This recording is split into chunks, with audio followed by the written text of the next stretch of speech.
Right, so we are here, Esports Arena in Santa Ana, California. Tyler Endres, CEO and co-founder. We got ourselves a box. Now, the other day, if you recall, I received this box, and apparently I didn't know what embargo meant. So after I Google searched it, I realized I wasn't allowed to open this box until a certain date. That date is today. Actually, it was yesterday, but we had Series E, humble drop in there.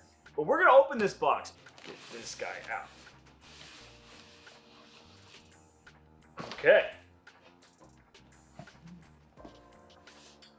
That's the Xbox Series X, 1 terabyte SSD. I already see 4K, 120 frames per second, but there you go.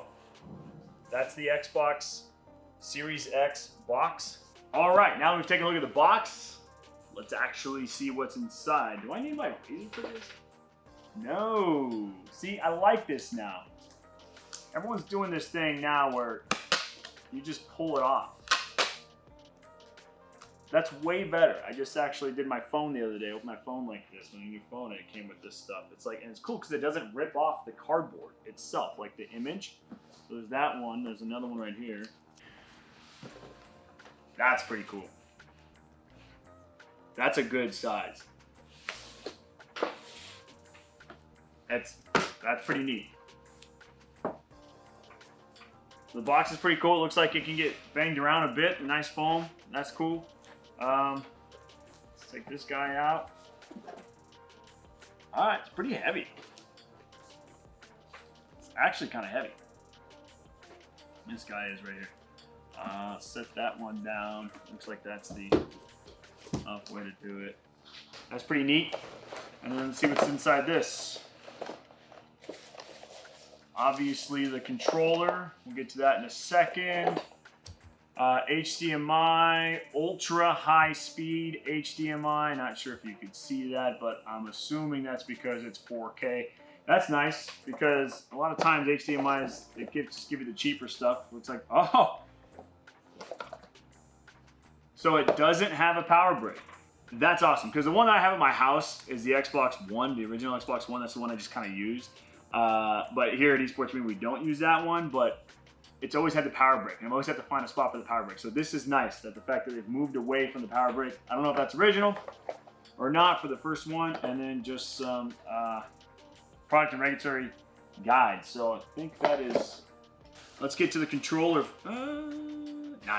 Let's get to this. Let's get to the real deal.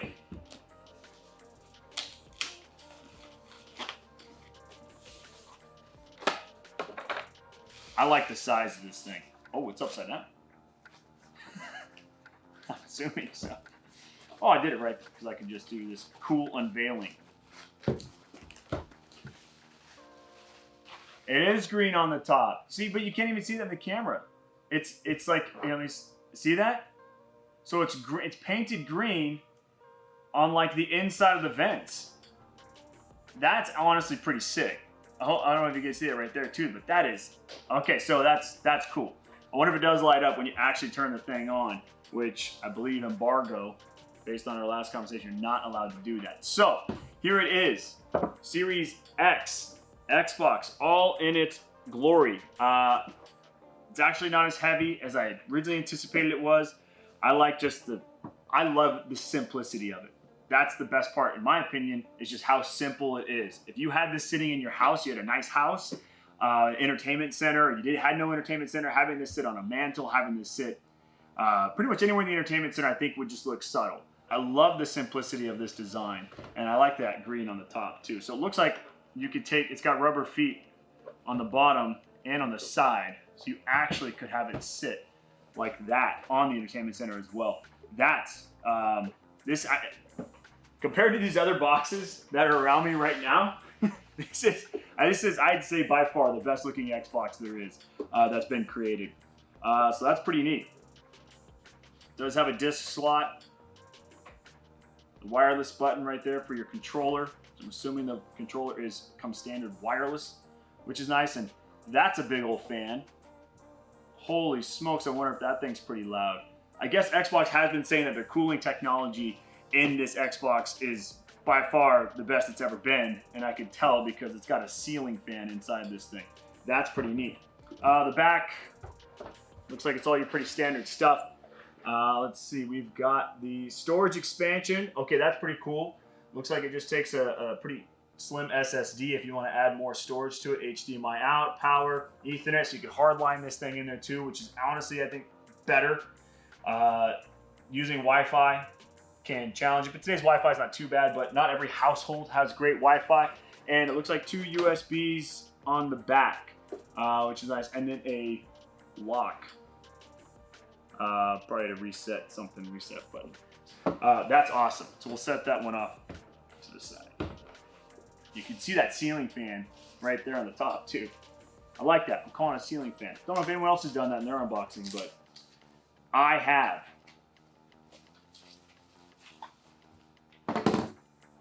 Okay. I don't really know why you'd go wrong or go away from the standard design of the Xbox controller, but I like it. Feels different. On the back, it's got a really nice texture to it on the back. I don't know if you get sweaty hands or not, but it maybe keeps it cooler on the back. But I like that texture on the back. It looks like the sticks feel very similar to the old model. Actually, I have that controller right here as well. So there's the old to the new.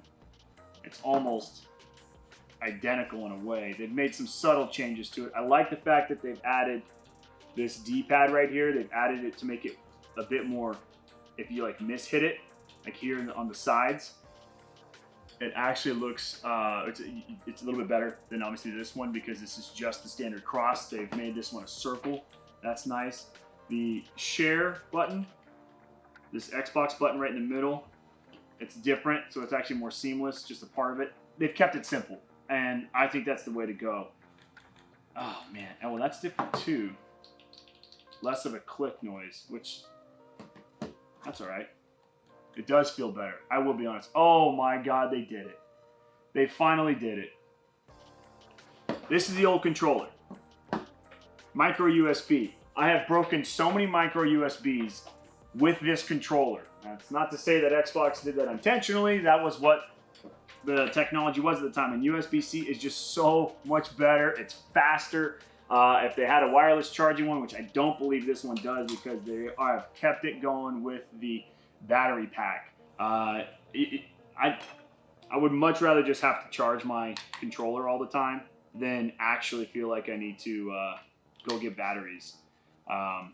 Who knows? They'll probably do an Elite controller or whatever that brings that battery pack out. Obviously, the weight's much better. I like the weight with the battery. What I wanted to allude to was the fact that this D-pad is a little bit different. The Elite controller has that massive D-pad right there. Looks like it's the same size as the standard controller from the previous model, but this D-pad has that hybrid D-pad, which is really cool. So on the sides, if you mishit it, you still are hitting the buttons, which is neat, instead of just having that cross. So pretty cool. It kind of alludes to the Elite controller, which is like 180, 200 bucks, and this comes standard with it. So they've upgraded the controller to be a lot better. But USB-C, which is awesome for wired connection, and ideally for charging, because then we're not breaking those USBs, micro USBs like we were all the time. It looks like I don't know, like a small HDMI hookup to the bottom, something similar to the previous model. So we had to use that for comms, and it does have a 3.5 millimeter jack on the bottom. All in all, I love this controller. It feels really good. I've always loved the Xbox controller, more so than other competitors out there. This just feels natural to me when you're playing Halo. So, all in all, I'm pumped. I'm excited. I think this looks pretty sick. What's that standard photo? Let me see here. See if we can mock that standard photo right here on camera. There you have it. I think that looked pretty good. All in all, I gotta say, Xbox, Microsoft, you guys knocked it out of the park. I'm going to power my dreams once I power this thing on. I got all the...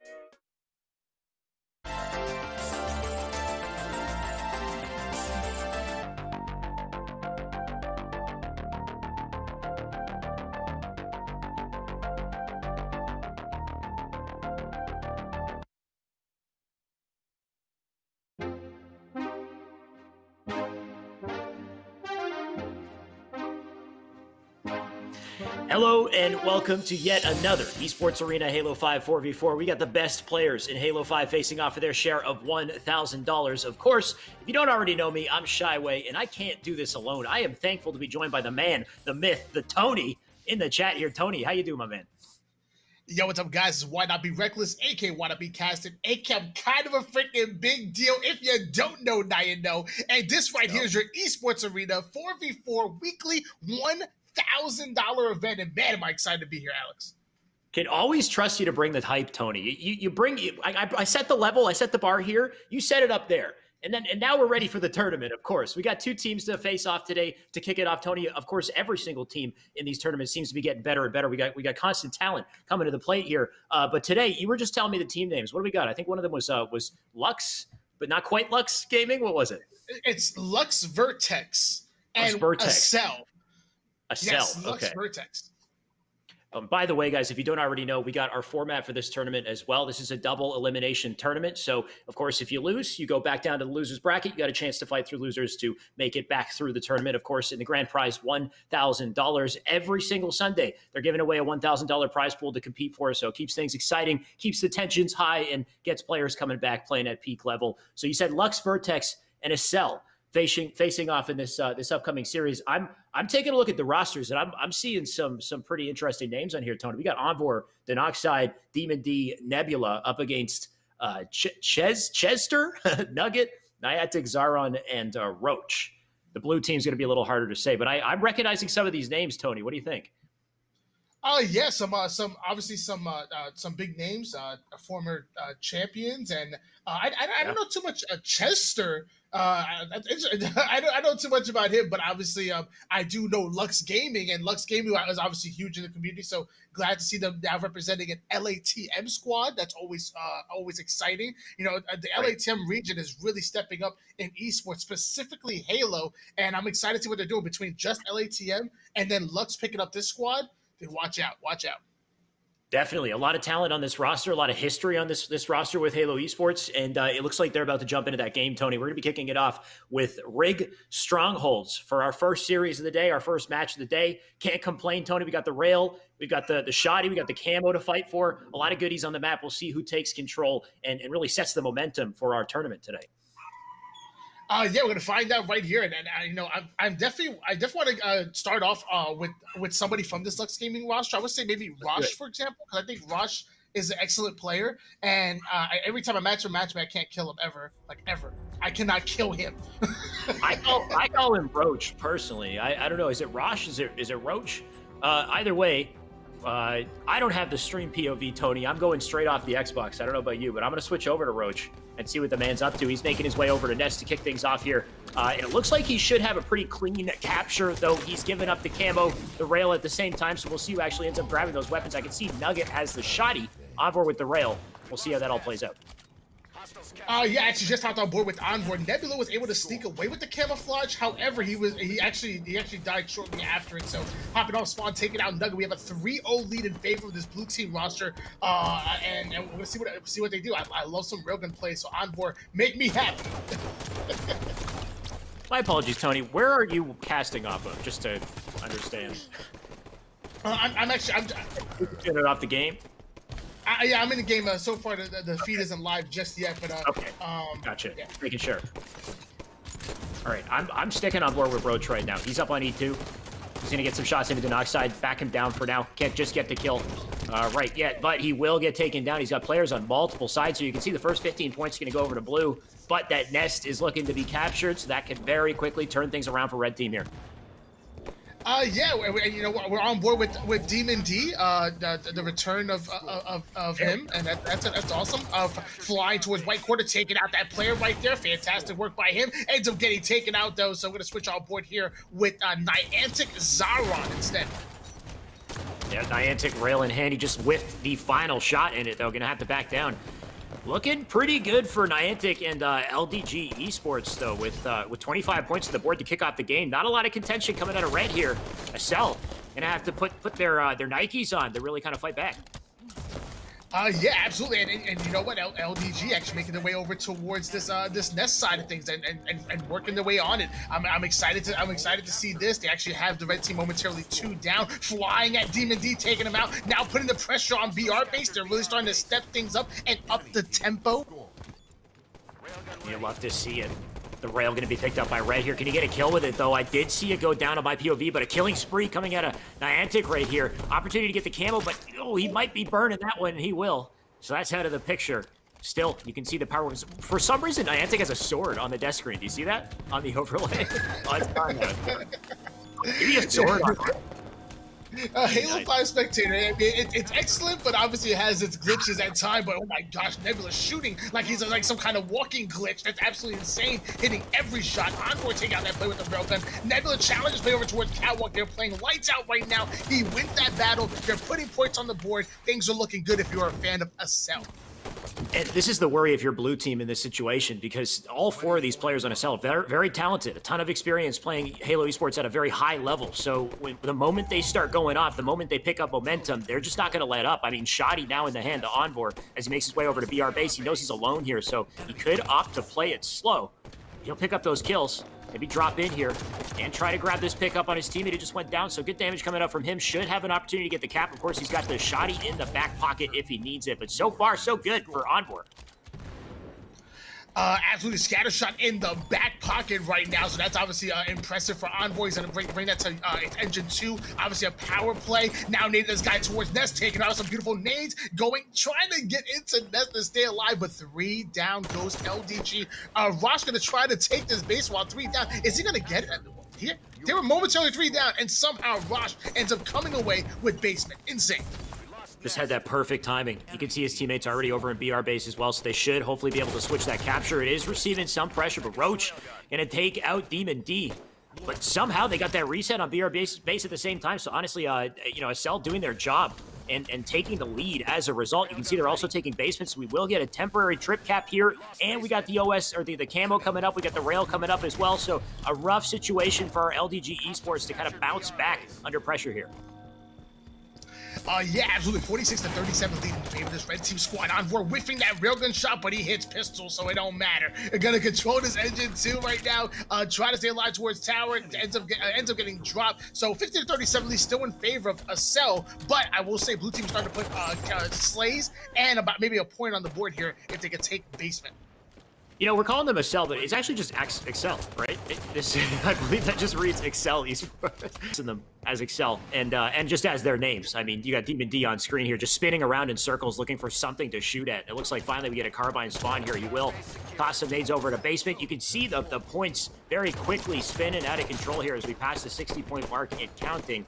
Ton of momentum on the side of red here, and they're just not letting up. I mean, you can see these guys coming off spawn, trying to get into basement, but it's just looking like a futile attempt here with the rail in hands of Nebula as well. Yes, absolutely. And Nebula with that railgun in hands has about one in the chamber, one on the side. So they're gonna do something with that. They have a trip cap in favor of a Cell squad. This guy's flying over towards basement. Can he get the dude? Alex, if he would have got that ninja. Oh my! We can't start breaking ankles 5 minutes into the broadcast, Tony. These guys got to calm down. They got to chill. All right. What are they trying to do? They're trying to make my heart go crazy 5 minutes in. Oh my God! Nebula doing it again. It doesn't land it though. He does drop that rail over to basement. So an opportunity for anybody who does manage to pick it up. And it looks like Niantic in the meantime going to try to stop the bleeding here. Things getting rough for LBG Esports at this point. Sheen, Demon D. And I mean, with the rail in the hands of Nebula, it's not letting up. Absolutely not, but 3 down goes this blue team squad, and it's pretty late in the game for this to be happening. That's 2 base in favor of a Cell. They're now putting basement on the board, so that might be a trip cap, and I'm going to call it here. I think it's pretty safe to say that that's a win in favor of a Cell, and we're going to be going into game number 2. Envoy gets a nasty double kill off stream, of course. Tony, you got that goat feed right now. My feed's a little bit more behind yours, but I will cast off Nebula here. This game's over, like you said. It's done. That's 100-39. Nebula gonna walk out with that clean shoddy play, and they made it look easy. Honestly, a lot of contention to start the match here, but by the time we finally got into it, it got rolling. You could really see the difference in kind of momentum, kind of, I want to say, level of play by Excel right there. Yeah, definitely. They definitely stepped up and in a great way. You got Nebula dropping 15 kills, 7 assists, and only dying 8 times. On the other side of things, you got Rosh, who dropped 10 kills, and even led his team as far as captures go. So I thought that was quite impressive. But either way, fantastic job by Excel. And when you look at some of the names on the team, you would imagine that they're gonna be a hard out in the winners bracket and out of a really hard out to get them out of the tournament. They're good. They're good. Yeah, that's the thing. It's only going to get worse in Slayer, I feel, as well. Because when I look at all 4 of these guys, they're kind of main Slayers in their own respects. They can definitely dish out the damage. So I can only imagine we're going to jump into a Slayer next. It is a Truth Slayer. So Tony, I mean, I almost want to switch to blue team. You think we can help them out? We could do a 6v4. I'm kidding. That's not nice. These guys have a lot against. For some reason, I feel like even if I was on that team and helping, it would make it worse. Be more hurting. I feel like I'd make it worse. We run in and die. Yeah, you're right. Probably better off that we stay in the casting bench here, Tony. Either way, definitely going to be a rough go here. I do want to see, I know there's some great talent on the side of blue here. They don't quite have the same reps on Halo 5 as far as getting the spotlight, but I recognize Roach for sure, Nugget. These are players I see in matchmaking all the time. So there's skill there. But when it comes to facing pros, it's definitely going to be tough. So Truth, Slayer loaded up here. We got the camo to fight for, the combo as well. We'll see how things play out. So what you're trying to say is that there's levels to this. And obviously this red team squad they're a tick above. They're a nasty team. I think they ended up with the 3rd seed in this tournament, especially because of Envoy's display as a captain. So they're good. They're good. We're gonna hop on board with Nebula, who is a member of a Cell, and see what he does off the rip. Just going to hold on to window for now. You can see the split right now. 2 players over pink side, 1 window. 1 actually making a flank from blue, going all the way to red base. So I wonder if Nebula is going to start to feel that pain from behind in a sec from red. There it is. I called it, and he is taken down as a result. So nice little opening strat there to get the flank. But they gave up camo at the same time. So Demon D with a bit of a free reign up on P3 here to see what he could do with this camo. Absolutely. A camouflage over on P3. He's just waiting. He's being patient. He's about to pounce on somebody. Nugget's his first victim. Put his shots and backing him down. Okay, that's fine. He's warming up a little bit. Let's see what else you got. What else you got for me, Demon D? Yeah, I mean, Demon D doesn't really need to do much. He just kind of comes in, makes sure people are dead. Because look at the kill feed. I mean, everyone is getting slays on the board here. Demon D just trying to put some damage in. Envoy with another kill on the feed, though. And he will make his way over through pink side here. 2 more players you can see in blue base. Kind of trapped like rats here, Tony. Players coming in from car, coming in from pink at the same time. So any trades they can get are huge. But Demon D not letting himself go down here. 9-3 on the board as we kick it off. And I mean, it's exactly what we predicted so far, Tony. It has just started, so we'll see. But it'll be a rough go. The flank coming in from this gentleman right here and going towards bottom blue, getting the double kill. Dan's over there getting a nasty kill as well. 12-6 lead in favor of this red team squad. They've now doubled the score of LDG Esports. Quite impressive. Envoy just going to sit and toilet here, just put in the damage, and honestly, he's a huge distraction just delaying this team under blue base. You can see he's got his teammates coming up in the attic. They will work together for the team collapse here. A bit of baiting and switching going on, but I like that play with the combo to get the slay. Roach going to try to live in the situation, though he does get taken down, so a couple trades across the board here, but the collapse on blue is strong, and they're closing up that score just a little bit here, 11-13. We got the camo coming up shortly. Not exactly sure where the combo is right now, but that's going to be a bane for sure if they can grab it. Let's see who can control. Oh, there it is. I mean, surprise, surprise. Absolutely, but he gets taken out as Chester, so 9 minutes and 48 seconds on the clock. You know there's going to be a camouflage coming up very soon. This gentleman over here dropping down towards P1, now going to challenge Nugget, taking Nugget out with the headshot, now going to make his way towards the blue, but does he know that they're spawning there? I think the Noxide's aware. Look at this man, just not letting up here, taking pressure from multiple players. I don't know how he's still alive after eating that nade. He does have some teammates with him to keep up the damage. You can see Nebula Envoy get a kill, flies in with the melee to get yet another. So 21-14 as they definitely fly away with the score here. And this will definitely be a red side spawn as well. As the players are coming out of blue, it's going to force that red side spawn. Dan actually backing off, maybe missing his opportunity to collapse here, but he does come back. So we'll see if he can make a play. Absolutely, this young man actually getting the flank towards P2. Now working his way towards this red P Street, doing a great job of just staying alive, throwing some excellent nades, avoiding damage, getting towards P3. So doing all the things that he needs to do for his team. Dan doing all that for sure. Envoy does get the kill, but he put in a ton of damage. Envoy with a double on the kill feed as well, making it look easy at this point. 2 more players up in blue. The remainder spawning in car side. Dan seems to be aware of that as he makes the rotation here. You see one up on top, bottom car. Some nice shots to keep the shields off as his teammates collapse from the other side. So this is just looking like textbook Halo here, Tony.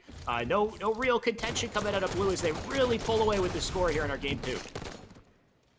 Absolutely, and he gets taken out right there. So we're going to switch on board here with Nugget. Nugget doing a good job of holding down this blue side, looking out the window, putting some long-range shots, but now he sees a couple players on car. He needs to get out of dodge, and now finds another gentleman in front of us. So they're obviously trying to collapse over on Nugget. Nugget is trying to stay alive, but this is pressure. This is pressure coming in about 2 or 3 members real soon. Yeah, they're going to try to swing things here. Is it too little too late, though? They do have pink side control. Maybe an opportunity to grab camo as well, so this could work out pretty good for Nugget if he holds on here. Bane's coming in, though. He's got his teammate out front, but 3 players in blue base, and if they all chow together, things could be rough, but honestly, I like these plays coming out of LDG right now, just cleaning up the bottom of the base. Nugget doing some great work, but I think the camo might have slipped away in the meantime. It's actually Demon D who managed to grab it, now up on top mid. Absolutely, yes. He actually has camouflage over towards top mid.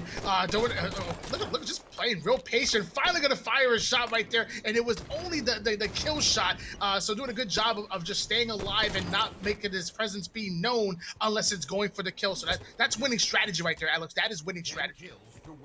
Yeah, absolutely. Just 10 kills left to close this out, Tony. Should be pretty clean here. Still holding on to the rest of the camo. He's got Dan over on pink side. Nice shots into Nugget. We'll take him down to no shield's gonna have to back out here temporarily, but honestly, when you look at that kill feed, I mean, it's all red.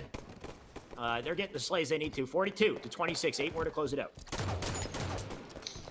Absolutely. Now we're going to switch on board here with Envoy, the captain of this team, a fantastic player. And dude, Envoy's just good at all facets of Halo. I love watching this guy play, whether it's big team battle, whether it's SWAT, good at hitting the black screen right there when sliding towards bottom mid. But either way, Envoy is quite impressive. So let's switch on board with his teammate Nebula, who gets a nasty 5 for the double kill. That's quite impressive as well.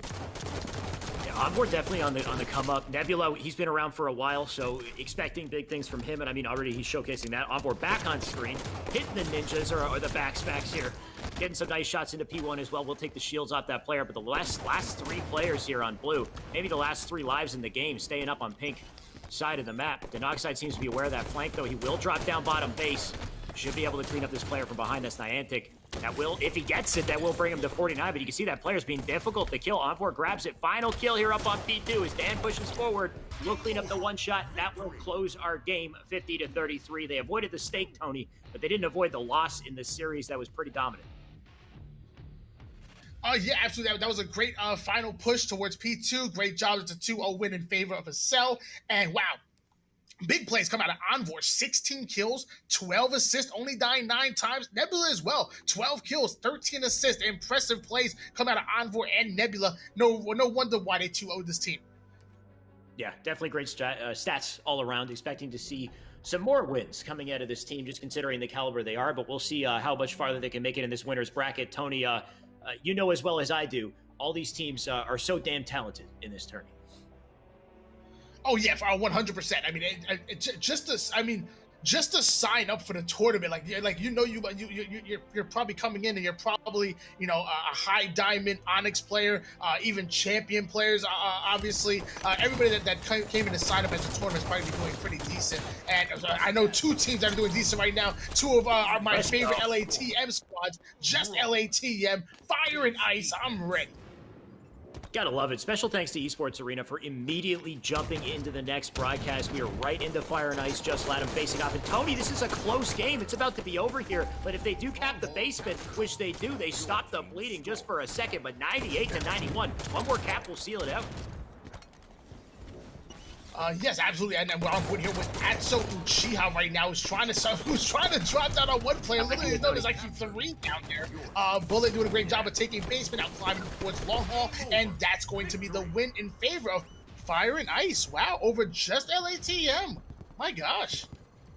We know Fire and Ice are a good team, but yeah, to come out firing on all cylinders like this is kind of surprising considering how much Just Latam have improved in the past few weeks. I mean, here you go, though. Noble, Magico running Bullets. We've seen them time and time again. They were previously chosen Legacy, now Fire and Ice. And then, of course, you got Pelu, Drift, Atso, tapping buttons. Just Latam have been showing up week after week. They become a top 4, maybe even top 3 team in our Esports Arena tournaments. So very exciting to see their growth. And I mean, when you look at that board and you see tapping with what? I think it was 26 or 28 and 18, Tony.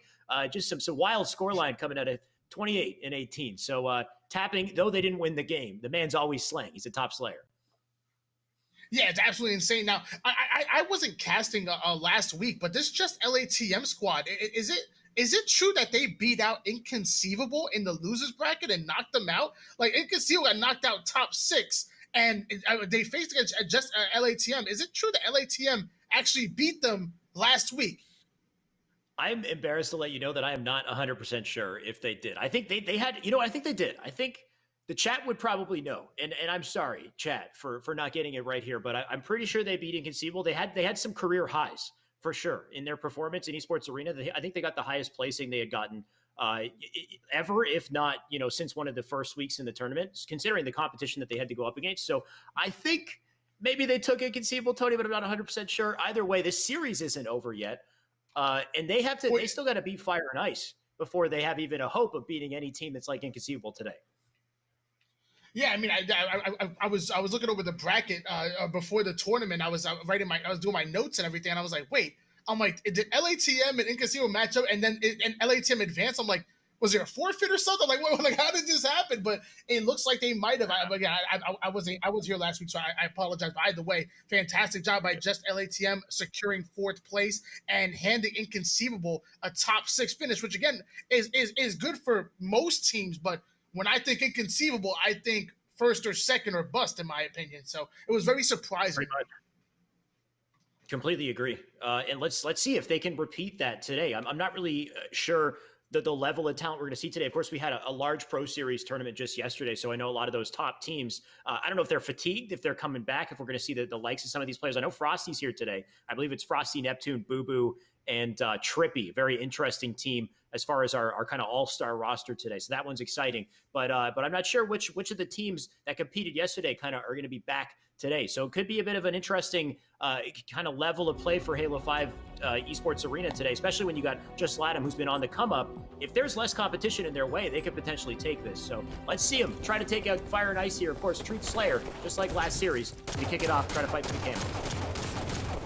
Absolutely start off with Fire and Ice Noble, which again I can't say enough things about this guy. He's been in lobbies with Frosty and Snakebite and Roar 2 and came out top fragging. So and look at that, dropping the blue sticky on Billigut, still coming away with Camouflage. Probably should have died 2 times over, but he comes out with the win in that battle, 4-1. And this is looking like a different Fire and Ice squad, guys. This is not. I mean, Fire and Ice has always been finishing top 12, but right now they're beating a top 4 seed from last week. This is impressive. I had never seen Fire and Ice play this well. All right, Tony, calm down. Just started. We don't know how it's gonna go just yet, but you know you are right though. I'm not calming down. So far, honestly, you're right. It's looking good. I mean, Noble's got the combo. He does kind of whip the charge, but he's okay right there. 6-4 here. Still holding on to this camo. Gonna make his way up the red base. He's got a teammate behind him. So Fire and Ice just, kind of collaborating on these plays here. Great timing. Oh, he jumps over his head though. And what is going on? A massive play by who was that Drift? Who got I think 2 kills right there. What a mess. Absolutely, and now we're on board here with tapping buttons, so we're going to see if they can ride that momentum into maybe taking back this lead, because, again, when I look at just LA Team, I'm thinking they're a step above Fire and Ice usually, but I don't know, maybe today is Fire and Ice's day, who knows? I don't know. I mean, tapping buttons is on screen, Tony. He can completely turn things around. Just wait for the man to get a couple kills. He's just got to get rolling here. He'll make his way over to Car Bubble. He seems to be aware of the fact that the enemies are over on red side, but he's playing it slow. Just going to wait for somebody to come up and challenge him. There we go. First player on the bubble. Got to get some nice shots if he wants any chance of winning that fight, though, so he won't back down. Kind of a compromised position here, but slow play from tapping buttons so far, Tony. I'm used to seeing this man flying and fiving. Yeah, I mean, they're currently down by 1 kill, so he's doing what he needs to do, watching the tempo. I promise, if they manage to either get the slays or get the lead, we'll see him up that tempo a bit, but currently down by 1 kill. Tapping Butt's going to try to make his way towards red, and 5 and running by like that, and now he's going straight towards Camouflage, I would imagine, because Camo should have been either up or coming up very soon. Seems to be up right now, Tony. Drift going to try to overextend to the opposite side. Pink, you can see Pelu is a back player here, but can they coordinate? Can they take advantage of this camo? There's already players looking at it, getting the defense. Nice shots coming in from Pelu and Drift, though. They get 2 kills, but being assaulted from the other side, they might still lose this camo in the end. Nice nade from Pelu. Pelu taking a ton of pressure, though, and tapping buttons. Flies in to clean up the camo right there, so at the very least, they get the burn. And it looks like they've taken the advantage of the game as well, just by 1 kill, but they do lead, 19-18 here. Absolutely. And look how late that Camouflage was grabbed. It was grabbed at 9:23. So just to give you guys some perspective on that. Normally the second camo is usually grabbed at as early as 9:50 to maybe as late as 9:45 if it's tightly contested. But to grab a Camouflage, the first one on respawn at 9:23 is, to be honest, unheard of, especially at this with these 2 levels of competition. So 22-21 lead in favor of just LATM. We're going to see what happens here, especially with that second camo coming up, because that's going to be very interesting. Tapping buttons trying to make a critical play just to get to that camo as well. We still got at least 30 seconds or even more to kill, just considering how long they fought for that camo previously. So tapping going down here. Score still even. I love to see how close this matchup is, Tony. Literally our second match of the day, and we're already looking at something down to the wire here. 25-25. Halfway point in the game. Of course, 1 player trapped in the back of red base, but tapping buttons, you can see on the opposite side of the map, they're trying to be a nuisance. Running, though, and hopefully work with his teammate here. They do end up trading in the back of red, so not much he can do, but will make his way over to car side. Maybe an opportunity for a flank. Absolutely, and running actually going towards car 1 right now, currently tied up game, so tightly contested. Mind you guys, Fire and Ice is formerly known as Chosen Legacy. They've always been a top 12, sometimes top 18, but I'm loving the way they're playing today. They're playing like a top 16 for sure, and maybe one that can squeeze into top 4. On board with running JM, doing a good job of staying alive, trying not to take that particular gunfight and trying to get towards his teammates. They're playing good Halo. They're playing winning Halo here, Alex.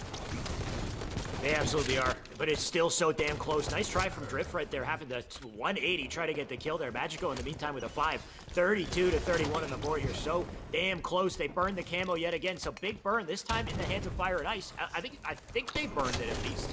They didn't burn it. I take it back. He's got the camo in hand. A huge potential advantage here, Tony.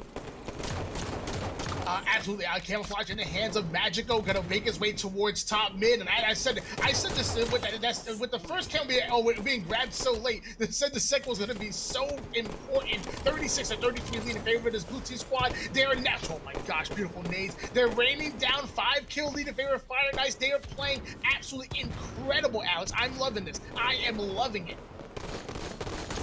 It's surprising to see, Tony, but Just LATAM might be dropping into the losers bracket in literally our second series of the day, 39-33. They can still fight back, but do they have it in the tank at this point? I mean, Magico's not letting up here. He's got the rest of the camo to make his way to blue. Just lost it, but in a great position right now. He plays it slow.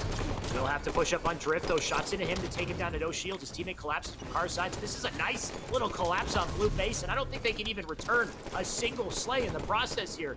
So that should bring us up to 43. There we go. They're 36. They got to fight back. They can't afford to lose any lives at this point. Absolutely not. A 44-37 lead in favor of Fire and Ice. Still on board here with Magico, one of the better slayers on this team. And I would say even overall players. We've seen him do incredible things like supporting his team, getting pulls on objectives early. He's plays incredible, taking out Drift sixes, now wrapping towards east side. This could be it. This could be the spawn cycle right here, right now. That's it. That's 2 go down. Only 3 more kills. This is definitely looking like it, Tony. I don't see how they play perfect Halo to the point where they don't die 3 times. There's 2 already, or 2 left already. 48 now. Make it 49. That player trapped like a rat. A killing frenzy coming out of Magico right now. The man was going off, and he just doesn't want to die. He's a total anchor here on Car, but 1 more kill to close it out. We'll see if he can be the one to get kill 11 on the spree here. You can see the players trapped up in Car side, laying the shots in. All 4 of them in the same bubble, Tony. Look at that wall of red. That's got to save your nades. They could have rained down nades over there. So good, like an overkill cluster luck would have been insane. And mind you guys, who might be a little bit new to Halo, a killing frenzy is when you get 10 kills without dying a singular time. That in competitive Halo is already absolutely asinine. It's already almost impossible, inconceivable, if you will. But the fact that he's doing that in a Slayer game type, an objective, you can kind of bait the objective, maybe get that going on. Even against a top team, I guess, maybe. But to do that in a Slayer, Magico's absolutely incredible. 16 kills, 11 assists, only dying 7 times. That Fire and Ice just took down just LATM. They're making history right now. Definitely a massive performance from Fire and Ice. We know that they're capable. I think it's not the first time they might have taken down Just LATAM back when they were chosen Legacy, but this is a hell of a way to start the tournament for Fire and Ice. They got a hell of a lot of momentum going through winner's side of the bracket, and I wonder how much farther they can get. Of course, just a reminder, this is a double elimination tournament, so Just LATAM isn't out yet. They drop into the loser side of the bracket. This is an early low for them. They're not typically in losers here, but they can still fight back. If they ice up, you never know, Tony. We might see Just LATAM again a little later in the losers bracket. According to my records, the last time Chosen Legacy ever beat out LATM as far as placing goes was all the way back in September 20th when they finished 3rd place. That was back when Renegade was still playing for Fung 4. Going back to September 20th, that was the only time that this team was able to outplace LATM. We've been doing this every single week, month after month. So what? That would have like 12 weeks that does not happen. That's incredible. I love it. I'm loving it. So, however, though, have Fire and Ice been playing every single week since that time? Because I feel like Fire and Ice are a little more on. They're a little more hot and cold when it comes to tuning into to Esports Arena, right? So I don't think they're there every single week, but they're definitely grinding in their own time if they're not there. Because I mean the skill, the progress they made definitely shows, Tony, but we're just getting started, right? We're already in the next lobby. I'm already taking a look at 2 new teams here. We've got Bohm X, Brainstorm, Eli Elite, and why not be Reckless on red team? Tony, change your damn name over to, I got to change mine too. There we go. But I'm not sure that fourth is just yet. I do see Vemzy. I think he might be that 4th. Because on the other side, we got Joan, we got Juan, and Zarek, and we're waiting on one more to join the lobby here. Let's try to get these team names, Tony, if you have them. I do apologize. I know last week they played under Can't Aim, but I'm sorry, All Brain No Gunny. That's the name that they played under last time. I do apologize. And now I'm looking at Johan, Juan, and Zazark. So That they should be No Mercy because that's their sponsor. So I believe they're going to continue playing under No Mercy. But Eli Elite, Bomex, Brainstorm, and Femzy. Last week was no game. I'm sorry, all brain, no gunny. No brain. They've played, No brain. but they've also played under all aim, but we pull flags. Like I don't know. Yeah, They don't know what they're doing. They played under. It was can't aim, but we pull flags and some all brain or no gunny.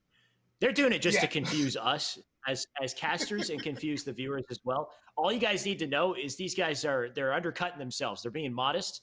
They're all brain. They're all gunny, and they can pull flags. They got it all. Okay. So, but can they pull it together up against this squad that you said, I believe, No Mercy, which looks like it's going to be Guardian, Joanne, Juan, and Zarek. And then Vemzy should be joining Red Team. So we're going to wait for them to switch over. But that'd be Vemzy, Eli X, Bohm, Brainstorm on this pull flags, gunny, brain team.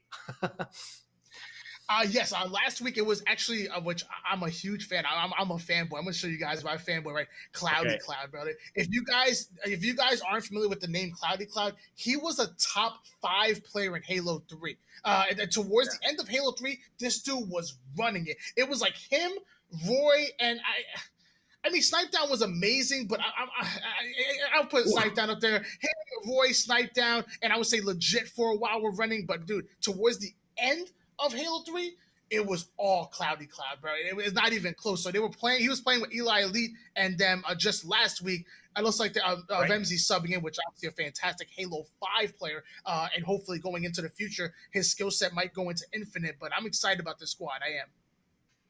Definitely. Yeah, it would be nice to see more Cloud. Definitely a legend on the sticks. It was a treat to see him last week, though I know Halo 5 isn't exactly something he's playing on a regular basis. So he kind of jumps in, jumps out, sees how he feels about it. With Series X coming out as well, maybe that's a more incentive to get these guys back on Halo 5 as well, because I heard that Halo 5 is going to be buttery smooth on Series X, which sounds very exciting. But like you said, Vemzy to take his place. Vemzy is kind of he's a young, I don't want to say young god because I feel like that's giving him a lot of credit, but he is very talented. He's very fast. He's quick on the sticks, Tony. He could be a young god. We don't know yet. He's still got to prove it. Yeah, I mean, where other players are worried about, hitting their shots, isolating angles, trying to make as little mistakes as possible, dude, let me tell you, there's only one gear on Vemzy's shift, and it's forward. He's this dude plays at 1,000,000 miles per hour. He just flies at you. He puts down shots. He stays alive. He's so unorthodox with his play, and on top of that, he's just such a hard kill, and he hits his shots. And we'll kick it off with Vemzy. Pretty sure this guy, he's got like tape on his left stick, just holding it forward, right? Seeing him stay still, that's uncharacteristic. There you go. Grab the rail, gonna zoom back the tower here, and just look for an opportunity to kick things off. Of course, get his shields back. He can start to fly. Just gonna listen for some enemies. Tries to get that shot through that tight angle right there. Tough to pull off. So far, no 2 caps to worry about. You can see his teammates making a rotation over to basement, so Vemzy gonna hold it down from behind. Boom with 2 kills on the feed, though, so that's a good opening. Oh no, Vemzy! See, that's the thing, man. You're zooming and shooting. If you're zooming too much, and goodbye. Rig's got a massive pit of nothing in the bottom. Absolutely. Johan actually jumped off and committed a real suicide. Vemzy getting an honorary suicide to 3-2 lead, make that 4-3 lead now in favor of this Red Team squad, aka 50 Shades of Brown. Bomex putting the shot into the body, but it's not even going to work because Johan is just too good at avoiding damage. 3 down goes 50 Shades of Brown. So we finally got the team name, and this is it. My God, these guys coming up with I'll call it creativity. Either way, man, 50 Shades gonna try to get the early points here. They managed to get 12 to kick things off, so looking pretty good for them to start. We know the individual talent all these guys have. Of course, Eli X on screen here, making his way to BR. Gonna have to fend off a couple players here. There's some nice shots from him. And with the bunker side spawns, you can see that one player stunned. He is just hiding. He's got to stay back, try to find an opportunity to get in here. That's Guardian. But nice shots coming up from Eli will shut him down, and we might be seeing a temporary trip cap here. Yeah, I mean, at one point, I believe Fluriously, Eli Elite, and Bohm X were under I think it was Desisic Gaming, which was just it was just making fun of like Optic Gaming. It had like the same logo and everything, and instead of green wall, they put like #brown wall. So maybe it's a play off of that. I'm not exactly sure. 26-3 lead in favor of 50 Shades of Brown right now. Whatever they're called, they're winning, and that's what's important. Yeah, no comment, Tony. Either way, you know, what matters is the gameplay, not the team name. They can call themselves, I mean, within reason, they can call themselves just about whatever they want here, right? So they'll stick with 50 Shades. Brainstorm gonna stick with his position here over on the yellow corner, but it looks like his teammates do manage to get the basement, so that's 2 caps, 27 on the board here. A push coming into Nest. Brainstorm with a nice position here behind the enemy. Not sure if he's aware of it, because there's the shots coming into Juan. Good shots from him, not enough to get the kill. I love that movement from Juan, just bouncing off the rail, drop it into basement, then get taken down, though. 3 quick dead. That's an easy reset on Nest and an opportunity for pressure on those bunker spawners. Or yellow side. I think one thing interesting about like Juan is just a plug and play player. You put him on any team, like, you know, oh my gosh, Vemzy going down, but they have a trip tap in favor of 50 Shades. But he's a plug and play player. We've seen him play on some of these top LATM squads, but we also seen him, like, you know, team up with Simply Fear Me, Neuronical and them. So he's just he's all over the place as Juan. Even was duoing with No Pro Angel, running 2v2 tournaments for a bit. So you can't spell Halo Esports without Juan. He does seem to fit pretty well in whatever roster he lands on. He holds his own. He plays his role as a teammate here, and sometimes he goes off. Sometimes he really slays. So let's see what he can put together. Of course, they're on the back foot for now. Only 14 points on the board, but a nice little flank from Juan. Shots coming into Vemzy. He will wipe him off the map there with a nice melee. But all this damage that he's doing is ultimately ineffective if they're not grabbing these captures here, Tony. Already past 50 points on the board. Yeah, you're right. They need to get these slays, but they need to be playing a lot more objective efficient. So as you're starting to collapse towards these bases, getting those slays at the time you're collapsing, then hopping in the base without skipping a beat, that's what these objective efficient squads like KCP and Sentinels do. They slay while moving forward towards an objective. So once they get those slays, boom, they're pulling a flag, or boom, they're hopping into a stronghold immediately. Right. That efficiency is so important in these higher levels of play. They're going to need some of that efficiency to control this camo as well. Brainstorm slipping through there, but he will take a lot of shots. Ends up getting taken down here. Either way, the pressure and the points coming in from the side of red here, now 67 and counting, and still on 14 points for blue. Zarek, good stuff from you to get the slay there, but can we get some caps for blue side? Finally, they got 2. They got nested basement, which is a bit of an ideal setup here, but can they hold it down? They're losing some numbers. A couple trades across the board here. Joan with the rail and an opportunity to make some plays. Absolutely, goes in the hands of Johan. He gets taken out right there thanks to a beautiful nade and slay by Eli Lee. Now hopping on board with BomeX, who just puts the 3-shot beat down, taking out Zark. At one point, does BomeX stop playing Halo 5? He was just playing it in a SWAT tournament earlier, like around 12 o'clock today. Just finished recently, got second place in that tournament. Now he's in another one. Guys, don't shut down, Tony. I'm pretty sure they didn't even sleep last night. They just stayed up through the entire night, played Halo 5. You know, the next day comes around, still live streaming, still playing, you know. Might as well jump into another tournament. I don't know, it just seems like the energy from these guys is relentless, and I mean, I love to see it. It equals good games, it equals cracked Halo play, so I can't complain, Tony. But right now, we just got to find something to get in front of Eli's reticle so he can land a nice little crispy shot with this rail here. Yeah, the truth is to kind of hold down the 2 bases that they have, but he's getting melees flying at him right there. Brainstorm hitting Johan, now going at once. It's a beautiful double kill by him, going for the triple, about to try to take on 4 players by himself as Brainstorm, but he has the skill to do it, apparently.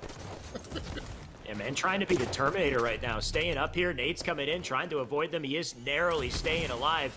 And being such a nuisance, honestly, is a huge distraction at this point. Juan happened to do the stutter step to finally sneak up on the man and get the kill, so good play from him. Rail back up, though. Joan with another opportunity to make the play. Eli with a nice dodge with the thrust, though. So making it so damn difficult for this blue team to come back at this point. New camo going to be coming up shortly as well, so they got to capitalize. They got to get these slays here. You can see that fly come right in for the camo, but somehow he didn't get it. Vemzy was flying a little faster. Absolutely, and Vemzy able to get away with that camouflage, tries to help his team get BR base. Now they're going to coordinate a push, maybe towards yellow corner, maybe towards white corner, but either way, going to control some kind of perimeter and make a play. So he's choosing to go after Nest, shot into the body, taking out Juan, but now he's going to try to fight for Nest. Well, there should be at least 2 players looking at nades. There we go. Johan throwing nades, but getting shot as well. Oh my gosh, the nades are perfect. Vemzy gets the kill, though. Somehow he got that kill, and somehow he stayed alive as long as he did. Honestly, that's the worst place to stand when you're sitting up on Nest, because if you throw these easy bank nades on the wall, and they all blow up there. So if anything, you'd want to be backing up like closer to the wall or standing on the little podium, the stronghold platform. But either way, Vemzy knows that. He managed to get a kill before going down. Despite the plays that Red Team has been making throughout, though, this Blue Team is creeping back. No Mercy Esports, 55 points and counting. Juan with the shoddy expends that last shot. Still manages to look over to tower to get a kill as well. So nice efficiency coming out of No Mercy as they're holding on, coming back here. Yeah, and in case you guys don't think that, you're wondering like why are these casters called? It was like, it was 84 to 30 something at some point. Strongholds is the most snowballing game type that I've ever seen. The moment you stop having 2 captures on the board, you stop putting points completely. It's not like domination in Call of Duty. It's totally different. You will stop putting points if you lose control. So we've seen crazy comebacks, 99 to 0 at times, and right now you're starting to see it right here. No Mercy trying to make an insane comeback right here, right now. A little scary for the Red Team, but Tony, you're right. We're definitely starting to see it. They will pour their resources over to basement, though, so they should succeed in this capture. We'll give them a couple more points. We'll see how long they can hold on, because, of course, the rail is up. There's a blue player next to that rail as well. Guardian, in the meantime, taking this fight, and so almost manages to outplay that player on the bend there. But not good enough. Brainstorm with the opportunity to grab rail and to get some kills here. He's already got one. You can see those players now spawning up bunker side. Brainstorm dropping down to trenches here, and the camo comes up afterwards. So very rough situation for this man as he just, take it off the map. What can you do? Absolutely on board here with Johan putting some good shots on Vemzy, forcing him to back down. 93 to 74 lead in favor of 50 Shades. Mind you guys, you have to be in a base and starting it by 97, or it'll be mathematically impossible for you to take that base. So here we go, Johan trying to finish off this despite the nades flying at him. So here we go, Blue Team has 2 bases. They're starting to get the slays. Can they come back, Alex? This is so scary, though, because if they desperate and they lose their lives, look, that's exactly what happened. I think about 3 at least went dead, and you can see they spawned up on yellow, but they were standing still here. This should be game over. Just the rotation happening to BR base as they make their way over to basement. They already had Nest, so yeah, there you go. The ultimate counter from Red Team to bring us to 100 to 79 for our final score. 50 Shades of Brown. They started out strong. They lost some momentum, but they sealed it out. They clutched up. They did what they needed to do. Wow. That incredible plays by 50 Shades, and it kind of felt like they controlled most of the game. Even the times that like No Mercy was able to get those slays and started to come back, I still kind of felt like I'm like, okay, it's only a matter of time before 50 Shades just gets that fresh 3 down. Obviously beautiful plays by Vemzy, 20 kills, only 14 deaths. Obviously a great pickup by them. This squad is looking absolutely crazy with the player like Vemzy, because while everybody else was jumping into other games like MCC, Reach and H2A and Halo 3, Vemzy was always grinding Halo 5. So while everybody's still trying to get acclimated and trying to get better and trying to get more or less reaccustomed to Halo 5, Vemzy's been there, done that, and you're starting to see it on display right here, right now. Yeah, the chops coming in. 2014, a hell of a scoreline from the man, holding it down. Some good plays coming out of blue as well. Guardian flies 19-14. Can't complain about that scoreline, but in the end, they got to coordinate their resources. They got to make plays that lead to these objectives, these captures. And it got really risky at the end of the game there when you saw they threw 2 players into Nest and then stayed in Nest just to get that desperate capture. And then the nades came in, they took them out, and you get that round of slays. It really closes out the game nice and easy. So rough situation for them, but maybe they can turn it around coming up in Slayer. I assume it's the exact same format here, Tony. So we should have there we go, Truth Slayer coming up shortly. Now, of course, Slay's an advantage for Red Team as well. So assuming the pattern continues, rough situation for our No Mercy squad, but you never know with Truth. Also a very momentum-based game type. Yeah, I mean, it's going to be tough. I mean, obviously, No Mercy is coming off of a fresh top 12 finish just last week. They were actually ousted by Just LATM, which we saw just last game. However, oh my gosh, this 50 Shade squad, formerly All Brains No Gunny, they actually finished top 8, so they had a little bit better seating, a little bit better placing, and they played incredible. And that was with Cloud, who's still trying to learn Halo 5. Vemzy has been playing Halo 5. He's a monster, and they're feeling so confident they're going to play a 3v4. That's good. That's pretty good. Yeah, I was like, what just happened there? Guardian dropped out. He's like, you guys don't need me. I think they'll be better without me. So 3v4 Truth. No, I'm pretty sure we're going to get a quick restart on this. We'll get Guardian back in the lobby because he dropped out right before we went live here. But we'll see that in just a second. Truth Slayer, of course, we've seen it twice already, Tony. It really comes down to these camo plays, and the base collapses as well, right? You get that round of slays, spawn them up in the back of the base, even better, the top of the base, so they're all, exposed and isolated, and then come in from both sides, collapse and conquer. Assuming, there we go. You tie it up, get a quick reset, get Guardian back in the lobby here. We'll kick it off again.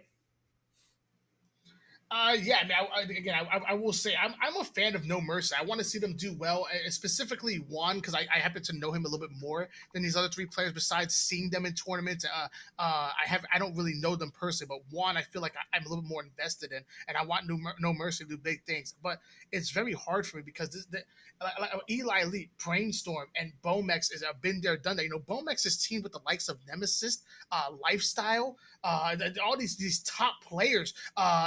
Again, been there, done that. And Vemzy, this young and upcoming player who's going to do phenomenal things in the future. It's hard for me to say No Mercy is going to beat them out. I'm going to say 2-0 in favor of 50 Shades. Can you predict the score down to the wire? How good are your predictions today, Tony? They're damn good. Damn good. They're damn good. I'm gonna say. I'm gonna disrespect No Mercy. I'm gonna say it's gonna be close. I'm gonna say 50 to 42. I'll say 50 to 42. I'm not gonna disrespect them. I just think. All right. I just think they're on another level. I mean, I agree with you that they're on another level. I think with Vemzy flying as fast as he was, getting those 20 kills in the first game, seems like he's relatively warm. So he should be getting some pretty good slays. Ideally, in truth, I'm gonna say 50 to 35. I'm gonna say they avoid the stake, but it's still gonna be a bit of a sweep on the side of red here. We'll see. Of course, we're still waiting on Guardian. As soon as this man, figures out whatever it is he's got to do, got to go to the washroom, got to brush his teeth. I don't know. You got to ready yourself for these games. These are big matches, Tony. Especially considering the level of play that continues to increase every single week. Yeah, definitely. I mean, okay. We're actually going back to a cell game. Okay. Yeah, that sounds good. Okay. Give them a chance to give them a chance to figure out what they're doing there. I still want to know that prediction though. I still want to know if I was closer. I bet I was shy. I bet it's going to end 50 to 42-ish, maybe 41. I'm right. Okay, I'm always right. I've got the lobby here, Tony. So I'm going to keep tabs. We'll see, where things end up. But in the meantime, while they figure that out, we do have Excel going up against Fire and Ice. Now, Excel won their first series. Fire and Ice beat just Latham to get to this situation. So, I mean, as good as the members of Excel are, Fire and Ice are playing so damn hot right now, and cold, I guess, that that they might close out they might send them to losers here. Yeah, on board with Fire and Ice. Bullet, who's currently putting some damage onto a cell. Bullet actually taking out Nebula, having top mid control. That's 2 down goes a cell. And here we go. Now they're looking at the spawns, not skipping a beat. One more round of slays, and that flag's getting pulled. Yeah, just on board with Bullet right now. He's aware of the fact that there's a player over on Red Treehouse. Shots going in for this fight, and he doesn't. Oh, he does get the trade. That's something. But it's not enough to really give your team an opportunity for a cap here. Nebula, that's a little better. A double kill from him as he just narrowly stays alive. Looks like he does have to turn back for some defense here. Got a teammate to clean that up, though. That's Dan. So there you go. Dan gets the kill. Tossing nades over to Red side Treehouse as well. So I love the plays here from Nebula. He's really prioritizing the right things. Staying up as long as he can, though. The pressure coming into Red Treehouse as they try to make a push here. Absolutely, and on board with this gentleman right here who's actually pulling the flag and putting some good shots. Wow, running goes down, and now that flag is being run over towards bottom mid. Over a great nade taking out that player, and that flag is almost home. Alex is almost there. I think he's got one more player left to just take down to get rid of before he drops that one in the pedestal. So nice and easy. That's 1-0 on the board here. Excel making it look easy to start, but of course we got plenty game left to play. We got the camo coming up, but Envor already running another flag. So this might be over quick if they can keep it up at this rate. Absolutely, that flag is going in there. Can they get the recap though? Almost there, and there we go. 2-0 lead in favor of Excel, and wow, we got it at the right time, huh, Alex?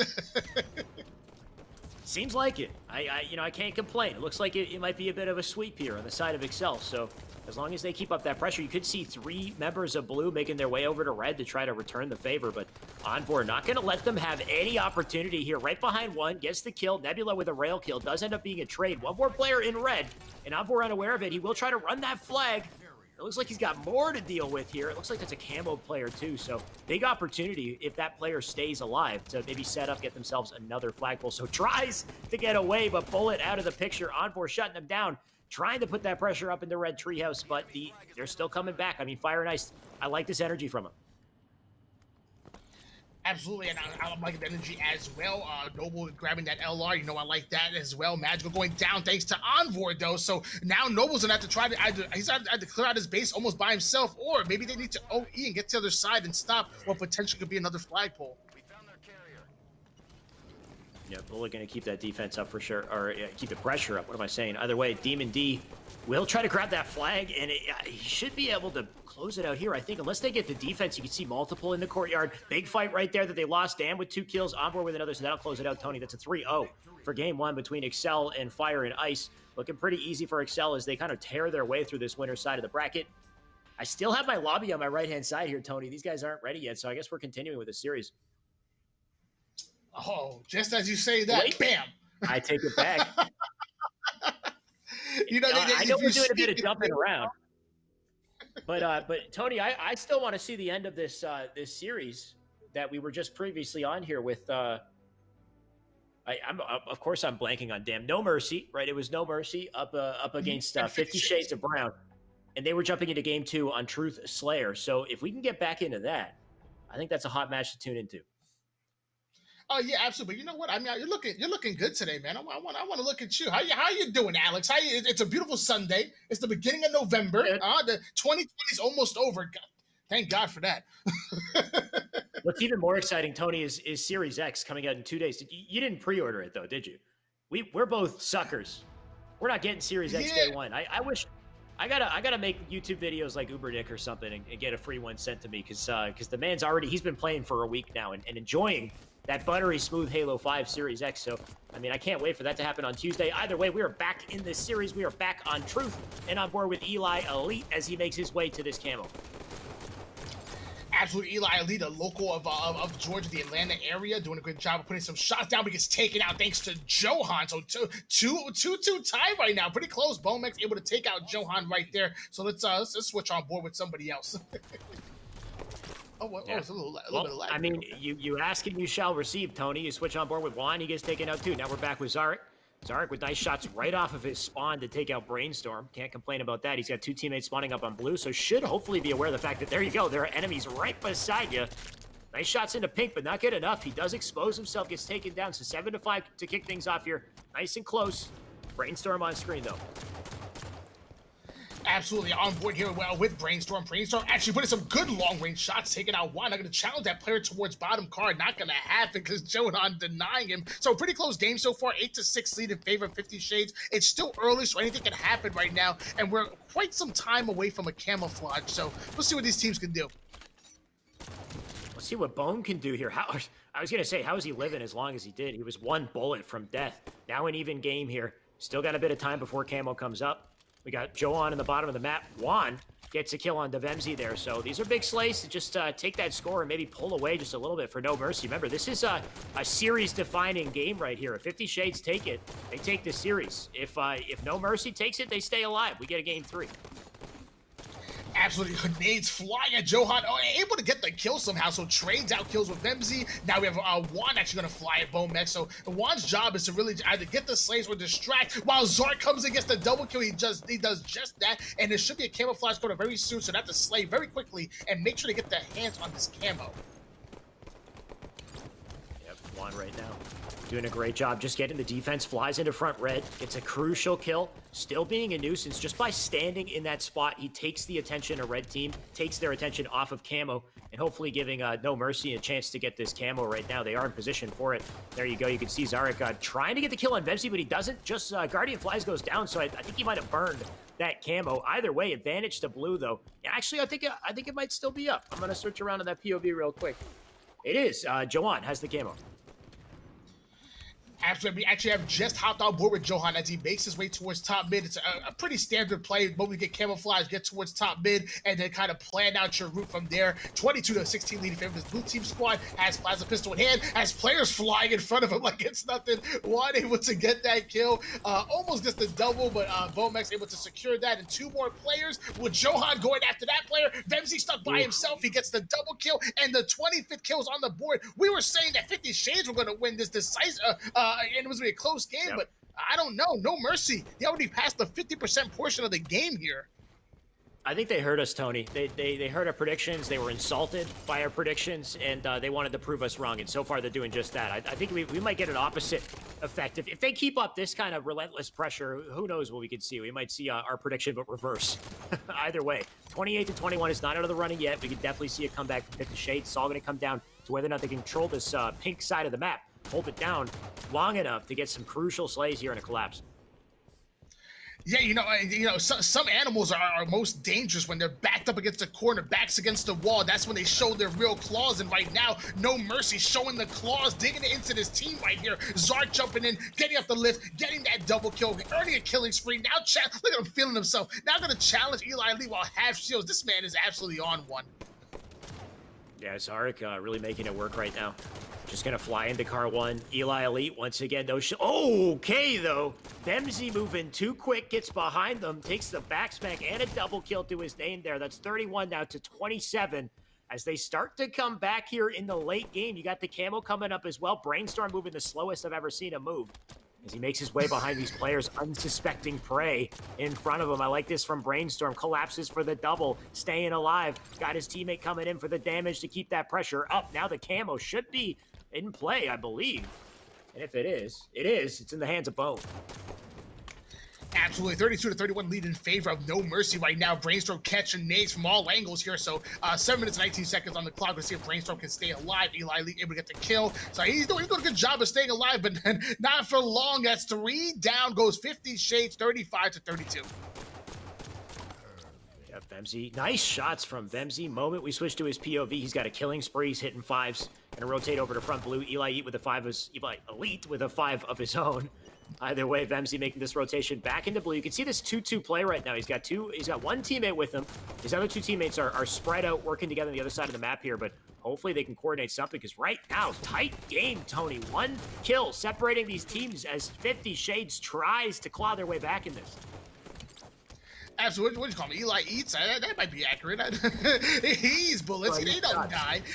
Yeah. Johan for No Mercy, trying to show No Mercy on that play. A player force him to back down. 1 kill lead in favor of No Mercy. Still chucking nades over towards P2. Getting some good hit markers there. Now challenging Vemzy, giving Zark the double kill. So the teamwork coming out of No Mercy is it's pretty impressive. It really is. Zarek just looking to close this out. Of course, they take this game. They bring this to 1-1 in the series. We will get that game 3, but they could end it all here. Just 1 kill separating these teams. U camo coming up. Tony, I'm going to call it. I think this is the last camo in the game. The camo that's going to decide the game if it doesn't get burned right away here. But pink side control on the side of blue here on No Mercy. So they do have the advantage on pink. Can they hold on to it, though? Just holding on to this pink street. Up in red base as well. But an even game here, Tony. It's just neck and neck. Absolutely. Guardian Flash trying to do his best he can to stay alive towards this bottom basement. Eli Lee getting a big kill on Zark, bringing it back within 1 kill. Mind you guys, this game's not over. Just because No Mercy has a little bit of a lead here. And just like that, never mind, 50 Shades have now taken a 3-kill lead. I don't know where this is coming from. Brainstorm's about to get camouflage. Things are looking crazy. They've somehow about to steal this game, about to swindle this game away. They have just swindled it, Tony. What a swing. Brainstorm, can he live, though? This man just somehow alive with the camo 1 shot, and honestly, even if he's not getting kills, look at the massive distraction that he was. 3 players up in blue here. The final 3 players in the game, 48, looking for 49 here to close it out with this base collapse, and they get this kill, which it looks like they will. That will end our game in our series 50-44, 50 Shades of Brown. I'm not a fan of all the team name switches. There are some weird team names, but I will respect the level of play from these guys. What a great series. Yeah, what can you do other than respect them? Another big performance come out of Vemzy, 18 kills, only dying 10 times, 10 assists come out of Eli Elite, a great 14 kills out of Zark. That was fantastic. Ultimately, obviously, wasn't enough for him to come back in this game. Vemzy is such a great addition to this squad as far as what he brings from a slaying standpoint. And what tells me the story about that win is about how they're veteran gamers. You know, even though they were down, they always say, "Hey, we're not out. Let's just keep playing, keep staying alive, keep playing for the cycles," and then finally they're able to weather the storm and steal that game away. Alex, I told you, if you cook that crow just right, you know, I'm telling you, a little bit of Tony Sachi's, a little bit of salt, a little bit of pepper, it could taste like chicken. I told you that before. Yep. Tony, all I know is you got to cook. You got to cook for me someday, because I still don't know what you're talking about, man. You're talking about all your secret sauces, your spices you're trying to throw on your food. I got to try it myself. So cook the damn crow, make it taste like chicken, whatever this phrase is. Either way, I'm not disagreeing with you. I think that was a great series. I think it was a great win for 50 Shades of Brown, despite the fact that they were down all game long. Like you said, they came back, they tore it away from them, and they came back in the last 10 kills in the game here. Tony, it looks like we are jumping from series to series without a second break here. We've got Excel back on screen with Fire and Ice. Absolutely, that's what we do in Esports Arena. We give the people what they want, and you guys don't want breaks. You want more games, and that's what Esports Arena is gonna do. They're gonna give it to you. Nebula taking out Running JM, challenging that player towards basement, not skipping a beat. Only 5 more kills for Excel to take this game number 2 and this series. And we'll see if they can do it, of course. They do have they will. What am I saying? I just took a look at the score, Tony. It's 48-28. This game's over. This series is over. There's no way these guys make a comeback. One more kill. I thought he was going to get that kill, but he didn't. Nice little stick there to deny him. But now 49. Looking for the final one here. Who's going to be the guy to get it? But, I mean, imagine the comeback, Tony. It would never happen. Never in the history of Halo have I seen a 19-kill comeback in this situation. Just waiting for it. There it is. It's 50-31. Absolutely, fantastic plays coming out of Cell, able to get that win, and very, very good. Fire and Ice going down. Was that a killing frenzy? My gosh, killing frenzy! Absolutely impressive. Yeah, I mean, these guys just assemble themselves, and already right off the bat, they're heavy hitters. 24 and 8 from Dan. We know he's a talented player, but damn, it's like he never left for a day, Tony. I wonder if they can continue to keep up these scores, considering the talent we have in this tournament. I know just Latham got knocked into losers early, but I'm sure they're definitely still there. They're going to be fighting hard. And I believe we also have Frosty in this tournament as well. So if we do get a chance to see him and his team, we're expecting some big plays from these guys as usual. So it should be pretty damn exciting to see what's left in this winner side of the bracket here. Don't go anywhere. We got more matches coming up soon. Stay tuned.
Welcome back yet again to our Esports Arena Microsoft Sunday. We do have another match coming up here. We got Frosty and team going up against Bomex's team. So we got an exciting match coming up. But before we jump in, I just want to let you guys know in the chat real quick that we understand the issue with the Team Excel, and we are addressing this internally. We're going to do what we can to have the best resolution for this, and we're just figuring it out right now. So we're going to show two teams that don't include Excel in the broadcast, and hopefully you guys can enjoy that and get excited about that. In the meantime, just trust that we're going to have the best result for the situation. Sorry about the concern. Tony, let's try to get this going again. Yes, you all are being heard. That's the main thing. You are being heard and not being ignored whatsoever. But what you can't ignore is Frosty as well with the camouflage in hands, controlling top mid. This is going to be exciting. This squad right here is like the highlight squad: Bubudubu, Frosty, Neptune, and Trippy. I can't complain about Frosty's POV, Tony. He's got the camo, he's got the rail. This is his favorite combo to have, especially on a map like this where he can do so much damage. He's got his teammates in front of him here as well, just waiting for some info to come his way as he makes his way up the top mid here. So good opportunity for him. There's the first victim. It's Brainstorm. Nice kill from him. Looking for a double, potentially. Oh, but he will drop forward. Nice wind up on that rail. He just savors the moment there, Tony. He'll get the kill. An opportunity for a flagpole already. Absolutely, and we talked about Frosty. You know, obviously we can talk about Frosty all day, but the fact that what he does, that you know, he does these crazy plays, but we do almost getting that flag in. It's right at the poke. There we go. Someone's gonna finish it. But he does these crazy plays while also adopting this new in-game leader role, which I'm really excited to see him take that next step throughout his career as Bubudubu gets an amazing kill. Bubudubu just gonna back off for now. Doing a good job, doing his job as usual. Gonna take a nade though. Oh, two nades back to back. Nice pressure coming in from that silo there and from bottom mid, but Trippy and Neptune gonna shut that down. Get rid of that pressure, try to reverse things here. You can see a player making their way up to top mid, but two crucial slays on the board here. Neptune gonna jump his way up as well. Oh, gonna whiff it for now. Instead, he'll go to the silo, set up for that flag once again. Absolutely now on board with Neptune right now, staying alive towards Silo, dodging as many nades as possible, and somehow putting some good damage down. These are going to get taken out right there. But Frosty putting some good shots. He's trying to stay alive as well. 3 down goes 50 Shades here. And that's 2 on the board, Tony. Making it look easy. I mean, we expected alleyways, I guess is what we want to call them, to really show out here, and they're doing exactly that. New camo should have been up. I'm not sure if anybody's grabbed it just yet. I see some blue players up on top mid. And a camo is actually in the hands of Trippy with the railgun as well. And that's a hell of an upsetting combo if you're on the blue team. Exactly. What do they call that? A Predator combo, making his way towards top mid, getting the back smack, sees a player over towards Silo. I think got the splash damage. Surprised he didn't get that kill right there. And still top mid. Getting the hold on. This flag is getting flowed from bottom mid to top mid. What the truth is going on here? Alley-oop. That was a nice play. Very rare that you see a top mid flag run strat on Fathom, but Tony, I'll take it. They're gonna lay that one up into the basket here and close it out with a 3-0 victory. Alleyways making it look easy and showing us some new tricks at the same time. That was absolutely insane. I've never seen that before. Like, can you just toss the flag up towards top mid, or do you need to hit some of that bump jump in order to like get it over? I'm gonna practice this now. That was crazy. I mean, we can go back and maybe see a replay in a bit, but you can definitely toss it up and catch it, especially because you got some range to work with for the catch if you're up there. So you don't need to have a perfect throw. But I've seen some crazy flag runs with the flag up to top mid using a kneecap. Like you throw the flag, you drop it on top of the ramp, and then you jump thrust kneecap off of the ramp and grab the flag again, and then go up to top mid. But we'll see. Apparently, we got the replay, and we can show it real quick here. Absolutely. So look at this. They got some distance on there too. And Trippy's like, I have camo. I'm not taking this. Get out of here. That's clean. So that's a jump. That was a jump thrust off the porch. The thrust definitely, kind of propelled it forward. I think maybe even gives him a farther throw as a result. So definitely a good play right there. Can't complain. Showing us new tricks here, Tony. 3-0 for the first game. Of course, this series is just getting started, but might soon be over. I'm going to switch over to Observer here. We got Kali Slayer coming up next. Alleyways. I mean, Tony, just look at this team. You got Frosty, you got Bubu, Neptune, and Trippy. All the superstar players just coming together. I haven't really seen this combination before, but I'm excited about it. Oh yeah, 100%. We're on to Slayer Coliseum, which we've talked about it before. There, if there's one player we need to hop on board with off the beginning, it's going to be Frosty. Dude, Frosty on oh my gosh, yeah. Frosty on Coliseum Slayer is scary. He is scary. If he gets the sniper, we just gotta wait for that one opportunity that he gets it in his hands. Whether he does the classic Frosty strat where he just thrust slides right by and grabs it right away, or will he launch it to himself? We'll see how he plays it. But I'm with you, Tony. Let's see if we can grab Frosty off of the opening rip here. Of course, Coliseum Slayer. We got the rockets, we got the snipe to pay attention to here. But Frosty's POV is what we want to see to kick things off here. So I am going to switch over to his POV as soon as we get there. And there we go, making his way through center map in the window here. Ooh, clean. Tony, I don't know if you're seeing this, but he already has the snipe. Looking for some head right here. And just for now, he'll back off. He'll play it slow. He already has a sniper. These 7 bullets in the chamber right now. We have a 2-0 lead in favor of Alleyways, and Trippy coming in with the rockets. He's already almost finding the headshot right there, able to force that player to back down. The collapse comes in, and we have a 6-0 lead in favor of Alleyways. Still on board with Frosty. 6 kills, like you said. You can see the spawners over on blue side here. And Frosty just going to look to line it up. You got Neptune already on the bend. Frosty in this nice middle position. His teammates coming up snipe side for the distraction. Oh, does end up whiffing the shot. Going to have to back down here. But looking like he's okay, though, Tony. He hits the mid or no scope. Going to somehow sprint slide his way out of that situation. This man being so slippery. It's so crazy because the meta of Coliseum Slayer is being defined by Frosty. Dude, Frosty is probably the best Team Slayer Coliseum player that I've ever seen. 10-3 lead in favor of Alleyways. I don't think he's ever, oh my gosh, snapshot and then cliffhanger kill right there. But I don't think he's ever lost a Slayer Collie ever. I don't think so. I think he's definitely lost a Slayer Collie before. I think we all have, Tony. What are you saying? He's an impervious god of the game. We know he's the GOAT, but man, you're saying you're calling some real stats here today. We got to get your stat chart up, Tony. I think you got to update the stat chart. Either way, we're on board with Bone. We got some blue team here, Tony. Looking rough for the blue team from their perspective as he gets taken down by an 8 that's 17-8 on the board. Absolutely, Vemsy doing a great job of putting some shots on Boo Boo Doo. Boo Boo Doo with the DMR is absolutely deadly. We're on board now with Trippy making his way towards Catwalk. 18-8 lead in favor of Alleyways right now. Did he just stick?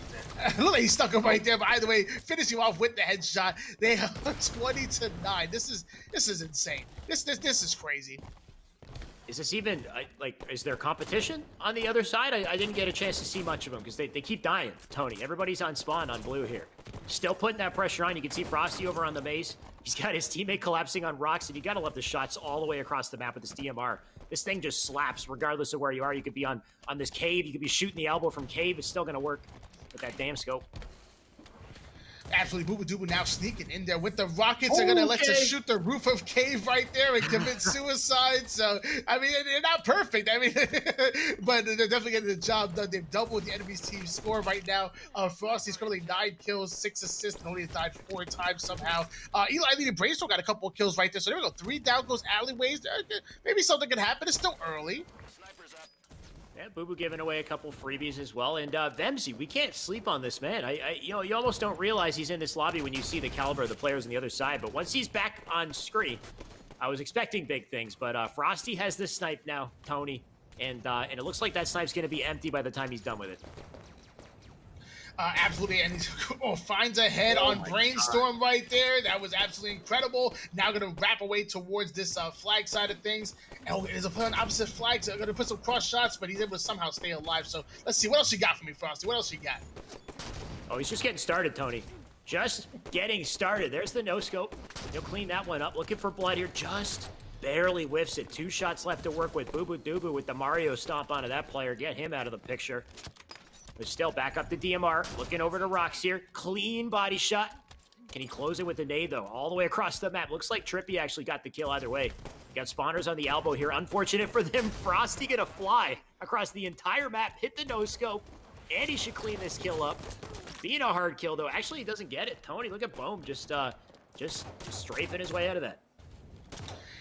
Yeah, we were talking about it yesterday, and what's crazy about Frosty's gameplay on Coliseum Slayer is that he'll almost Garrett, aka Yu-Gi-Oh! Tools, the one who actually who said this. He said that he has a way of putting himself in like these crazy positions, but just staying alive and just out rotating the enemy teams and not dying. It's not even just about him dropping these crazy kills, getting these snipes, but it's what he does even after that. His ability to stay alive and just constantly be rotating is insane. I think it definitely comes down to his timing as well. Of course, he's got an amazing shot. He's very accurate, so he can take these 1v1 fights, but he knows when to fly when his team gets to slays. He knows where the spawns are, too, so he'll collapse with these awkward off angles and great timing, unlike some of the players on blue here who are just flying off the map with poor timing. I don't know, Tony. This is looking a little rough here. Vemzy trapped from both sides. I love the attempt from Vemzy. If he hit that back smack, it would have been nasty, but at this point here, 42-29, we're going to be closing it out shortly, it seems. Oh, yeah, absolutely. 45-29 lead in favor of this red team squad. 4 down goes 50 Shades, so now they're going to influence these spawns here, and somehow 2 of them spawn Blue Elbow, purposefully putting them on a split spawn as Frosty goes in there and cuts it off. Absolutely perfect. The other 2 spawn on Cave side, so now they're going to just collapse on Vemzy. He gets taken out by Neptune. 1 more kill needed, and that was just perfect play. Looking nasty, Tony. These guys are looking way too clean. 50-31. That was an easy series. I'm not sure if we have too much competition against them to really take them down this time as well. I know we have Just Latin, but Just Latin were knocked into losers early, so they can't really, they won't get a try with this squad here unless they make it all the way through losers side. And I mean, when you look at that scoreboard, 16-6 from Frosty, 13-8 from Boo Boo Dubu. Making it look easy. Tony, like you said, this was one to add to the undefeated record on Coliseum for Frosty. Isn't that right? It might be. I'm telling you, Frosty is. I don't know if he really has lost the Team Slayer. Obviously, at some point in time, he's lost one. But I feel like as far as when it comes to a player and a map and game type, I feel like he has perfected Team Slayer Coliseum. So maybe the losses he did get earlier in his career have been completely neutralized by him completely redefining the meta for Coliseum. He really has. He redeemed himself on any of the losses he ever had by such a wide margin. It's almost as if he's never lost, is what you're saying. Honestly, I would say more than Kali Slayer, Kali Flag, I would think he would be even more comfortable with, because Kali Flag, you know exactly where they're spawning, and you just kind of line them up, knock them down, right? They're all spawning on their side of the map. So when he's got snipe in those situations, it's a sight to behold. But either way, very exciting series that we got to see there from Alleyways. They will continue on through the loser side of the bracket. They will bump that blue team, 50 Shades of Brown, down to losers. They're going to have to face off some heavy hitters. We said Just Latin was in loser's side as well, so I'm sure that'll be coming up as well. But we're going to stick with the winner's side of the bracket here and find out who makes it to that grand finals position. So stay tuned, guys. We'll be back with more very shortly.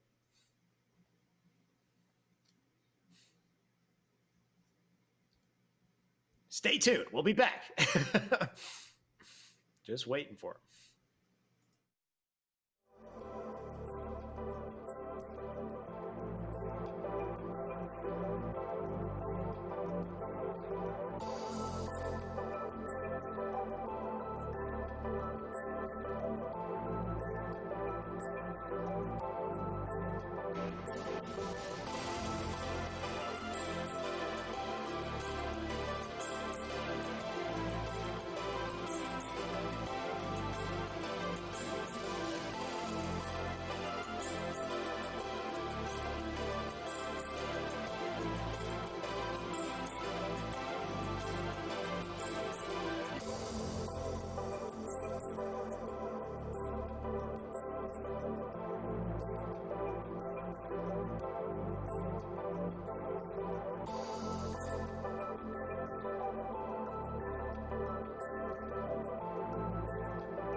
Hello, welcome back to our Esports Arena Halo 5 4v4. We are about to jump into winners finals, so thank you for your patience. Of course, as you might understand, there was a bit of a sensitive issue involving Excel Esports. We've talked it over as a team and decided to disqualify them. Not going to get into details on what exactly happened here, but the focus is Halo and bringing the best community games and vibes today, Tony. I'm sure you can agree. So we're going to jump right into the match here. We changed things up. We got Fire and Ice on the other side of winners going up against our Alleyways squad. Tony, if you have anything you'd like to add, feel free. Otherwise, we're just going to get into this Halo. Yeah, I mean, Fire and Ice knocked Just LA Tim into the losers brackets, and they've been playing lights out today, so I'm excited to see them in the winners finals. And most important, let's just watch some Halo action. Let's respect the competitors that are still in the tournament, and let's have a great finals, because Magical running GM just put Trippy and Boo Boo Doo on black screen. Let's go. Yeah, we're on board with that too. This is going to be rough, Tony. I mean, we just saw the last series, and we saw how incredibly dominant it was. It completely it just exposed the enemy team here. So, I mean, this Alleyways team, those signs are slowing down, but running actually has the flag. So Fire and Ice going to try to give us a series here, Tony. Let's see what they can do. Absolutely on board here with Boo Boo Doo Boo. Now going to challenge this play over towards bottom red, but he actually has camouflage, so that's going to be tough. Good trade by Boo Boo Doo Boo to take out Noble with the camo. Now switching gears to Trippy, who's that's a nice little strafe you got. I'm about to copy that one.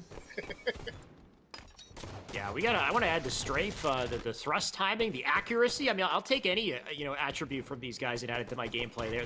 They got it in spades, Tony. Right now they seem to have that top map control as well. But I mean, with that one flag in the board, Fire and Ice looking pretty good so far with the score. And they keep up that pressure though. You know that once Alleyways gets that ball rolling, once they get that momentum going, there's no slowing down for these guys. Absolutely on board here with Magical now as he makes his way towards Red Eli, forcing Trippy to back down. So good shots by him. Now cross map and Trippy, and that flag is being pulled, and it's Fire and Ice showing that they belong in this winners finals right here. 1-0 lead in favor of Fire and Ice, and I'm loving it. I'm loving it right now. You're like a kid at McDonald's, Tony. You're loving it. All right, terrible. Terrible joke. I will try again in the future. Either way, that dude does get the return. We still have a flag down on P1 here. They will be fighting for it. You can see Noble up on top car. Nice shots from him. He will get that kill, and that gives his team an opportunity to take control of Pink and return the flag at the same time. So Fire and Ice really fighting here. Absolutely. Noble actually gets taken down right here. So actually Trippy going to be holding down this anchor spawn. That flag should be being pulled. And oh my gosh. And actually, here we go. Frosty and Trippy going to work a little 1-2 combo on P2. Camel's coming up. What's going to happen here? Somebody's going to grab it, maybe burn it, Tony. I don't know. It looks like, yeah, definitely looks like a burn bullet. Just last second tried to grab it there. He does get taken down. Frosty up on screen. One shot, he'll get taken down as well. So no opportunity to pull that flag. And honestly, Fire and Ice doing a great job shutting them down, keeping them back, coordinating their resources, and keeping up this defense. But how long can they hold out before that flag does get pulled? We'll see. Absolutely. Neptune actually making his way over there, being as objective, efficient as possible, getting that pull as his team is getting the slays. Oh, but they were just 2 down, now going 3 down. Flags being started. Jesse's getting in there to start that flag.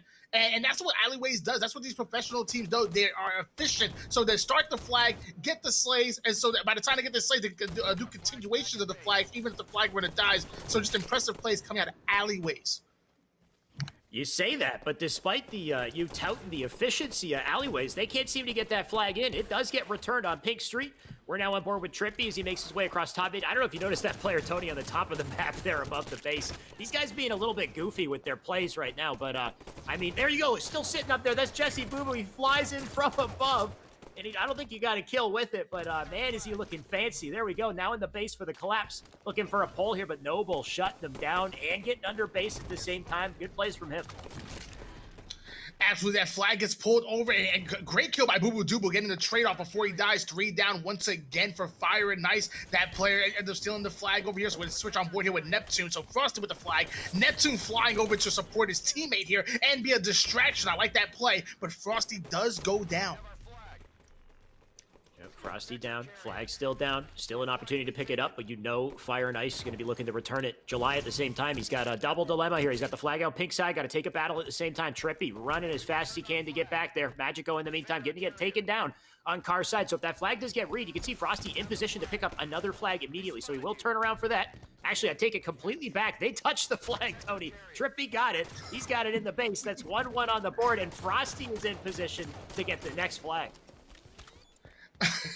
Yeah, the little relay right there. So we're tied at 1 apiece right now. 7 minutes and 27 seconds on the clock. Camel's coming up. That flag is now being pushed over towards the 50% portion of the map. And then Trippy, look at that. Being unselfish, jumping in front of the flag carrier was one shot, challenging that player. Even if he would have died right there, he still would have made that player one shot, and Neptune would have been able to finish that kill and the flag cap regardless. 2-1 lead in favor of Alleyways. They're playing lights out. Great work from Neptune as well. Still got a bit of camo to work with as he flies to top mid. He can just play it slow here. You can see that flag. I believe it was already out. Where is it? I feel like it's like right behind him, beside him. Either way, Neptune doesn't care. He's just going to get these kills here. Nice kill on the Noble. Turn around. There's the flag on top mid. No wonder I was confused. Rally it right through the door there. That should close it out, Tony. No contention to really stop it from happening, I think. There we go. He'll be putting that one in. That's 3-1 to close out our first game. Alleyways will take game 1, but honestly, Fire and Ice put up a good fight here. They made it tough for that first half. Hopefully they can keep up that. Yeah, absolutely. That was obviously a fantastic win for Alleyways, but I mean, Fire and Ice definitely did step up, especially in that beginning of the game. They put the first flag cap on the board and did very good in the slays department as well. But you can't just come at Alleyways and have like a good start. You got to have a good start, a good mid game. You got to finish well. You got to put a complete game and series together, which it's tough to do. I mean, dude, and for Frosty dropping 63 accuracy, Trippy's making plays. Neptune is a god, and Boo Boo Dooble has been playing lights out Halo 5. It's incredible. It really is. That's right, Tony. I'm sure you know it's like a good sandwich, right? You can't just have 2 pieces of bread and a tomato in between. You got to get your layers. You got to get the lettuce, the ham, the corned beef. What do you put in your sandwich, Tony? Lettuce, ham, corned beef. No, okay, look. I'm disgusted. This is the Canadian taste buds. If you're gonna talk out of your butt, turn around so I can understand you better, Shotway. Okay. Look, what you need is you don't put maple syrup on your sandwich. No. What you need is I don't think that's a thing. You gotta go either ham and turkey, or if you're feeling a little rustic, maybe on a cold day, maybe get some roast beef and turkey. I think all this meat talk has got your dog freaking out, got him excited. So, but my apologies, dog, with the tease there. But we have another game to play here, Tony, and it looks like it's going to be Rig Slayer to close out this series. I'm going to switch over to Observer so we can get this going. Alleyways going to be facing off yet again with Fire and Ice. Of course, if they take this game, they'll be sitting pretty in grand finals in what's been a dominant performance so far. Absolutely, and obviously a fantastic job by Fire and Ice to make it this far and to do what they've done. But man, you're talking about the likes of Alleyways, Boo Boo Dooble, Frosty, Neptune, and Trippy. These guys are absolutely insane. My gosh, it's incredible. And now we're talking about Slayer on the Rig, one of the most punishing maps in HCS right now. This is not fair. This is not fair. I mean, like it could have been Callie instead. Tony, isn't it kind of better after what you said last series with Callie Slayer and Frosty grabbing snipe? I almost feel like this is a step up on Rig Slayer, though there's still a snipe and there's a shotgun and there's a camo. So either way, it's kind of a rough go for this blue team here. You already said it. Alleyways looking so damn confident, looking so damn strong in this tournament. I just wonder who's going to be able to stand up and stop them. Fire and Ice, they're in the best position to do so. So it's got to happen now, or that's it. They'll be knocked into losers. Absolutely. So it looks like the games are getting started here, and you know, on camera. So scatter shots over here. Invis is coming up soon, and why don't you take over from here, Alex? Yep, Scattershot, Invis, Boo Boo Doo Frosty will land on Frosty as he makes his way over to Sniper here, and oh! The moment he grabs this snipe, I already get fearful for the blue team here. We got 2 kills on the board. We got the camo who's likely already been picked up by a player on red. Frosty gonna drop a nade and a body shot into Tower 1 there, so he'll clean up that kill. And he already knows players on the outside catwalk here. Nice little beeline through the long haul. Just waiting for a good opportunity to line one up. No scope opportunity right here, running. Gonna be that first victim. Right now, you can see the slays coming up on the board as Frosty just adds in the damage. 7-1 to kick it off, Tony. This is looking so rough already. Oh, my God. On board here with Alleyways, a 9-1 lead. Frosty doing some crazy things and dropping the killing spree right there. I cannot believe what I'm seeing right now. Frosty's playing lights out, going in for the nades. He's dangerous. And I said Slayer Kali. He's dangerous in anything Slayer. This is the most frightening thing with Frosty in a snipe is when he takes this obscenely long time to line up a shot. Like, he just holds the reticle there, and you know he's going to line up this nasty flick shot. And he just waits, and he hits it nearly every single time. It's scary to witness. You do not want to be on the other end of it if you're just shooting him, you're trying to get his shields off, and then all of a sudden, next thing you know, you're dead. So, I mean, Frosty still on screen here, 13-4 on the board. They got no real threat against them.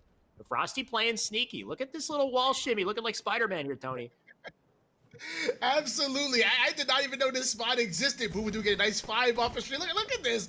Finally going to get out of his spot. 14-7 lead in favor of Alleyways. At least he's having fun right now.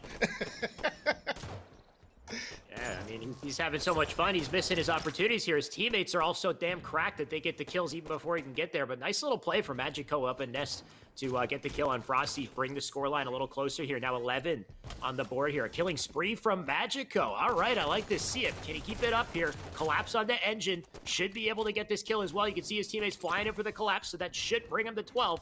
And then the camo coming up as well. They got inside map, so a great opportunity for Fire and Ice here. Uh-oh, Tony. I see Boo Boo has camo. Oh, no, he's dead. Oh, no, does he? I'm here with Trippy now, who's on top of the real good spawn. He's going to stay alive. And hold, is that assassination? And assassinations are turned on for Frosty as he goes after Bullet. Trippy with the scatter shot in hands. Let's see what you got for me, Trippy. Oof. 180s, punches him right in the crotch there. You got to love it. He takes him out. Frosty, yeah, you said it. I mean, he's doing animated assassinations. We missed it, but that's just dirty. That's dirty play. You can tell how much he's feeling himself here, man. Just spinning around doing 720s. Like, where are the enemies? They're spawning in bunker behind him. And he will get taken down, but 24-15, they're looking comfortable.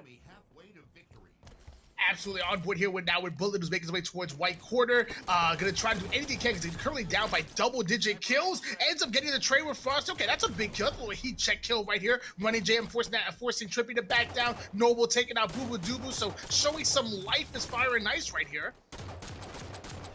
Yeah, I mean, trying to show some life. They're about to die here, Tony. It's 28-17. What are they gonna do? What can they do to really kind of coordinate, make a play here? It's got to be with the snipe. So I like that play from Noble. Look at Frosty killed himself on the feed. Not sure what he's up to. Either way, Noble gets a nice headshot.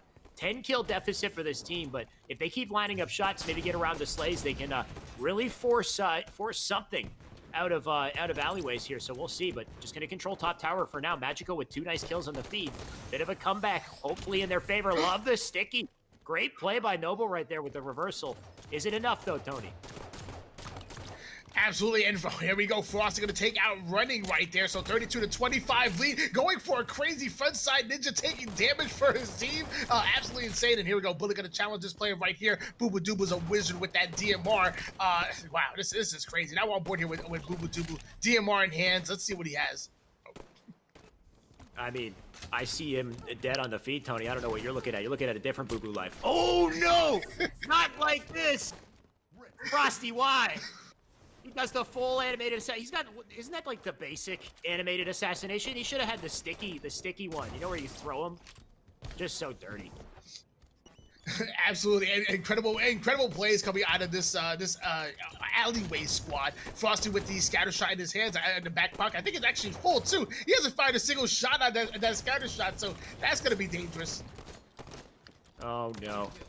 I'm just watching Front. He doesn't have a care in the world. Look at this man drop into trench with the shotgun, hitting the floor, looking for blood here. Can he line it up? He does manage to take the shotty off map. They got a 6-kill lead at this point, but it feels like they got a 20-kill lead with the way they're playing, Tony.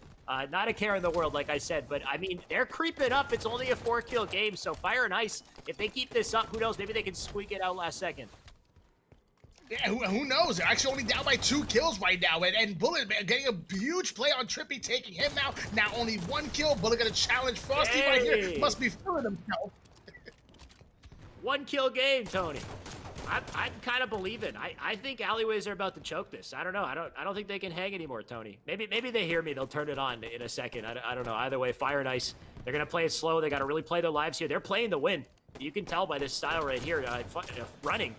Not really running at all, Tony. He's staying still. He's holding on to his position. He does get a spree. Still a 1-kill game here as they try to hold on. Yeah, absolutely. And oh my gosh, Boobadooboo ends up taking out Magical right there. That might have been the kill they needed to open things up. Boobadooboo staying alive, getting towards Engine 3. Now, is that a player on Bat Ledge? Yes, it is. It's a player right next to him on Bat Ledge. You know when you see a player on your radar and it shows that he's either above or below you, so you look down and turns out he's up? That was the situation for Boo Boo. The worst. That dude. radar gives so much information. It gives us so much information, but I never look up. I always look down. The radar gives me some TMI. Too much info. By the way, 46-48, 2 kills to close it out. Boo Boo has camo. I'm going to call game over just because Boo Boo has camo. My God, what a snapshot. That'll close it out. 4-kill game. Alleyways will take not only the game, but the series, Tony. That puts them in grand finals with, honestly, I don't know who can hang with these guys today, Tony. I mean, it's a very good question. It's a reasonable question. I would say, like, as far as having the firepower to compete, I would say maybe 50 Shades. I would say maybe just LATM, who happen to be on the same side as the bracket, but they have to fight their way all the way to losers finals and then get into grand finals, then win 2 best of. Alleyways looking like the all-star team right now, and not much competition left. Yeah. Rough for the teams facing off against Alleyways, but the one kind of brighter side of this story here, Tony, we've got the winners bracket settled. We understand who the winning team is at this point, kind of for the most part. They're going to sit in grand finals. What's more exciting to me, Tony, and maybe you can agree, is the loser side of the bracket, is these teams that, didn't get a chance to compete in Pro Series yesterday, but have still been grinding, have been improving, have been getting better, especially, a team like Just Latam representing our Latin American community. There's so many great squads in that loser side of the bracket that we really get to see play today. We really get to see the best of. So that's what I'm most looking forward to. I'm sure we'll be jumping into that losers bracket very shortly, but before we get there, we will have a short break. So stay tuned, guys. Don't go anywhere. We'll be right back.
And we're back with more Esports Arena Halo 5. It is time to take a jump into the loser side of the bracket here, Tony. We've got Chosen. No.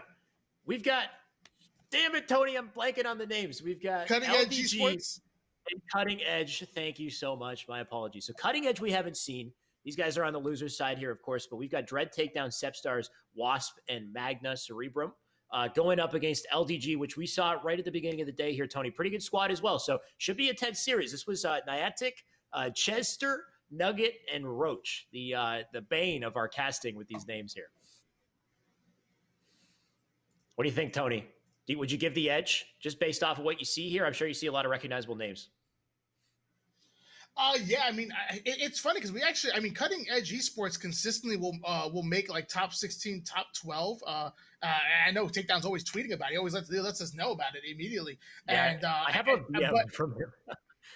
Yeah, I think we all do right now. But I'm gonna say LDG. I'm gonna give it up to them. I feel like they've been placing top 12, top 8, so they've always been a tick above. But who knows? Maybe it's Takedown's time to steal a game here. Yeah, I mean, Cutting Edge looking poised to potentially take this to move on through loser side of the bracket. I'm trying to keep up with Takedown's messages, but ultimately, Takedown's letting me know that they've got some serious potential here. They've got some good wins under their belt, and they're looking to take that energy into this matchup and really show their stuff here, Tony. So they're going to try to prove it here. We're just waiting for Magna to officially get into this lobby, and it looks like we will be kicking it off with Fathom CTF for our first match of the series. What do you expect to see from Fathom CTF here, Tony? Any keys to success on a map like this? Keys to failure? Keys to success? What do you think? Did I lose him? I lost him halfway through. Tony, my man. Looks like even without Tony, I can already see this game loading up here. We got Fathom CTF. We're about to jump in. I'll be solo casting until my man gets back in, loads back up. I saw him jiggle there for a second. Either way, you can see the lobby here forming. So once again, Dread Takedown, Magna, Sepstars, Wasp going to be going up against Niantic, Chester, Nugget, and Roach. Fathom CTF. First opening strat in a game type like this is always so damn crucial. In the first 30 seconds, we could see a flag. We could see a camo and a rail grab, of course, as well. So that'll be very exciting to see. Tony's stuck in limbo still. Oh, he's back. Is he back? I don't even know what just happened. Like everything was going slow mo. Like, I think I turned it to the Flash. Everything around me was going slow mo, and I'm like, oh my gosh. Yeah, but the Flash is so fast that everything he perceives is in slow motion. So like he's moving, he has to actually like move. I'm getting real nerdy here. But either way, Niantic Zyron actually has a light rifle in hands, putting some cross map shots here, and I'm glad to be back though. That was scary. Yeah, well, you might have felt like the Flash, but on my screen, you were a turtle. You were not moving. You were completely frozen. So yeah, the parallel universe took place here, and in the end, we all came together and we got to celebrate and watch some Halo. It looks like we'll stick on board with Niantic, who has himself a light rifle in the back of red base here.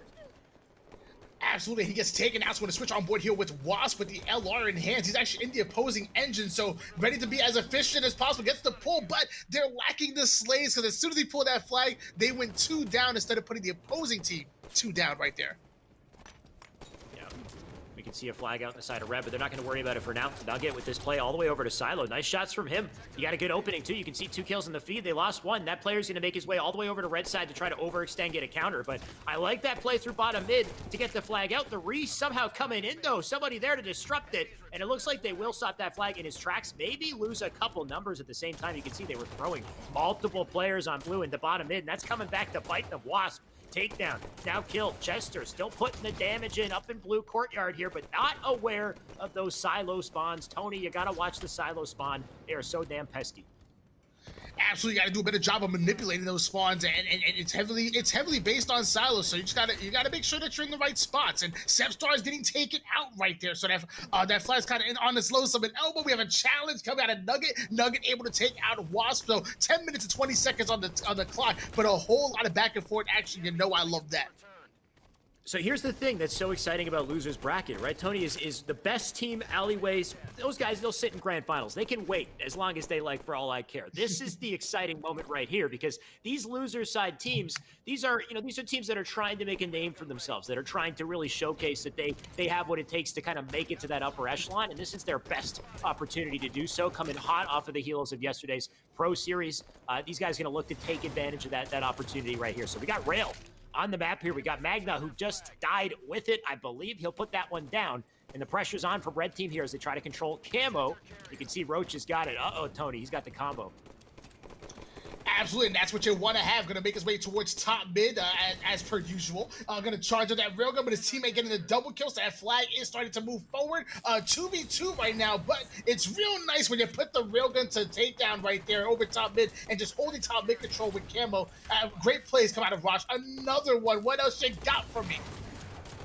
Ooh, just whiffs that last shot right there. That would have been huge from Roach, but he does back down Wasp. He's got some camo left to work with. Does clean up the kill a little bit later, so can't complain about that. He'll make his way over to blue treehouse. He's got 1 player behind him, Tony, but he's okay because he's camoed up. He's ready to go here, making his way all the way over to generator. So great little checkpoint to get in the back of blue base. Pressure still on. Going to try to kill Wasp here, and he gets a big kill to stay alive. The longer he milks, the more of an opportunity he gives for his team to get back to this flag, to pull it, to take it back through bottom mid here. So this is huge from Roach. Absolutely, incredible plays by Wasp right there. He almost pulled off a nice little reversal kill despite being one shot. We have a 1-0 lead in favor of LDG Esports right now. Niantic currently holding down top mid and just flying up on Magnum. All right, so there we go, 2 down. Now takedown challenging. They work a little 1-2 combo. Now we have a momentary 3 down. Things are looking good if you're a fan of LDG. Yeah, look at holding down top mid, but 2 Magnums is a little too much for him up there. He will get taken down. That flag, in the meantime, got taken in. That's 2 points on the board as LDG lead this. Still on board here with Nugget, making his way around the map to get back to the flag for round 3 here.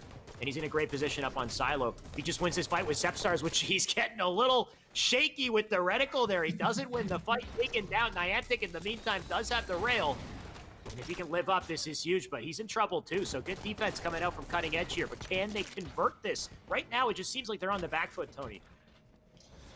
Absolutely, and here we go. Nugget actually going to make his way towards this treehouse side of things. Maybe gets this top mid control while Camo's coming. Actually, Camo's actually already up. So Nugget going to challenge back. That's a pivotal battle right here. If Cutting Edge Esports ends up getting that camouflage, maybe they can convert it to a cap. I mean, that would be the hope, I'm sure. Magna does have it. He's got his teammate Yayos. What is that tag, Tony? He's in the generator. He's going to wait there for an opportunity to grab flag.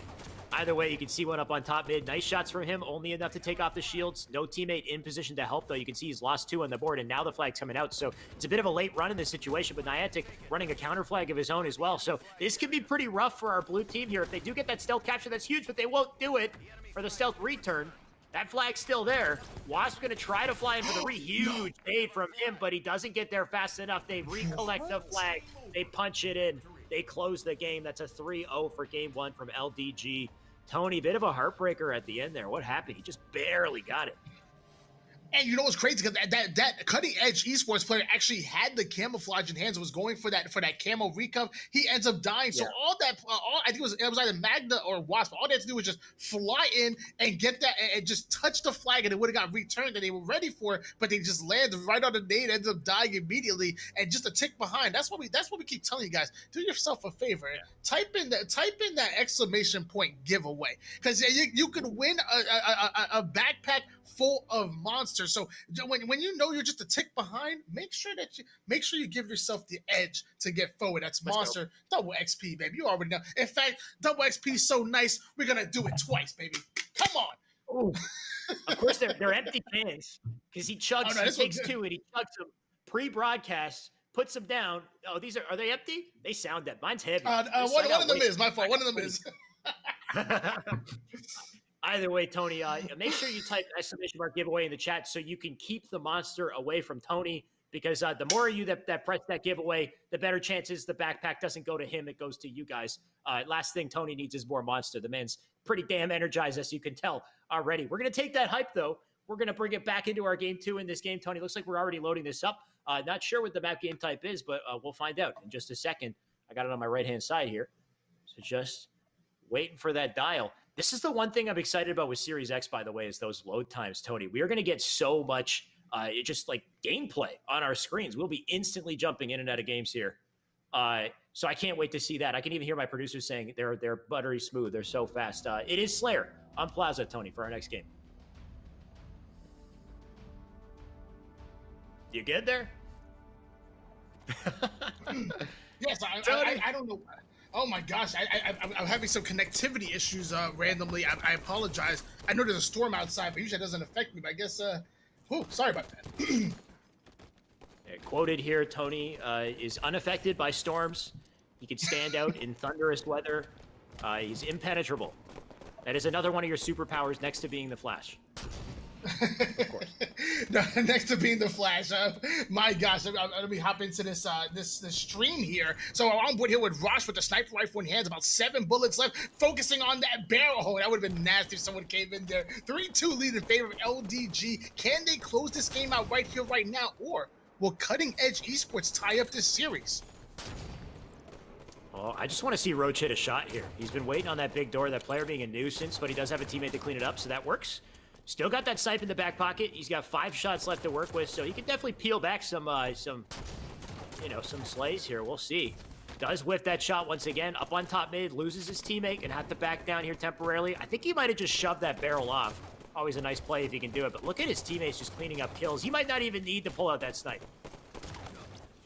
Absolutely. Oh my gosh, it's a double kill thanks to Rosh, and they're going for the triple kill. That would have been absolutely nasty, but catches a beautiful nade from Takedown. So 8-7 lead in favor of LDG. Still early, so Cutting Edge can easily come back in this game. And Sepstars could be the one to do that. He does land that nade into dip.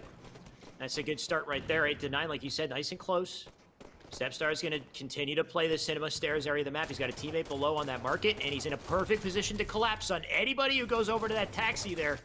But the nade does nothing. What was that nade over on the Priest? It looked like it should have got the kill. It didn't do it, though, and that does give that red team a lead now 12-9 as they start to pull away here. Oh, I take it back. Oh, Nugget getting a big kill. Oh, back. No. With a ninja. What? That would have been dirty. Oh, my gosh. Tell me how it didn't happen, though. That's the thing about clamber ledges in this game is if somebody's in a clamber, it looks like they're facing the other way, but sometimes on their POV, they've already 180, they've turned. So it's such a weird little scenario right there. He doesn't get that back. Instead, the OS comes up, it gets picked up by Roach, and while they only lead by 1 kill, Roach has an opportunity to really set the momentum here, and it's all going to start on glass as he makes, look at these nice little spring jumps. Can't complain, Tony. He'll connect that. Absolutely overshield in the hands of Rosh right now. Has about 40% left of it. LR to the body of Sevstar. Looking now, skipping a beat, turning in, focusing up on these spawns here. They have a 4-kill lead. He ain't slowing down for nothing. But he gets taken out. Until he dies. He just goes straight down here. Good luck to that guy. Either way, he'll be back on spawn in just a second. We got Nugget on screen to, to keep you sustained in the meantime. Either way, Nugget gonna take a big nade though. He's in trouble. Gonna have to back down for now. They are fighting for the snipe. Of course, such a crucial weapon to take advantage of here. And Nugget in position for it. Doesn't look like he's the man to pick it up, though. Instead, Niantic's gonna be the one to hold on to Sniper. So I wonder if he's got any plays brewing here. We should switch over to him. Absolutely. Oh my gosh, Nugget getting the flank over towards U-turn and taking out that player right here. Now he's kind of in the open here. Yeah, the player top goal, the player in market, doesn't matter. Able to stay alive, take out Magnum. Now almost 27 to 18. Alex, what's going on here? Tony, correct me if I'm wrong. How do I say the man's name? Is it Roach? Is it Rozich? How do you say his name? Say it. I'm so bad with gamer time. Why are you asking? Oh, I say Rosh. But look, my job is to scream as loud as possible on the mic. Okay, you're the brains of this operation, Alex. Don't. It's not my fault. These guys don't know how to name themselves. All right, I don't know what to call him. Either way, Rosh, Niantic, I can barely read. We'll go with that. He gets taken down, though. Snipe in the hands of somebody on blue, and hopefully it's legible. It's takedown. I'll take it. 2 shots left to work with. Show me something, takedown. Head. Oh, not quite. Just looking for another opportunity here. He'll play it slow for now. Absolutely. Rorsch. I got you guys. Thank you in the chat. And there we go. A takedown with the sniper rifle in hands. About 1 bullet left. Almost putting it to that player's head, but ends up missing the shot. Only down by 5 kills. Cutting Edge Esports. Can they come back, Alex? No, it's impossible. I've never seen a 5 or a 6 kill comeback, especially when players don't move. Tony, what am I looking at right now? I'm seeing you know what? Earlier I saw a player joined. I lagged out during my Wasp joined in. Who's that? Is that a Wasp Smurf? I see clandestine Wasp on the team. If that's part of the team, that's a problem. You know, like if that's a Wasp gamer tag and he just joined in, I don't know, Tony, we got to get down to the bottom of this. We do. I mean, during that crazy connection problem I was having, I ended up lagging out, and I guess that gave the opportunity for someone to jump in, I guess. I'm not sure, but oh, no way, dude. The storm hit you. It knocked you out of the broadcast. And then somebody who was a viewer, a lucky viewer who was watching, just jumped in and said, I want to play too. As apparently, I don't know. Or either way, we're gonna figure out what you might want to cast. Or yeah, take over at this point. Either way, we're going to be jumping back into the game. Obviously, I didn't even see what the scoreboard was, and I can't even check it on. Tony, why you got to do me like this? Ruling is going to be, but you know what? I will say, Cutting Edge Esports, they weren't out of it. They were in that game almost the entire time. It was close. It was close enough. I was making a joke about there being like a 5-6 kill deficit. It definitely could have swung back the other way. They could have made a comeback. I think we still had maybe 1 shot in the snipe over on blue side there. Either way, clandestine Wasp, whoever you are, stick to matchmaking. What are you doing in the lobby? We're gonna reset that. I don't know if we're doing a full reset. I didn't get the official standing on that, Tony. I'm not sure if you did. Is it a full reset? I'm seeing in the chat we're getting a full reset. So if that's the case, let's go for it. I'm down to cast more. It's 31-25. Sorry, so we're going. Okay, so red up. Red has 31 and blue has 25 at this point. And we'll do it again until we get it right here. 31-25 is the score. So we've got 19 kills left on the side of red here, and 25 left for blue. Max. Yes, sounds good. Sounds good. Sounds good. Sounds good to me. Want me getting in the game? Okay. All right. There we go. I guess we'll make sure we're on invite only over here, and Slayer on Plaza. So you know what? A little bit of a reset for everybody. It's gonna get interesting. It's going to get interesting. Can't wait. The moment we get them in here, though. So we're missing one for now. And the moment he's here, we'll be ready to go. We'll start that up once again. It looks like whatever that storm is, Tony, I think it might have hit this team too. It's in multiple locations. I don't know. This is one hell of a storm. It's tenacious. Yeah, I mean, hey, if you're in the Georgia or Florida region, it actually is getting a little bad over here, but it's okay. Storms are temporary, halos forever. No, that's not my not my mother. I don't know who that is. What? It's not my mother. What? I don't know who it is. That's not my Why mother. not spell me? I just Wow, dude. Not only Niantic, Zara, Chester.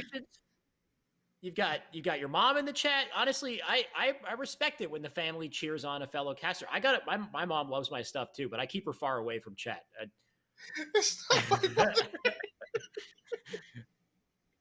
All right. Either way, it looks like Tony. Apparently, you got to clean your room after this. So don't forget. Okay, this broadcast, I know it's going to close around midnight or so, but make sure you clean your room. That's just unacceptable. You got to make up your bed.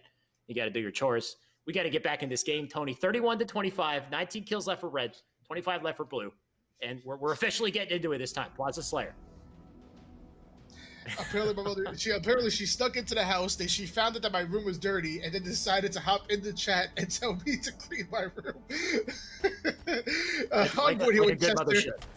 Yeah, exactly. How did you get in here? The door's locked. Either way, that's already one on the board right here. So blue needs 25, now make it 23. And like we said, 19 for red. Your Chester does get taken down. Wasp on our screen here. Wasp flying over to Cinema Stairs. Dread does get that takedown.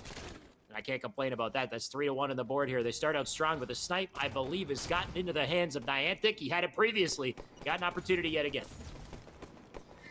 Absolutely. A 5-1 lead in favor of this blue team squad. Cutting Edge Esports are opening things up very well. Mind you guys, this is a continuation game, so they need to put 25 on the board. However, LDG only needs to put up 19. So we're going to see what happens as Zaron with the sniper rifle in hands. Hopefully he can eat away at this somewhat of a lead. Yep, Niantic Zaron looking for an angle here, for a blainer. If he can line him up. Teammate already gets the kill onto Wasp here. You can see another one over on Cinema Stairs. Honestly, there's a brawl going on in Cinema, and Niantic's just sitting in Cafe. Like, where are the angles? Where are these guys at? There's his opportunity right here, but the slide. Oh, not enough. There's a good snipe from Niantic. He'll take him out 7-8 on the board here. Niantic with the body shot. Gotta love it here. Chester with the cleanup. So a little bit of momentum string going on here for Red Team as they continue to land shots. Absolutely. Still on board here with Zaron, who's doing a great job of staying alive. And here we go, 10-9, lead in favor of LDG right now. So they only need 9 more kills, while this blue team, Cutting Edge Esports, needs 15 more. Excuse me. They need to get to 25. I'm just waiting until I see 19 or 25. I'm not even going to do the math anymore, Tony. It's just like the kills keep changing sporadically. We got players dying left and right here. Niantic goes down in our feed. We're going to get another trade here on the board with this fight. But Magna, I think, just somehow weaseled his way out of that situation. Big kills right there, 13-11 on the board. Going to make his way over to Yard right now, and you can see he's got a teammate with him for this collapse. You can see 3 players in Yard right now. If they get a nice, well-coordinated collapse here, then they can really put some damage in, but I'm not seeing it just yet. Now the fly in comes up here. Magna does get the kill. Wasp with 1 as well. So that's 15 on the board here.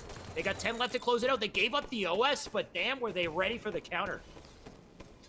Absolutely. You get the OS when you have that Plaza pistol and you're good with it like that. 17-12 lead in favor of Cutting Edge Esports. However, they need to get to 25 before LDG gets to 19. So they have only a 4-kill lead, but it's a lead per se, I guess. Yeah, it's still kind of a rough situation for them. It's not a lead overall here, but nice use of the combo here from Magna. Doesn't hit the combo the next time, but doesn't need to. You'll clean up that kill. That's 19-13 on the board here. 6 kills left for Dread Takedown and Cutting Edge Esports to really take this game to bring us to a game 3. Nice shots here from Sep. They're keeping it up, Tony. I think it's definitely possible here. They are officially winning the game at this point by 1 kill. Yeah, absolutely. I'm excited to see this. I want to see Cutting Edge Esports force a game three. I'm excited during game threes. And obviously, you know, Takedown's been looking for his chance to try to make it into that top 8, that top 6, and who knows, maybe top 4 grand finals discussion. So we're gonna see if he's able to do it right here, right now, as the red team has just gone 2 down. Only 3 more kills for them to make that 2, make 1 more kill. Fighting hard. They made some serious progress, Tony. They're looking to close it out here. 1 more kill will do it, and they hit it. Make it 26. Are they playing the full game? No, they'll close it. So there you go. They over and beyond. 26-14, but overall, that would be, do the math on this, Tony. it'd be what, 51 to what? To 45, right? 51, because they need to get 19, so it'd be 51 to 45. What? They had 25 before, so 25 plus 14 is 39. What? What are you saying? Blue team needed 25 kills. They got 26, so they totaled out with 51. Red team needed 19. They got 14, so they totaled out with 45. They were 5 off of their goal. That's not how math works. They had 25 kills before, so they needed 25 to win.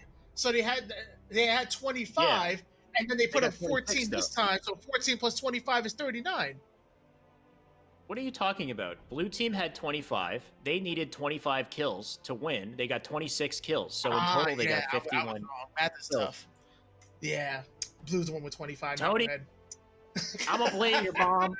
I'm going to blame your mom for not properly raising you. And I don't think you made your bed enough times. You didn't go to school. I don't know. Other way. I thought Red had 25. You're adding 25 plus 40. I don't know what you're adding, dude. You're adding. Well, no, I thought Red had 25, but it's okay. For a second, I thought I was wrong. I'm not gonna lie. For you, you had me shaken for a second, but I held my ground and I was correct. So I'm thankful I was. But honestly, when you challenged me, I was like, did I mess up? Either way, you got a game 3. When you lose game 2.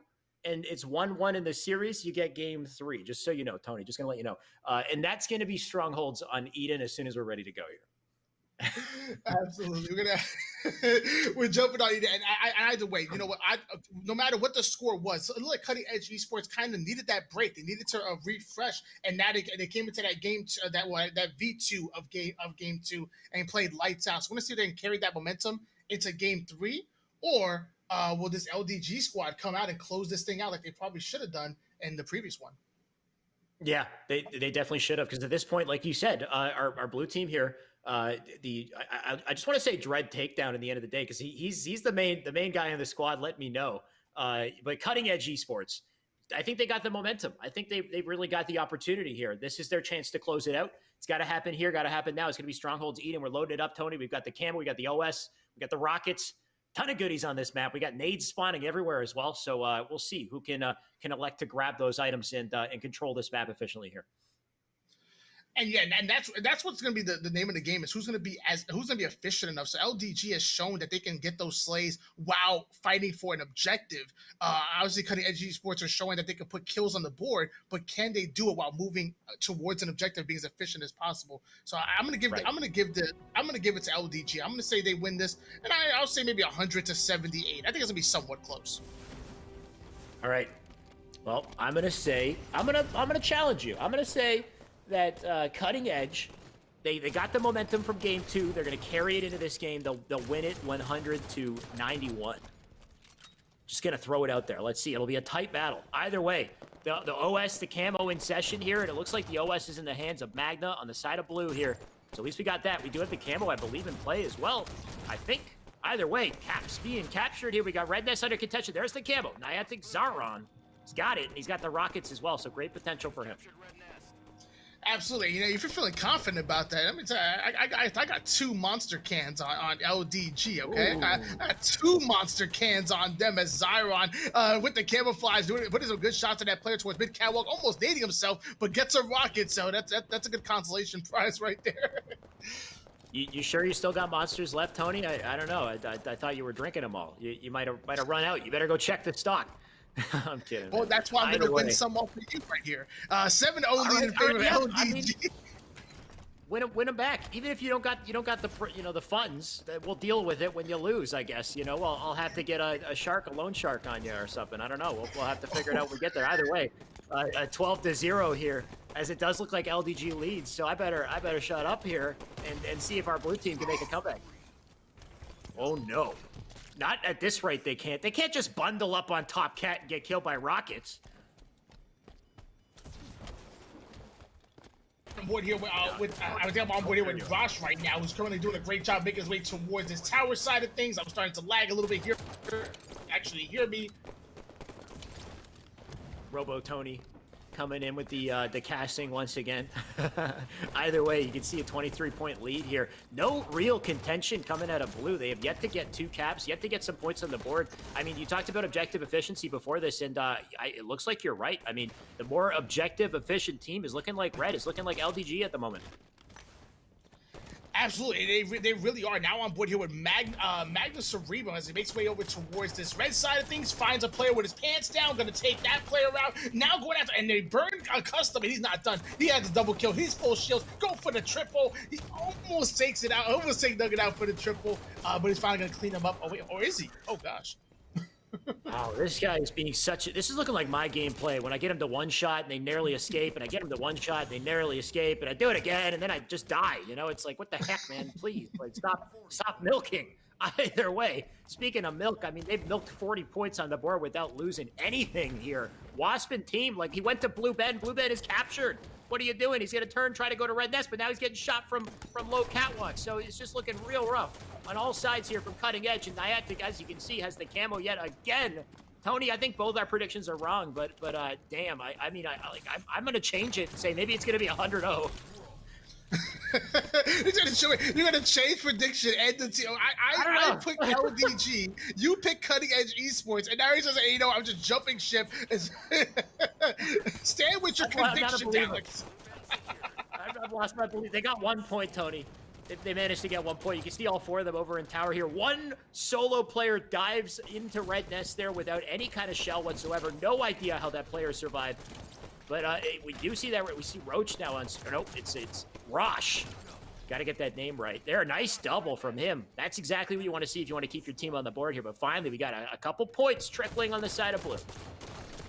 Absolutely, and Rosh going to challenge Magnum. Oh my God, they both have amazing strengths right there. But he is winning that battle, 59-5, lead in favor of LDG, and they're starting the trip cap on Red Nest, and 3 down goes Cutting Edge. Yeah, 3 down goes Cutting Edge, and down goes the captures as well. This could be real rough for them. Dread Takedown getting collapsed on. That's it for the Rockets. He does successfully burn them before dying, but the OS, the camo, still a threat here. Rosh, oh my, how does he live? How the hell did he live in that situation, getting lit up by 2 players and coming back for more on the Wasp, who's acting like he doesn't know that he was there.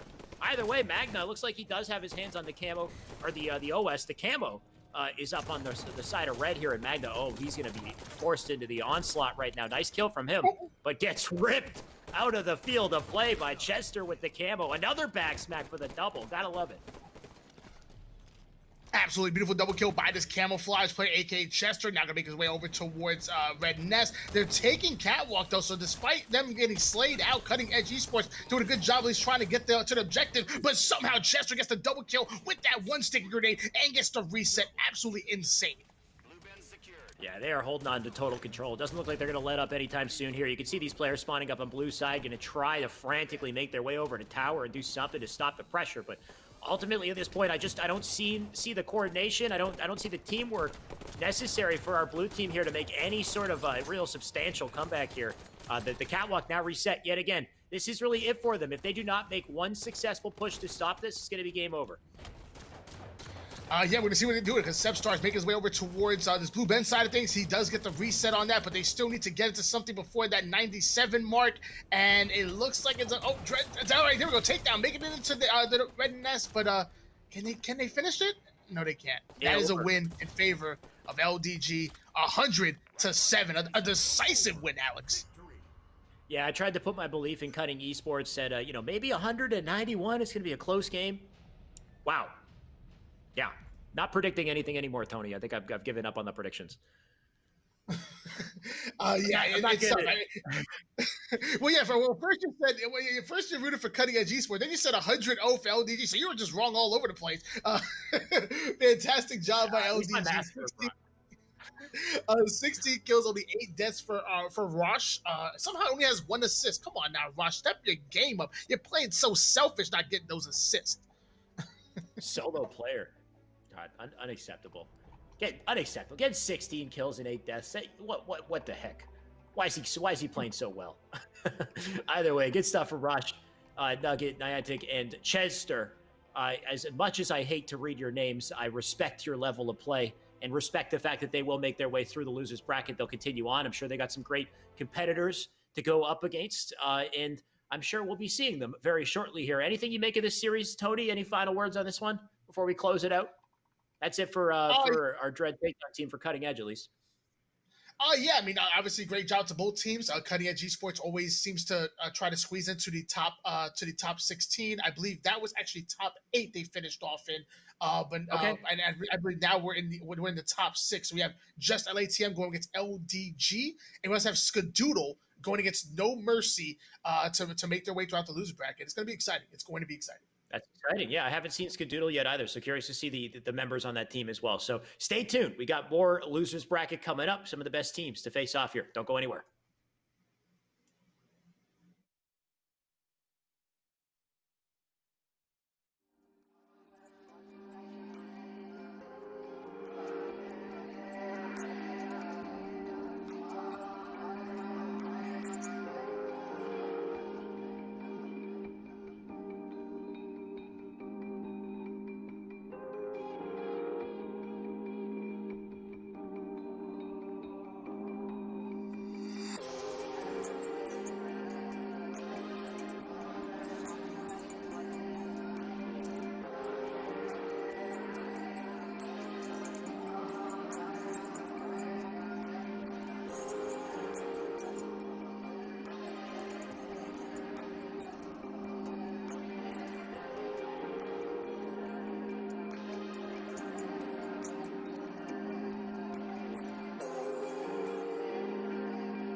And we're back with our Esports Arena Halo 5 4v4. We are jumping right into the middle of a losers bracket match, Tony. Apparently the match is already going on. I believe it might already be in game 1 partway through, or maybe even finished. Either way, it's going to be Skadoodle going up against No Mercy. Tony, you said you had a slight bias towards one team over the other here. Give me the background. What's going on here? Yes, Skadoodle. I've been coaching the last few Swish's teams. So when Swish was team with like Jared and Goldstar, going into then with a Divine Damsel, and now I just last week I was coaching this team as well. And if I wasn't casting right now, I'd be right in the booth yelling at them, making sure they get every camo. right, can we get a ruling on this? Tony coached this team. They got an advantage. I don't think that's fair. I think we got to reset the series. I need to coach the other team. Put me on. Either way, we got Vetra on screen. By the way, I've been playing a little bit with Vetra. I played some 1v1s with him, and let me tell you, Tony, it wasn't good. It was good for him, maybe. I spent a lot of time on the desk screen. Let's just put it that way.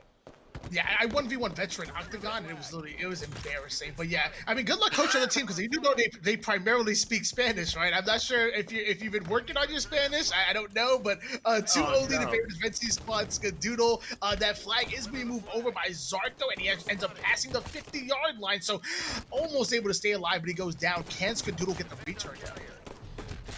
Oh, it looks like Swish 5 will get that return. Just sitting on it, making it work there. That's 2-0 still on the board. Vetra now flying up. I said this man was good.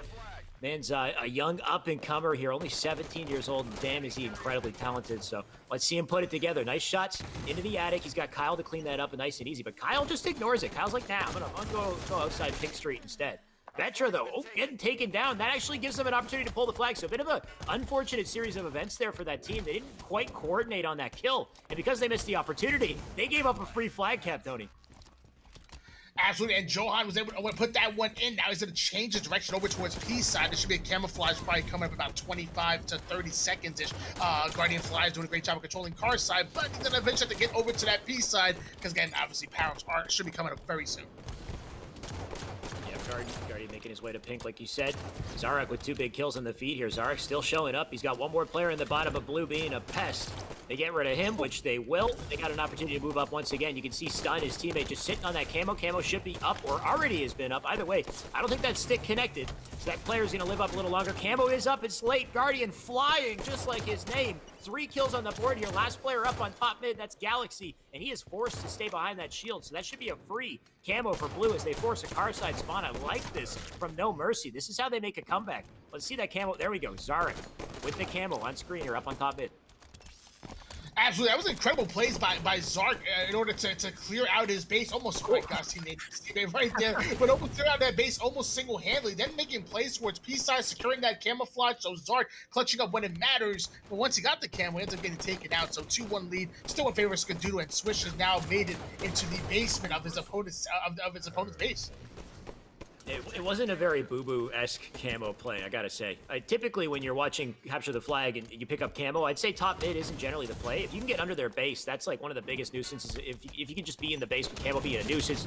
Either way, Tony, it might not matter. Galaxy almost gets that flag to the pedestal, but I might have spoken too soon. Somehow, they got the they jumped in, they stopped that in their tracks, so Vetra and team gonna have to do this all over again. But first, they got to slay out the base. There's the double melee kill spree for Vetra, and they'll do it again. Damn. And those are things that kill me, like when I'm talking to the team, because when you have 2 or 3 players up and the flag's being run, you got to get back. You got to follow that flag carrier back and watch those cutoffs. Forget about statting on the opponent's side of the base. Get over with the flag carrier. Make sure you watch the cutoffs, and if he dies, secure the flag cap.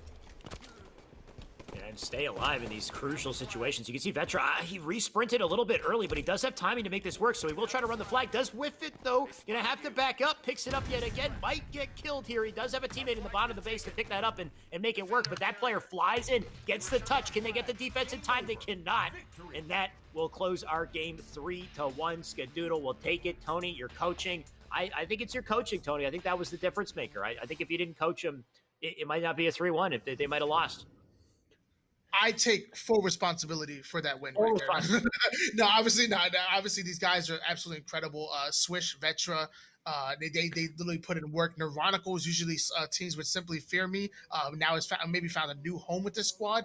And even Galaxy. Galaxy hasn't been grinding Halo 5 as much as some of these other guys have, but every week he's slowly starting to get better and better and better, back to his old self. Watch out for this squad. They're absolutely nasty. I promise you that. I mean, we might not get to see them much longer, though, Tony, right? Best of 3 series here. They lost that game 1. We're going to be jumping into a second game very shortly here, but if they lose that, that's it. They're out of the tournament, and our Skadoodle team will move on. Very interesting turn of events with this tournament, right? We've gotten to see a lot of new blood that we don't normally see this far in. And Skadoodle's a good example of that. We were talking about some of the players on the team here. Tony, you have a lot of backstory on these guys. Do you happen to know, do you have the files on hand with Vetra, like where they come from, their upgrade, like kind of how you did for Soul Snipe. Do you have that info? I do. The most I have, I have on Kyle Swish. So Swish was born and raised in Florida. Absolutely insane player, insane connection down there. I'm telling you, Florida, the hardest players to kill is ever. I swear. But he ends up moving into the Alabama land house with GNS Pro Shot, Kolek, Will Mainen, and they all lived in the land house together, and they just improved together, grind together. For some reason, he decided to move back home in Florida. And he was actually even working with EJ as well. And then he moved back to Florida. It's almost like he's taking what he's learned in the Bama land house and taking it back down to Florida, where you can't kill him on his Florida connection. I swear, you cannot kill Swish in Florida. Sneaky play from him. We got wait, what? We got a replay of Truth CTF? Wait. Okay, we got Rig Slayer coming up. That was did you see what I saw there? I saw Truth CTF. I think for a second we were back in the last series. Either way, I think that was my fault. I think while I was talking, the producer was saying we're about to go into a replay, but I don't shut my mouth ever. So Tony. Either way, we had a nice little quick replay right there, just a flashback of what we just saw. But we will be jumping into Slayer on the rig. This could potentially close out the series here. Tony, you gave us a nice little backstory on Swish. Obviously a great player. I would like to start with Swish if possible in this game. Let's see if he can land some nice fives.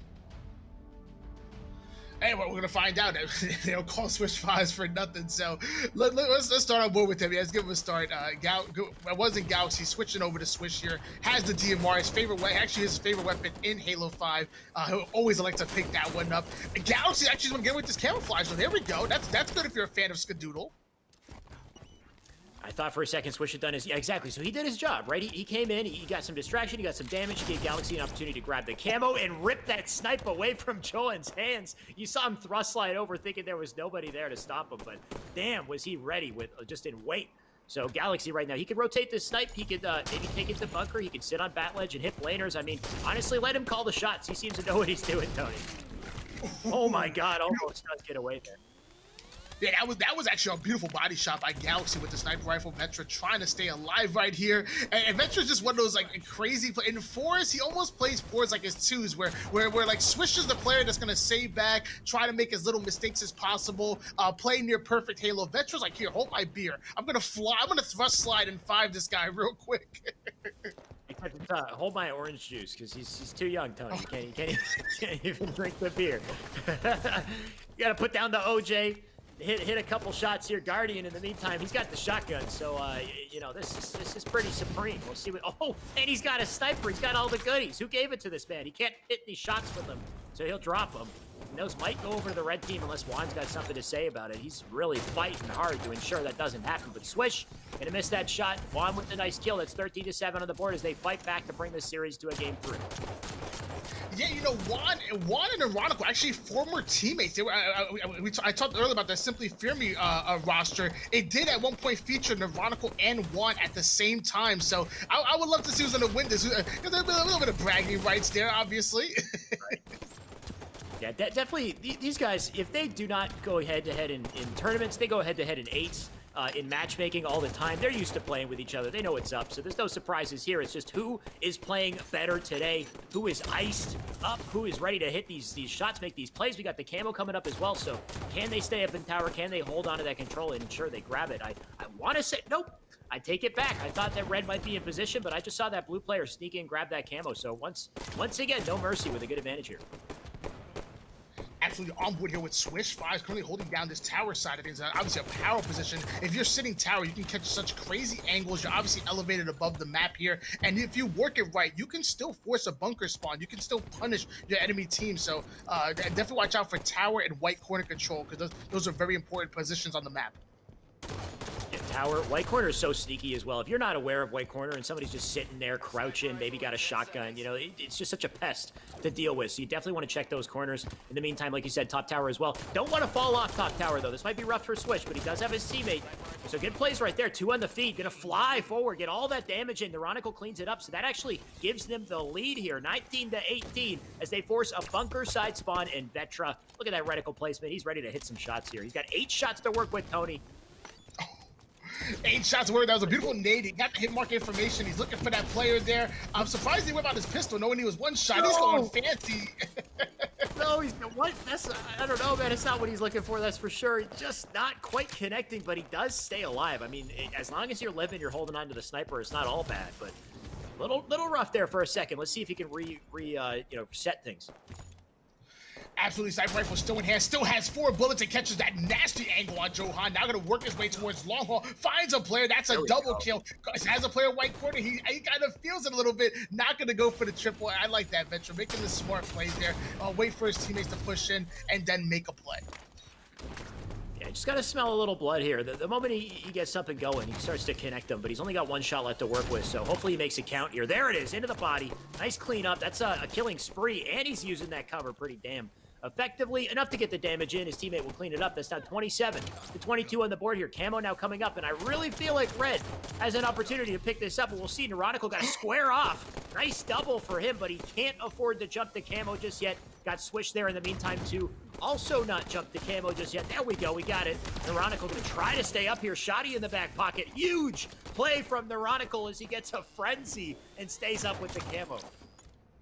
Yeah, that was a purposeful play. It happens a lot where we'll send a player over towards a power-up and have the team think we picked it up at that time, but it'll be faked out because there's another player ready to pick it up. So it's almost confusing the times there, and it's giving the camo to the best camouflage player. Neurotical was definitely communicating, saying, hey, look, I'm playing nasty right now.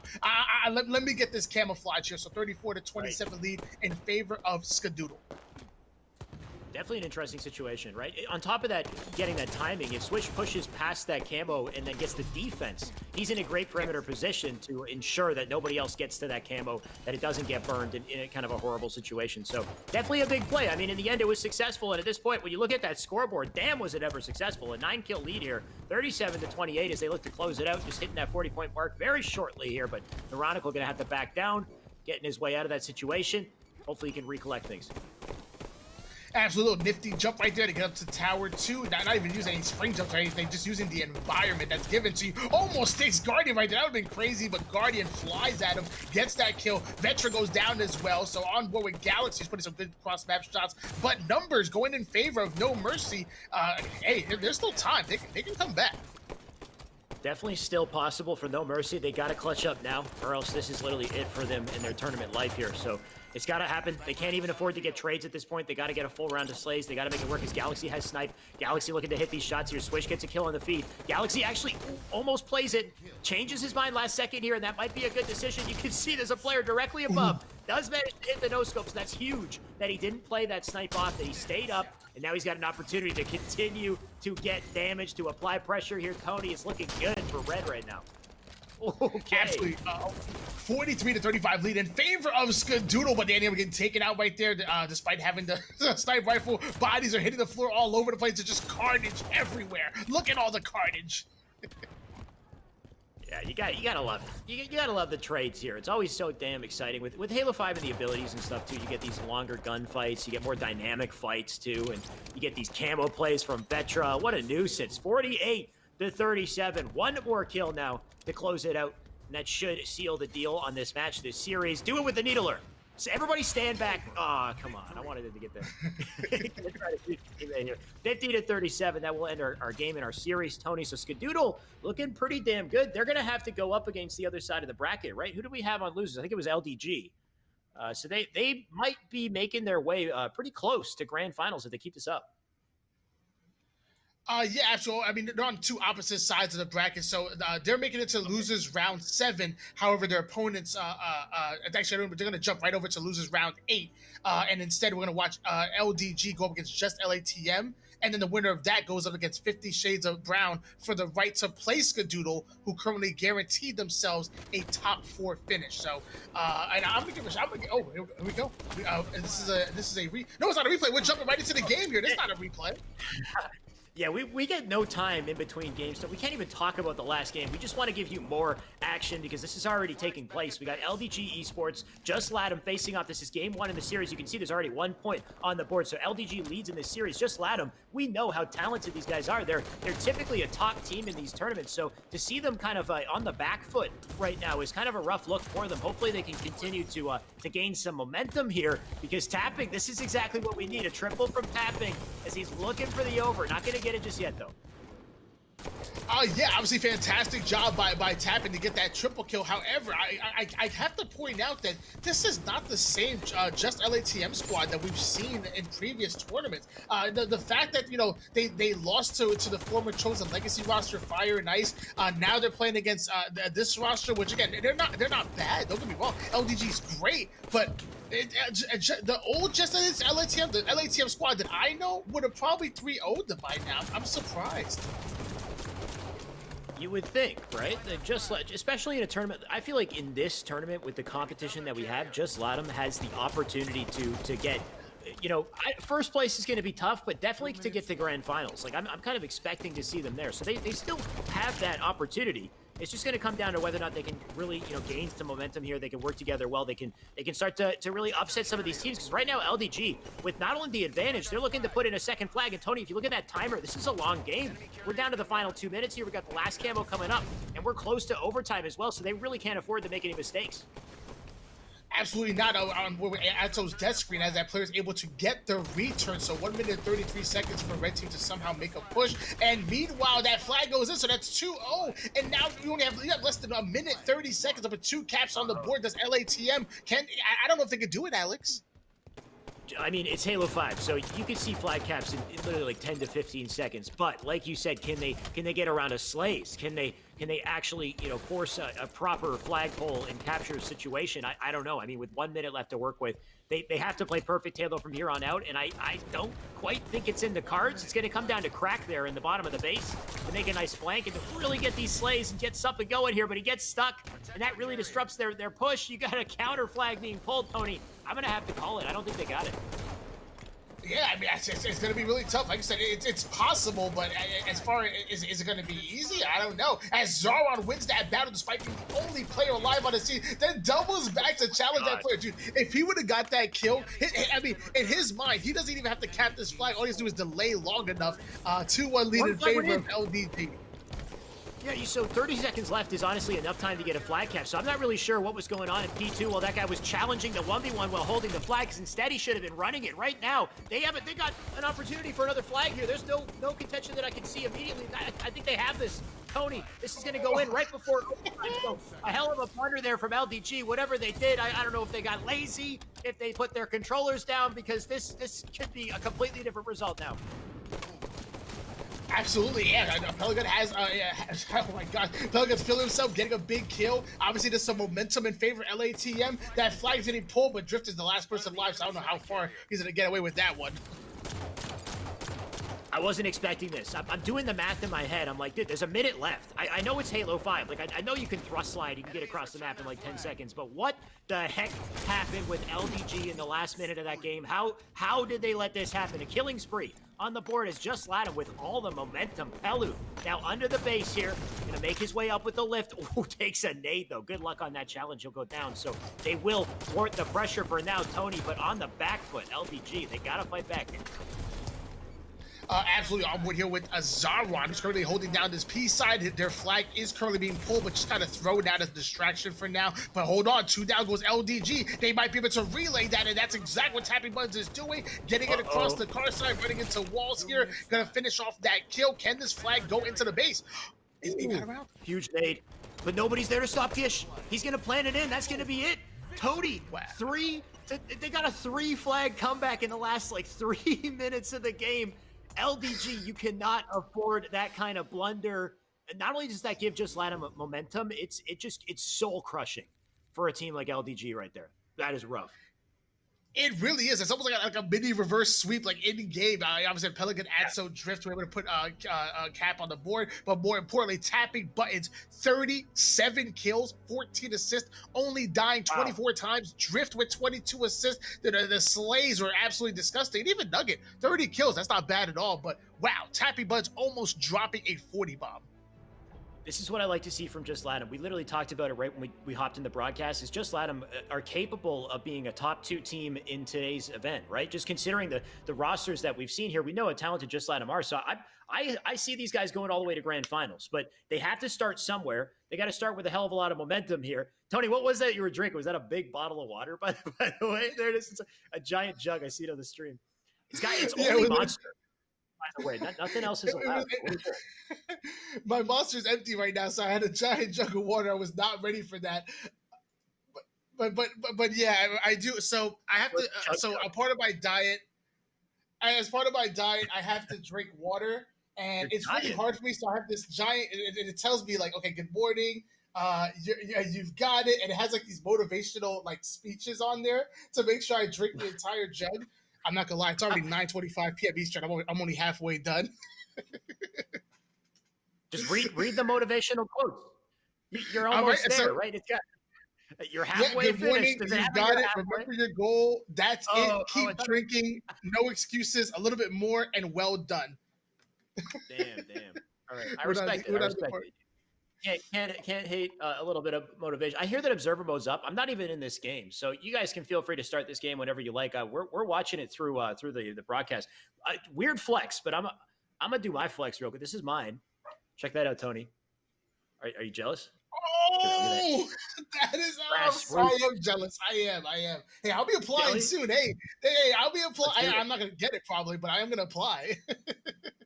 Yeah, honestly, huge thank you to HCS and Grassroots. They sent a care package, and it came with. Let me just show and tell. These guys. Here, hold up. Let me get my earbuds back. Dude, get out of here. Was that a pair of Astros? It came with Astros. They sent us the Astros with the Halo tags. So sick, right? And a hoodie and a t-shirt and a pair of sweatpants. So I got the decked out uniform. And that's it for my flex. All right, back to the game. Oh, that's it. Only that. No, it was only that. Only that. Drift gonna swap out that needler for the scatter shot, so that's probably a good decision right there. 4-0 lead in favor of LATM. Beautiful kill by Drift. Now a 5-0 lead. So this is the just LATM squad that I know. Starting off big, camouflage in hands. Let's see what else they got. Yeah, I'm waiting for a big play right here from Drift. Look at this man being sneaky. I got him. Let's go, dude. This is looking great for these guys right now. Tony, this is the Just LATAM I was looking for. 10-1. Absolutely. Drift still has the camouflage in hands right now, so 10-3 lead. Still has the scatter shot, puts it to the body of Nugget, earning himself a killing spree, and he's not done yet. Chucking nades, staying alive, clambering all over the place. I'm loving this. Drift doing everything he can to stay alive. Just LATAM looking brand new. They look refreshed. They washed their faces or something, Tony. I don't know. They came back at it. 13 now 14-4 here. Drift still on our POV because the man hasn't died yet. Gonna stay up. He knows it's a carbine side spot. He's got his teammates with him center map here. So nice kill. That's the opening kill. It's a 5 from tapping onto Roach. You got Atso with another kill as well. These last 2 players trapped in the long haul here. The nades come in. Tapping in the long haul to clean them up. So this is the collapse you're looking for in a shoddy. Still in the back pocket of Drift. I forgot this was in play. And here it comes. And there we go. And he has 2 players now in front of him. Was over toward that carbine spot. And he does somehow he drops down, looks up, hits him with the scatter shot. Amazing plays by Drift. 20-6 lead in favor of just LATM. I'm loving this right now. If Just LATAM can take this energy, if they can make their way through losers, I'm curious to see how they go up against our Alleyways team, which is just waiting in grand finals. Because these members of Alleyways, we know they're top tier pros, they're superstars. So Just LATAM, that's their ultimate objective, is to see if they can get that far here. Because right now, I mean, Rig Slayer looking like a wash, Tony. 24-7, make it 25 if he gets it. He doesn't. It's taken down. Somebody's got to shut down tapping buttons. The man's just going off. Absolutely. Now on board here with Atso though. So and Atso does crazy things himself. Going to sneak over towards Long Haul. Tapping Bud's going to kill. Drift takes out Rosh right there, taking a team name, but it's not going to matter. Okay, missing the clamber. All right.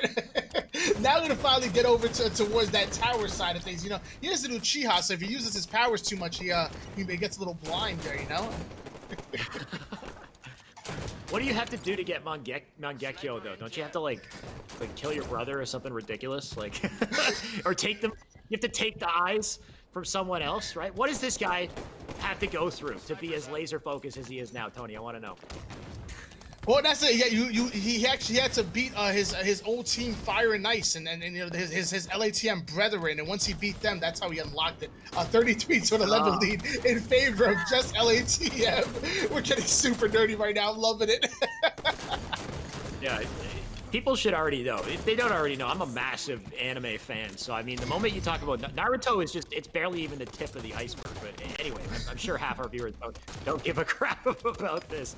So, LDG fighting back here, Tony. The only reason why we segued is because it's 15-36. It's such a, I don't want to say massive blowout, but it's almost looking like a guaranteed stake at this point. Unless LDG do something significant here to turn it around, because my God, Elu with the 5-shot of the double, making it 40-16. Just making it look easy right now, Tony. That was absolutely insane. They don't call him Pillar God for nothing. I say it all the time. 41-16 lead, and not only is this about to be a stake, but you know if you get him under 20 kills, that's a nice little filet mignon with some grilled asparagus right there on the side, and they're like they might get it 8 kills away from taking this game. Yeah, this is looking so open. We gotta call the chopper. You gotta airlift these guys out right now. We need a stretcher. We need medevac. Just get him out of here. 44-20, falling off the map. I don't know where that guy went. Roach gonna try to live here under a lot of pressure. We'll be backing down, but that white corner player, such a pest. 46-21 here. Gonna be so hard to avoid a stake at this point, Tony. I hope you're hungry. Absolutely. Chester getting a big kill on Drift 6s. He has a player right above him over towards Nest. Let's see what he does with that. Gets taken out is what he gets done on him. Tapping Buzz, beautiful double kill, going for the triple on Rosh. Ends up getting it, and that's how he ends the game. 50-23 in favor of Just LATM, and they're moving on like they should be. This is the Just LATM that I wanted to see. Yeah, well, we can give a quick little flashback here, right? So just Latin, we know how talented these guys are. They've got great performance week by week at Esports Arena. Though today, on the winner's side of the bracket, they faced off against Fire and Ice. They got taken down to losers in literally game 2 of today's, or as far as what we saw in the broadcast, game 2, right? So very early knock into losers from Just Latin. And I wasn't sure if they had what it took to continue to fight through losers to get as far as they've gotten. But now it looks like they finally warmed up. They finally unleashed the inner beast here, Tony, because that was a hell of a wipe. And tapping buttons, I mean, the man's leading the score. I can't see the full score there, but I see 10 headshots. I can only imagine he's got a hell of a lot of kills. Oh yeah, absolutely, and we need to see that come out of Just LATM. Just last week they finished 4th place right behind KCP. The week before that they finished 3rd place behind Fantasy Rosters, and even one more week before that one they finished 3rd place right below Passion with Boo Boo Doo. So this is a squad that's used to getting top 3, top 4, and the only time they get knocked out is by one of those really really good squads. I would have been kind of upset if they would have got knocked out top 6, because I'm like, dude, this is your time to shine. I've been talking about when is Just LATM going to make grand finals. This is it right here. This is your chance. So I want to see them step up and get into that grand finals. Definitely seems like we're forming quite a bias here, Tony. We're cheering for the underdogs. Either way, you got to give some credit to LDG for playing as well as they did to get to this point. Of course, that last match was very rough for LDG, but I don't think that's representative of their entire tournament play. I think they did a great job in this tournament. I think they got a lot of potential. So hopefully they can hit the drawing board. They can come back stronger next week. I was informed that we do have replays, though, Tony. So we might have some exciting plays from last series to take a look at, and just give us a reminder of Just Latin and what they've been putting together so far here, Tony. Oh, this is a different series. This is Alleyway. This is overall replays. Thank you for that. So let's see what we got here, Tony. Take it away. All right, thanks, Tony. Good input. I appreciate that. I think he might have got hit by the thunderstorm again. So I'll just watch Frosty do his thing. By the way, you can't clamber in front of Frosty. You got to be so damn careful with those clambers because he will take full advantage and just blame you. Boo Boo, by the way, hitting nice shots across the map. So this is a good old refresh of a series we saw earlier in the tournament. Boo Boo actually killing himself with rockets there. This was Alleyways up against 50 Shades of Brown. And so far, honestly, Alleyways looking like they are poised to take this on winner's side of grand finals. Just Latham, the best position team, I think, to take them on. But if Tony's there, he can let me know. He can add to this. Oh yeah, absolutely. I'm sorry. What was the question? I actually just got back. I apologize. What was the question again? No questions. Let's just react to what we got here, Tony. We got some crazy replays. Oh yeah, absolutely. Frosty with the sniper rifle in hand, sneaking up to find this player right here, takes out running. What else you got for me? Sniper. Oh man, Frosty with a sniper rifle is an absolute treat. Right? You can never complain, even if he's not necessarily getting. I was going to say even if he's not necessarily getting the kills, but he got that kill, no problem. So aware of the spawns as well. You guys really got to take notes on his reticle placement coming into the angle, right? He knows it's a carbine spawn, but by the time he actually walks out to look at carbine, he's already looking at head level. Like he's in that wind up snipe, Tony. I told you that one moment where he sits and he waits to hit the shot, winds it up and just hits this perfect no scope is. It's just such a sight to see. Absolutely, a fantastic job, and it's crazy because when you watch, like for example, when you watch Sentinel, oh my gosh, going for the ninja, that was disgusting. But when you watch Sentinels like play Slayer with Frosty, it's absolutely fantastic. But like without Frosty, Snakebite has admitted, Sentinel's weakest game type is Team Slayer. But the moment you put Frosty on there, like on a rig or on a Coliseum or anything with a sniper, he just freaking dominates. It's a different team. Yeah. Give the man the snipe. He goes off. Give him the rail, actually. If you watch any of his YouTube videos, he's been putting up a lot of rig strongholds gameplay, Fathom, CTF gameplay, because he's loves that railgun. He makes some nice plays with rail. It looks like we are just about ready to jump into it. Yet another series here, Tony. So I'm just waiting for my invite. I think you got yours. You're getting the preferential treatment here. Come on, somebody send me an invite. There we go. I got it. Right, we'll find out what we're looking forward to here. Of course, we're staying on board with the loser side of the bracket. We still got a couple games to play before we find out who will be facing off against that Alleyways team. But right now we got Brainstorm, we got Bohm, Eli Elite, and one player that we're missing. I think it was Vemzy. You can correct me if I'm wrong, but that can make up our blue side. We have Just Latham back once again. That's Atso, Pelu, Tapping, and Drift. Yeah, and obviously they're going against Just LATM, and the winner of that will play Skadoodle, who's currently sitting actually Skadoodle is guaranteed top 4. So obviously top 3 get paid. So the winner of this matchup goes against them, and then they'll go into that top 3 matchup in the losers bracket finals against Fire and Ice, that former Chosen Legacy squad. Fire and Ice is still in, right? Because they made it down the winner's side of the final. So that's going to be interesting for Just Latham. If they do manage to make their way through this bracket, of course, they got to first get through this 50 Shades of Brown team, which is not necessarily going to be easy to do. These are great players on this team. But later, they get their chance to rematch with Fire and Ice if they get there. So that should be very exciting, Tony. Honestly, I think the losers bracket is kind of the highlight of today's tournament, I got to say. I'm gonna have to agree with you. I mean, there's some really tightly contested teams, and when I look at the teams that are left in the tournament, I can make a good argument for any one of them to join Alleyways in the grand finals. When I look at 50 Shades, I'm like, dude, with Vemzy, they're insane. Just LATM consistently has outplaced everybody in the actual tournament so far. Skadoodle, obviously, is with Swish and Galaxy getting better. I'm a big fan of them. Obviously, I'm a little biased, but Fire and Ice actually knocked LATM into the lose bracket. So any one of these 4 teams left, I can make a good argument to make it into grand finals. Let me hit you with a harder question then. I want you to rank them from 1 to 4. What do you think it's going to be? Who's going to be? Just rank them 1 to 4. What do you think? LATM, 50 Shades of Brown, Fire and Ice, and Skadoodle in that order.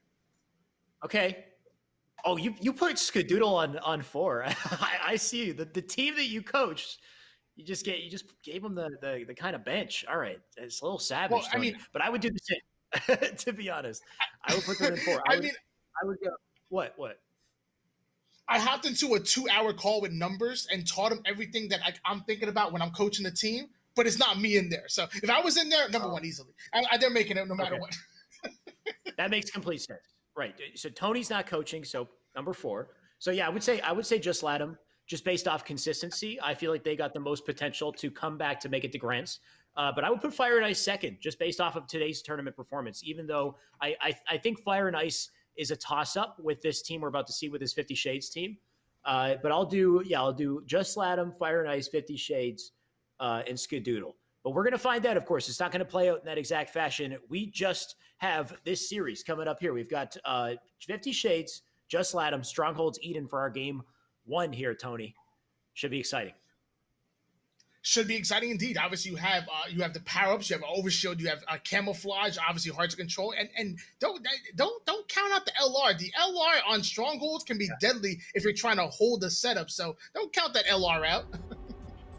It's the one rifle that didn't get a proper nerf, right? Remember the patch, and the BR got the shaft, it got nerfed big time. The DMR got the slower rate of fire, right? The carbine, I'm not 100% sure how it got affected, but the light rifle was just deadly as ever. It still slaps. It's just so damn strong. So you want to make sure you pick it up, and obviously you want to make sure you pick up that camo as well. And you can see Tapping has that, so Tapping with a great opportunity. Eli wisely going to back down from that situation. He's in trouble here, though, from both sides. So he'll get taken out. Tapping Button is going to make plays with that camo to kick it off. Absolutely on board here with Tapping Buttons now. He's currently working on taking Catwalk. He has a teammate with him who's kind of cover him exactly how he's going to take shots for the Camouflage player. Makes his way over towards bottom Catwalk. Now we're going to see, can he somehow stop these 2 players on Blue Ben despite that player having rockets?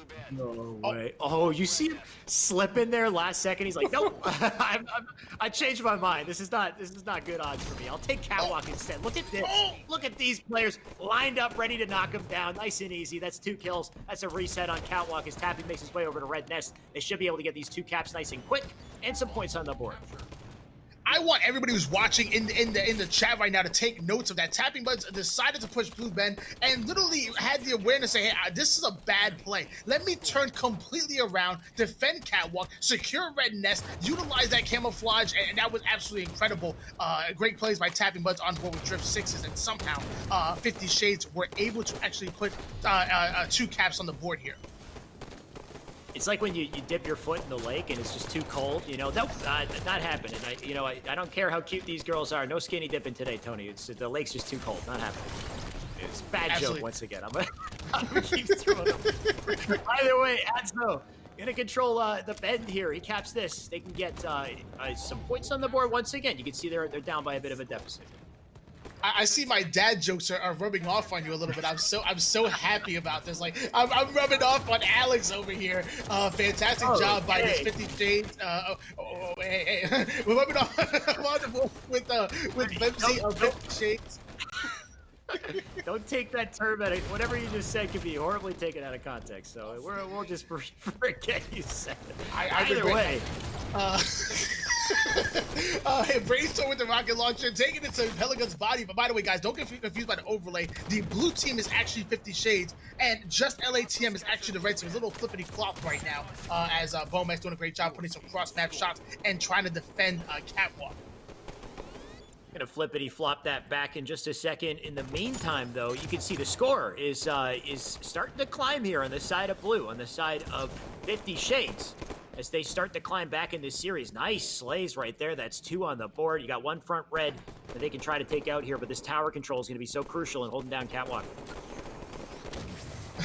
Absolutely. Bomax doing again a great job just holding down the security side and just staying back, holding this little setup here. Challenge that player on Red Coward. Tries to back out of the battle, but not able to get away. But look at that collapse on Blue Ben. Great job by Eli and Bempsy. They're losing Catwalk. Maybe they'll make a play towards Red or get these slays and take Catwalk back. Let's see. He's got to start with his push through blue. Here we got Bempsy. And if you guys know speed, and how fast this damn player is, just wait. You haven't seen it yet. He's just getting started here. He's got a double. He's got a player over in tower side, so I like this rotation wide through tower. Oh, slides into a nade, though. Rough situation for Bempsy there. He will get taken down. Pelu with the kill as well. And they still got the control of Catwalk and Red Nest. So good for points here. absolutely on board here with Pella Got right now, doing a great job of holding this tower side. Now, it looks like both of these teams are quite content with holding a two-base setup and not pushing for the trip cap until they get those fresh numbers. As Pelican trying to hold down Catwalk, he's forced to back down. There's 2 players trying to sneak into Catwalk, and 3 down goes this Just LATM squad. Nice round of Slays. More points on the board as well. Beautiful shots, by the way. Drift looking nasty and at the perfect time as well. You can see OS was up, but he's going to elect to go for the camo, and I like this play because it should secure the burn right here. Nice nades, nice damage. That's it for Brainstorm. That's a burned camo. We can see the OS is up. It's in the hands of tapping buttons, and oh my god, it's a nightmare for the blue team. This is the probably the worst, the last player you want to pick up the OS, and it looks like once again he's behind oh, all right, he thrusts it back into that rocket, Tony. That'll get rid of him quick. Absolutely. Axel doing a great job of trying to nade and stay alive over towards blue side of things. They have 2 caps on the board. He goes in for the 3-shot melee, takes out Eli Elite. Now can he get the second one as well because he's flying at him, almost giving Brainstorm the strafe, but it's not going to happen. 6-39 lead in favor of 50 Shades of Brown, and they have now putting two caps on the board and putting good points here. How sick was that attempt, though, Tony? Atso decided to jump, stabilize for a high-angle challenge as they came through the wall, and then time a thrust to just be a hard target while one shot. Like, these are the little shenanigans that these players will put together just to milk their life as long as possible. But right now, 73 points on the board and a trip cap to boot because Just Latham is holding on, looking so damn well coordinated here, Tony. Absolutely, they're doing a great job, and now they're now less than 20 points away from taking this win. I want to see what happens here. Vemzy gets a nasty double kill, puts Just Latham 3 down momentarily, so that's looking good if you're a fan of 50 Shades. I mean, if that's the best they can muster, they get 1 cap out of the 3 dead? Like, they gotta capitalize off these slays and try to get multiple captures here, because at this point they can't afford any mistakes. Tony, 92, make it 93 points and counting here as we get closer to the finish line of this game here. Brainstorm gonna try to stay alive, living up on Catwalk. I like the movement from him to stay alive here, but not much time to make this play. He's got to be sitting in Catwalk. At this point, we're getting to the mathematically impossible territory. Tony, I'm going to call it. That's going to be game over. There is no stopping this capture. I saw it for a second. I thought maybe, but no, that's 100 to 39. And Just Latham with game 1. And there we go. That was obviously a great play by Just LATM and great game all around. We're now going to see if 50 Shades of Brown can somehow tie up this game. But finally, I was worried about them earlier, especially when they got knocked into the losers bracket so early. However, they're getting back to form. They're being dominant, and I'm happy with the way that they're playing right now. This is looking like a squad that's going to make a run into the grand finals, but still a long road ahead of them. Yeah, they got to win this match. They got to win the following match after that before they actually want that shot at Grands, just like you said. So they got a bit of play time ahead of them to make it there. They win this next game, they'll be in a great position to do so. But we'll see, of course, and we'll find out what that game type map combo is going to be in just a second as well. Just taking a peek at the scoreboard, we've said it time and time again. Tapping Buttons is a star performer, Tony, 13-9. But the real star of that game was Drift, who went 18-11. You got to love the slays out of him. Most damage on his team. Not most damage in the game, though. That was down to Vemzy, who actually had nearly 2,500 damage. So Vemzy, despite being on the back foot here, he's been consistently putting down the numbers, making some big plays. So respect that. But is it enough? Is it enough for the team to actually get a win here? I'm not sure. Trying to find Observer. I'm sure you are too. I will say that I love watching this squad go up in Slayer. So I feel like if I'm going to give them a chance to win at least a game, it's definitely going to be on Slayer in the game 2. But then it just goes back to these top teams are not just big slayers. They're not just big on potential. What they do is they slay while going forward towards an objective.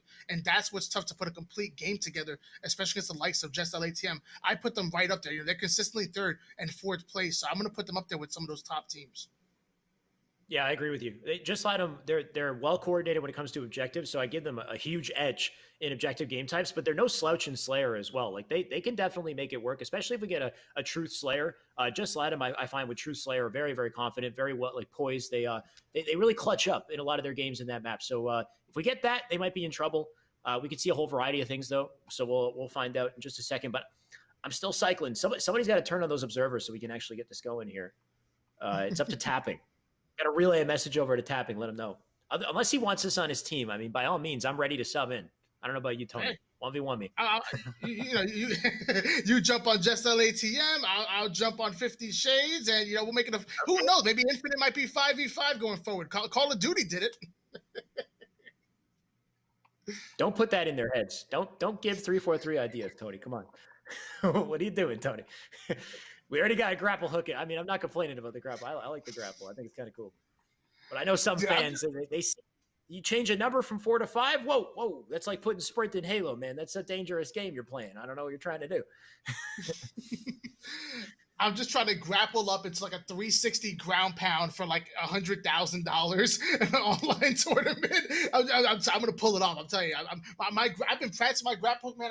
I've been playing Spider-Man on the PlayStation. I've been doing what I need to do. I've been playing Apex. I've been practicing my grapples. You guys ain't ready. That one seems more like a closely connected. I feel like if you really want to get your grapple game going, I feel like Apex, Halo, they might kind of cross over a little bit, but we'll see. I can't wait to get my hands on it, Tony. I want to try grapple into slide on a downward slope and see if I get like a crazy momentum boost. It's going to be harder to set up, but we'll see. Gonna make the YouTube videos. There we go. We got Observer. Okay, so it's going to be Regret Slayer, Tony. About to jump in. I'm interested because you know what? I feel like they're trying to do like a hybrid between like advanced move at Halo 5, but still appeasing to like, not overpowered with the thrust and whatnot. And so I think we're going to see something in the middle of Halo 5 and like Halo Reach kind of thing, like somewhere in a middle ground between them. So I'm going to see that works for people like me on low sensitivity who are just going to try to focus on my shot. And hopefully that nerves people like you who are insane and your movement is incredible and you just like clamber and get out of every bad situation. It kind of looks like simplified yet refined advanced mobility, right? So we haven't seen everything yet. I'm sure there could be more surprises along the way, but that simplified kind of refined style of it, though, I think gives an opportunity for the weapons to be more diversified and maybe more complex to wield at the same time, though. So maybe the gunplay will be pretty exciting too to kind of take the spotlight. We'll see. Either way, what matters here is thrust sliding into those DMs, Tony. We got 3-1 on the board here. We got Regret Slayer to potentially close out this series. But right now, Eli Elite throwing down the beatdowns here to start it off. Absolutely on board here with Eli Elite, who, oh my gosh, who just got like 2 nades out of nowhere, gets taken out. So 4-3 lead in favor of 50 Shades. However, they've just gone 2 down. Bone with the Plaza Caster, putting Drift on black screen. You know I love casters. Yeah, I mean, I know you're still working on your casting, but thankfully, these players, they know what's up. I don't know. I'm just trying to find a way to pick on you, Tony. Either way, 7-4 on the board here. Make it 8-5 now. As Bone makes a nice shot up on top. It pulls it out again. Doesn't get the kill, though. That caster's down. That's a double Pelu. Maybe he'll pick it up. Nope. Instead, he's going to take a nade. Absolutely, Vemzy trying to do everything he can to stay alive, but Drift coming right back at him. So now we're going to switch on gears to Atso. Atso putting some good shots on Eli Elite, but not going to have it. Eli Elite puts him down. 11-9 lead in favor of 50 Shades. They're playing pretty good right now. Yeah, 50 Shades looking good so far. Nice double by Brainstorm right there. Get some more momentum for his team. Now 13-10. Gonna clamber his way up the car. Take note of that clamber, by the way. That's a nice, useful clamber that he just used to get up there nice and quick. Not too many people are working on that right now. As simple as it seems, little optimizations like that can really save timing. So Brainstorm now under the base and try to flank his way through red here. Shots into Pelu, and he does not win the fight. Bit of an upset here. Could be that Latim are trying to swing this right now, Tony. Absolutely. Now on board with Bone X. I will say, there's still a 4-kill lead. I mean, that 3-kill lead in favor of 50 Shades. There should be a custom coming up very soon. That's going to be important. And I think it's going to go in the hands of... Someone called 911. Just LATM just got robbed for that overshield. That was incredible. I think it was Vemzy. If anybody's going to slide in there and grab OS super quickly, I think it must have been Vemzy. But either way, whoever it was died. Is now out of the play, out of sight, out of mind here. Boom in the meantime, up on top red. He's got 3 players in red base though, so not going to live much longer there. 22 now on the board here as Just Latim still trailing behind by a little bit here, but starting to claw their way back and get a nice nade onto Eli, force him to back down. Still, he's got to work with his team, try to make a collapse. Absolutely on board here with Pelican. It looks like Just LATM is kind of bunched up in their base right now. They need to get at least one pick and just push out as Pelican trying to challenge the play over here. Oh, somehow stays alive. Fantastic work by them. They're down by 2 kills, but momentum kind of starting to get in favor of LATM right now. Yeah, LATM just kind of warming up here, getting a lot of progress on their side here. Peli will grab the caster. Good timing on the caster grab, too. Those players not aware of it on the other side of Pink. Shots coming in, though. He only gets the trade in the end of that, so good stuff from Remzi to turn that situation around. Still leading by 27 points. 50 Shades of Brown getting back to top of the map to try to control it yet again. Now, Drift looking for the challenger. I like this play from Opa. Takes a nade. And that's the thing about this map is you can be so quick to conquer to get these slays and really set some momentum for yourself and your team.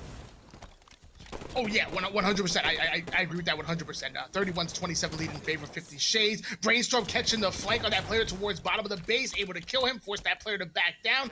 So now we're going to control this top side. They need to get at least one more round of slays before this custom comes up. And if they grab that, they could really run away with this game.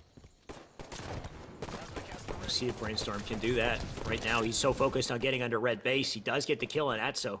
So there's a trade right there, 35-29 on the board here as 50 Shades continue to lead. As we get close to that 40-point mark, it's going to be very scary for that red team because they can't afford to take any losses here. Big burn onto OS. That's exactly what LATAM needed if they wanted to stop this flow here, but still 37 points on the board. Caster in the hands of Pelu. Going to try it once again here and hopefully use it for a base collapse. It's a nice kill on Vemzi so they can reset. You can see 3 players up on red side. Going to try to make it back to top half. Absolutely on board here with Pelican. Actually, Tapping Bud's getting a beautiful 5 on Eli, a lead off for stream right there. Pelican now trying to push into bring. Oh my gosh, he gets taken out. So 39-35 lead in favor of 50 Shades. We're now coming into clutch time. They need to step up and close this game out. Does 50 Shades? Otherwise, LATM can easily sneak in and take the win. And they are slowly creeping up. You can see it's now only a 3-kill game. They get that kill under blue, would make it 2. But Atso, I like that decision. Knowing it's a red side spawn, he's going to flip around, work with his team on red base, not worry about that player, and get him out of the field of play, though. Looks like that player, Eli, does make his way back to Pink. Nade's coming in. I love the positioning from Atso here. Should be able to collapse, get some kills. Drift with a nice kill on the feed. Nice one from Tapping Buttons as well. And all of a sudden, Tony, it's tied up. 41-41 here. They're spawning on blue side. And Just LATAM absolutely aware of this. What is going on here? LATM, they just keep clawing their way back into it. 42-41 lead. It's still back in favor of 50 Shades. Top mid control in favor of Just LATM, but here comes the cavalry. Vemzi takes out Pelican. Tapping Buds goes at Bomex. Tapping Buds gets the double kill. 43 up. Do we see what Tapping Buds is up to? I gotta see this man's POV. He's a star performer. We all know it. Atso with a big kill. 44-43 here. Atso trying to live. You can see players under blue gonna try to stay up here. The new OS coming up shortly, Tony. This is going to be the OS to decide the game. You can tell they're trying to slow down the pace of play here. Eli, get back in that base, buddy. What are you doing? Challenging out like that. Gets killed by Drift. I think he does maybe get a trade, but 46, now 47. New OS coming up here, Tony. This will decide the game. Absolutely, and Atso's already bottom mid. He seems to be ready for it, but he's forced to back down. There's that overshield. Both players know where it's at. They're fighting for it. Somebody's going to slide in for it, and there we go. It gets burnt. It gets burnt. Burn 47-47. Atso has the combo, but he's under pressure and he dies. Vemzi takes him down.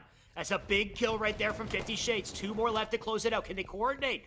Can they make this work here? Are they going to slow it down? They're going to add pressure? It looks like they're slowing it down, Tony. We're down to a crawl here. I hear some fights. I hear Bomex in a fight over on Pink side, so you can see Tapping.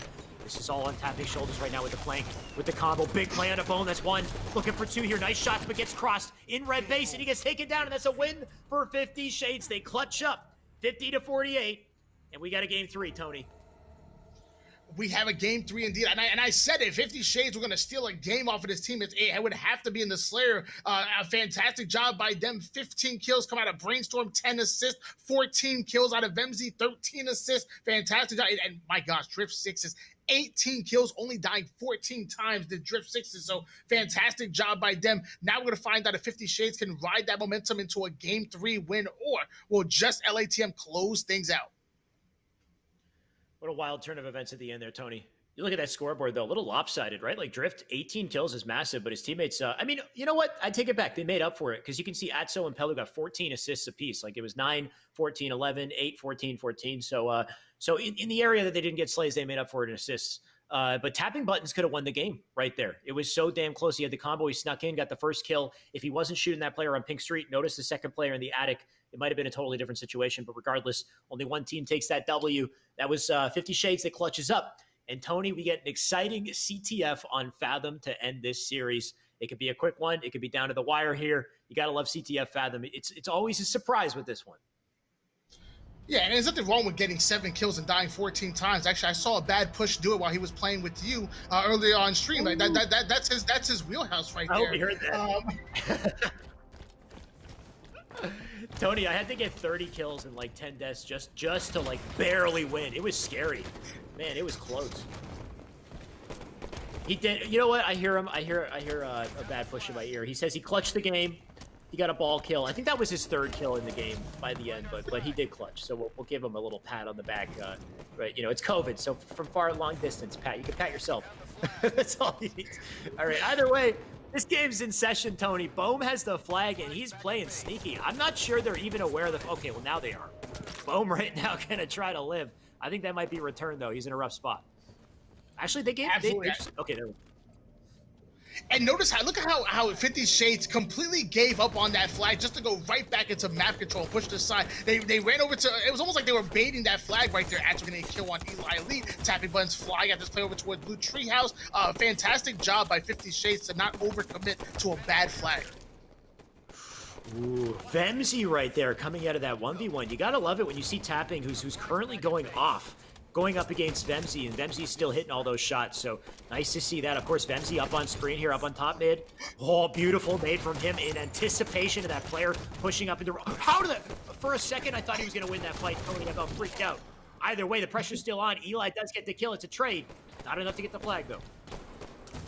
Absolutely on board here now with Atso Uchiha makes his way over towards Red Treehouse. Gonna double back a little bit over here, looking for that player that he knows is somewhere around. Seeing nades flying all over the place. And hold on, he's not sprinting, so he might get this flank off. He might, this blue player might not be expecting that. Boom, Ash catches him. He's just jumping up and down here. What's going on?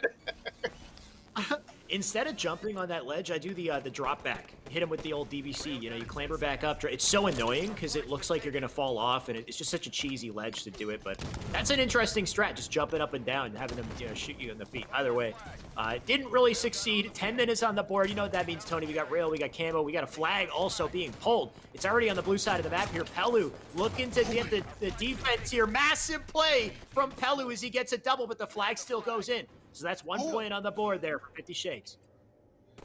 Pelican tried to pull that flag in time, but that player was able to slide it in there. So we have a 1-0 lead in favor of 50 Shades on board here with Brainstorm as he makes his way towards this base. Finds a player in front of him. Atso's gonna take it down. 3 down goes just LATM. So map control gonna go in favor of 50 Shades, but they might need 1 more rounds of slays because they're not in position just yet.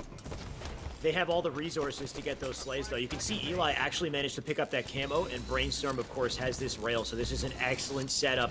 Just all of the money potentially here for 50 Shades. But look how Latimer playing this. Just Latimer not leaving red base. They know they gave up camo. They know they gave up rail. So they're just going to hunker down, play it slow, play defense. But Brainstorm, he's getting hungry. He sees that overextender. Gonna try to cut him off here. That player's gonna try to make it over to elbow, but lines. Oh, I was gonna say he lines up the shot, but he whiffs it, and that is a crucial whiff, Tony, because that might have cost him the capture.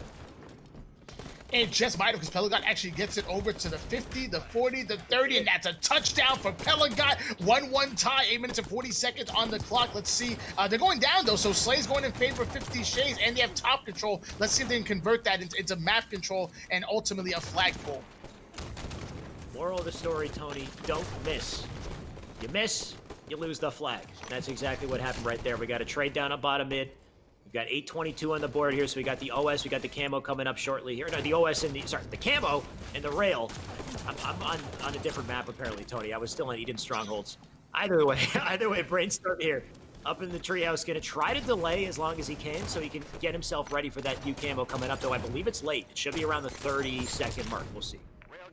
Ooh, Brainstorm getting caught in the back by those 2 red players, the 2 just LATM players. So here we go, Atso and Tapping Buttons working this top mid side of things. They get the hold on, and Drifter's also on that side too. Tapping Buttons gets the slay. Atso and Drifter holding down. Here we go, a double kill from Tapping Buttons. This is good. LATM's about to push in. This is about to be a flagpole. Yeah, tapping with the massive kills on the feed. Atso with the rotation to top mid. He'll clean up Brainstorm, but getting shot in the back. Big live from him. Camo's up, so he has an opportunity to get the camo as well. You can still see Latimer putting the pressure onto that blue base, so that's the distraction. But not enough to really get the flag out here, so they will reset. Atso aware of that spawner on the silo there. Pelu with a hot 5 on the feed. So this is a great setup here for Latam, but can they convert? They need to find a good opportunity here. Just locate all the players, got to isolate them, take them down. Atso with a good call out there. He can now take out this player bottom mid, but going to try to live up instead. In a rough situation for Atso, he gets taken down. So that's just Latam's real shot at getting a flagpole that just got ripped away from them. And Eli X putting the, Eli Elite, my bad, putting the hurt on him. Also an Eli X fan. Eli the Sensei, title game in one apiece right now. On board here with Bemzy, who climbs up towards top mid, throwing a couple of great nades, taking out Tap.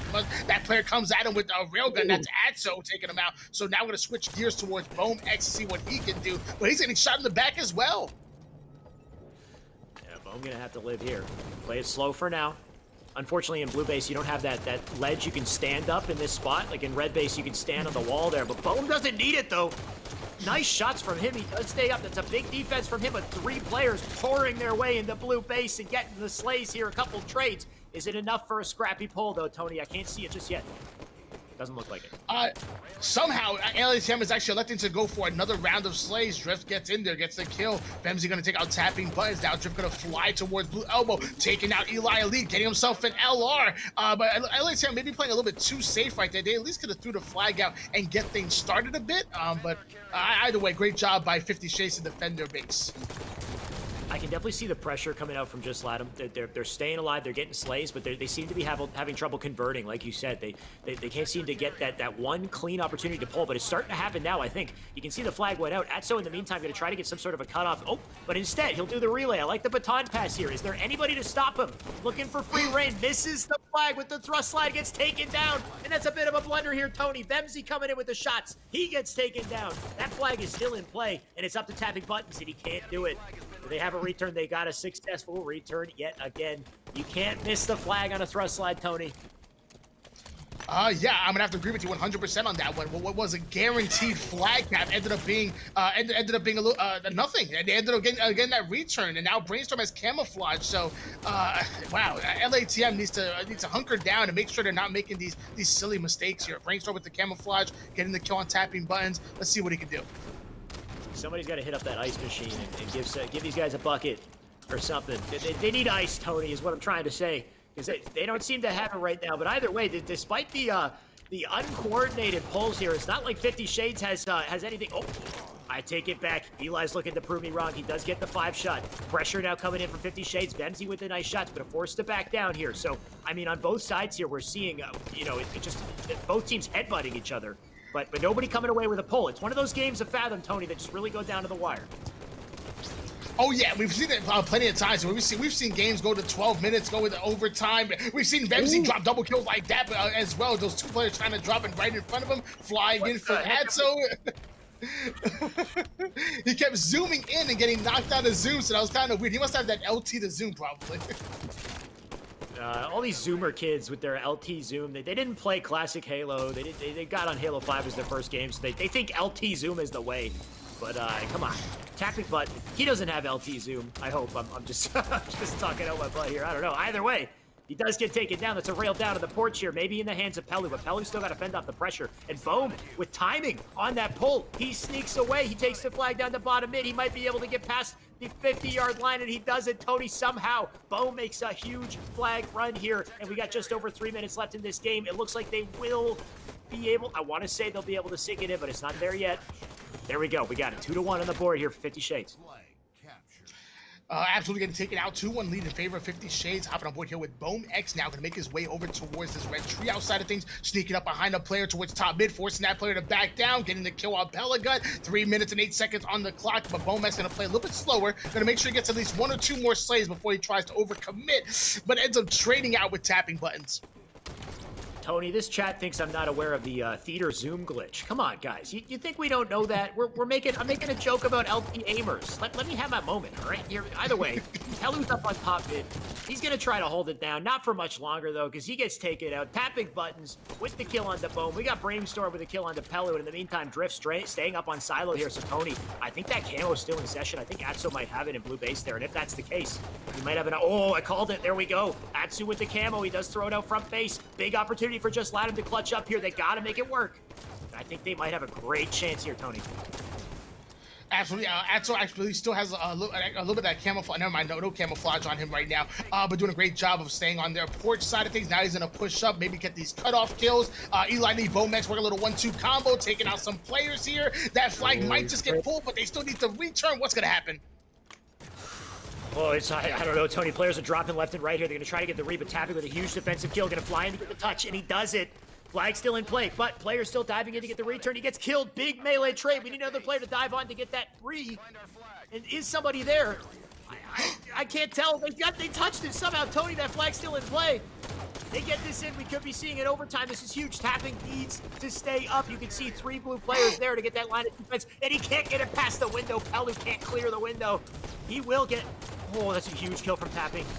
But the rail is up, Tony. You can see that they dive onto the re once again. What's happening with this flag? They get the touch. Back and forth these teams go as the flag somehow goes back out the window. Back in the window. Can we get this damn capture?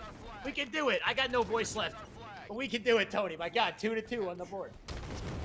That was absolutely insane. Fantastic job by Just LATM to wheel that flag in right there, with Pelican getting taken out. 2 down for Just LATM. Now 50 Shades gonna have to get these slays. However, Drift has the camouflage. And can he stay alive? He does not manage to do so. So we're tied up at 2 apiece. A little bit less than a minute left of gameplay. I didn't want to try to make a prediction.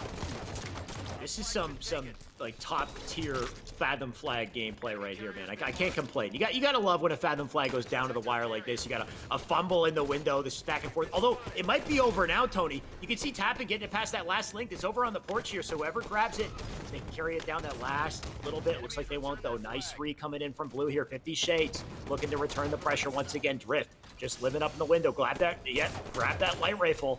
Gonna come in handy for sure. They got the rail as well. Nice jump from Drift to get right to top mid. Look at the movement coming out of this guy as he starts to put on the pressure. Absolutely. I love that play right there. 16 seconds on the clock. We will be most likely going into an overtime here. 3-on-3. Dancing on Drift's body right there. Hopping on board this time now with Brainstorm, aka Icy. Said they have no ISO, so Icy gonna come in here and get these slays. But 2 down goes Just LATM. They're gonna be pushing up. 50 Shades has an opportunity to get 1 more round of slays and that flagpole. Tony, if you give Brainstorm too much ice, he becomes Brain Freeze. Ha ha ha. Okay. I'm gonna see myself out of the broadcast. I can't. I feel like you know what? Something about age. You're growing older and your jokes get worse or something. Let's call it that. Either way, Eli Elite up on top mid here. He's got 1 shot left in the rail. Tony, we are officially 30 seconds into overtime. This is a whole new layer of the game here. Who's gonna clutch up? Who's gonna get that last flag?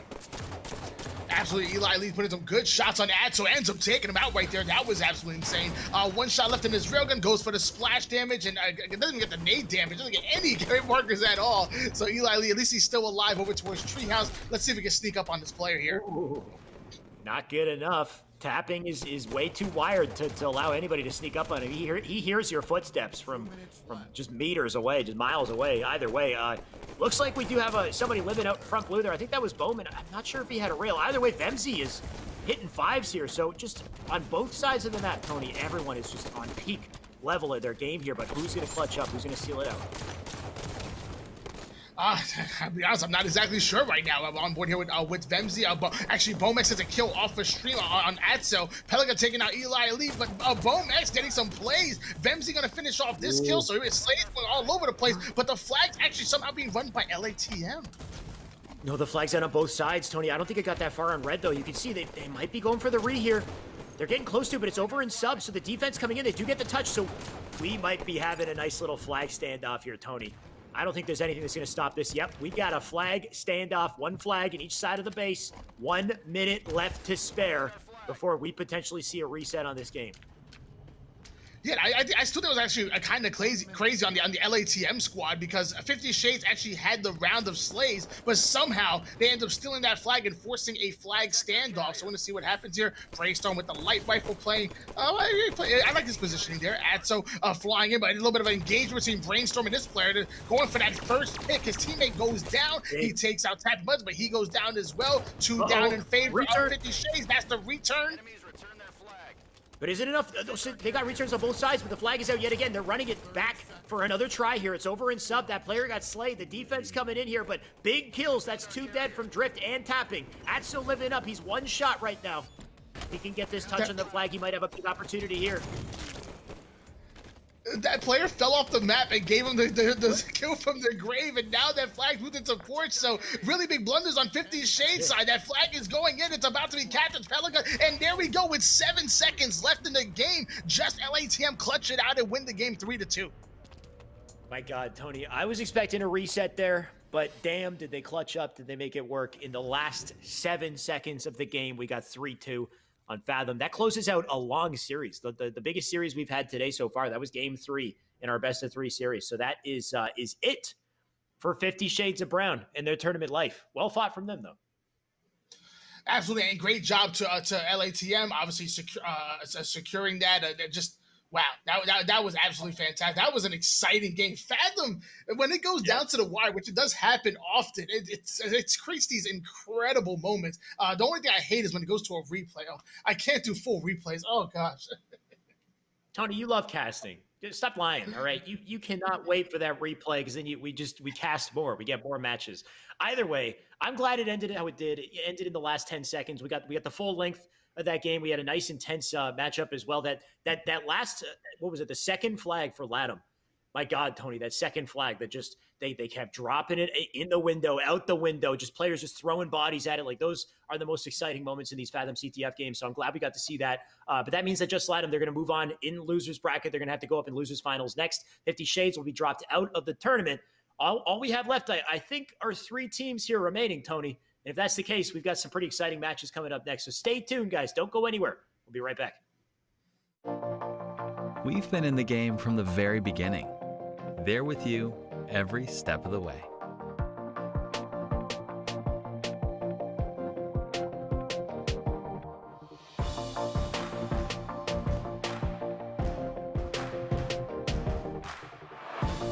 Continue your journey with the most powerful Xbox ever. From one generation to the next. Xbox Series X, coming soon to Walmart.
Welcome back to more Esports Arena, more H5 4v4s. Tony, we got some of the best players in the game facing off yet again. We're in losers semifinals. We got your favorite team, Tony. We got Skadoodle going up against Just Latham. Now, we ranked these teams before this match even happened, and we gave Latham the edge, especially considering the fact that these guys have so much momentum right now. But Skadoodle has the benefit of being under your wing. They had your coaching, Tony. So do they have a chance? I definitely always give them a chance, especially because like this roster was built specifically to counter just LATM. They had a tough time in the previous rosters getting over the hump, but you know what? Who knows? Maybe today's their time. LATM has shown the little chink in the armor. They really have. Okay, all right. They definitely showed the chink in the armor back in the very beginning of the tournament today, when they got dropped into losers bracket. But since then, they have been just the ball got rolling, Tony. I feel like, if this is a snowball, it's like a spirit bomb right now. It's coming down the hill. It's looking pretty crazy. So right now, they just got to continue to carry that momentum, and our team here, our blue team, Skadoodle, is going to have to try to fight back and stop that. But CTF Coliseum is going to be the first game in our series here. It's already loading up, Tony. So we'll see how that goes, of course. We already know Just Latham are well coordinated on this map, but I'm curious to see if Skadoodle have any flyers, anybody who can get back into the base, grab those sneaky flags. I kind of want to say Vetra might be a good shoe-in for that, but we'll find out, of course, loading up the game. Yeah, I'm gonna have to agree with you. I think Vetra can be that player, but I think everybody does. Like, there's definitely some plays that Swish makes to get some well-timed flanks. But I want to see what happens here. Just a 3-4-3 wants us to start on board with Vetra. So hey, let's do it. He makes way over towards snipe side and gonna fight for this sniper over towards back pyramid. Can't complain.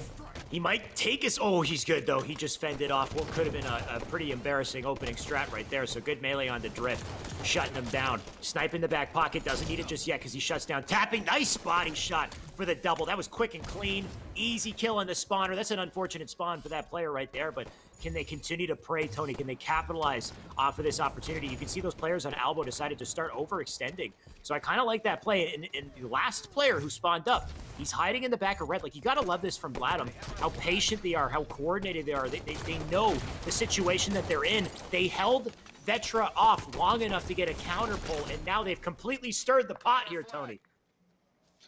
Yeah, and LATM is probably one of the longest standing team. Like they've been grinding together, they've been playing together. They've been around for quite some time. So I feel like they've seen so many situations that's kind of been there, done that for them. A fantastic job by Just LATM to recognize that situation and capitalize.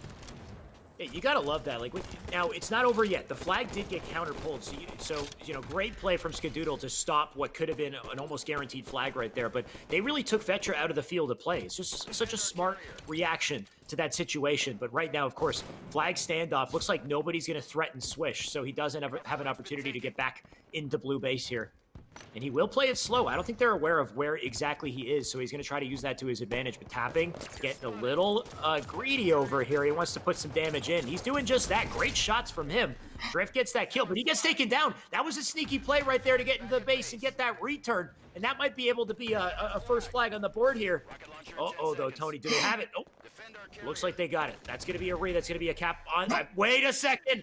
Wait a second, Tony. They somehow got nades into the base. We got Just Latham. That's Atso flying in last second to get the upset. He pulls the flag once again. That flag still has not been captured. Vetra going to try to fly in. He does get the touch. Tapping with the defense. What a fumble in the beginning of this game, Tony. We just got started. We already have this. What are these shenanigans? Somebody grab the flag here. Drift going for the touch to get the re. Did they? I think they did it, Tony. I think they read it. My God.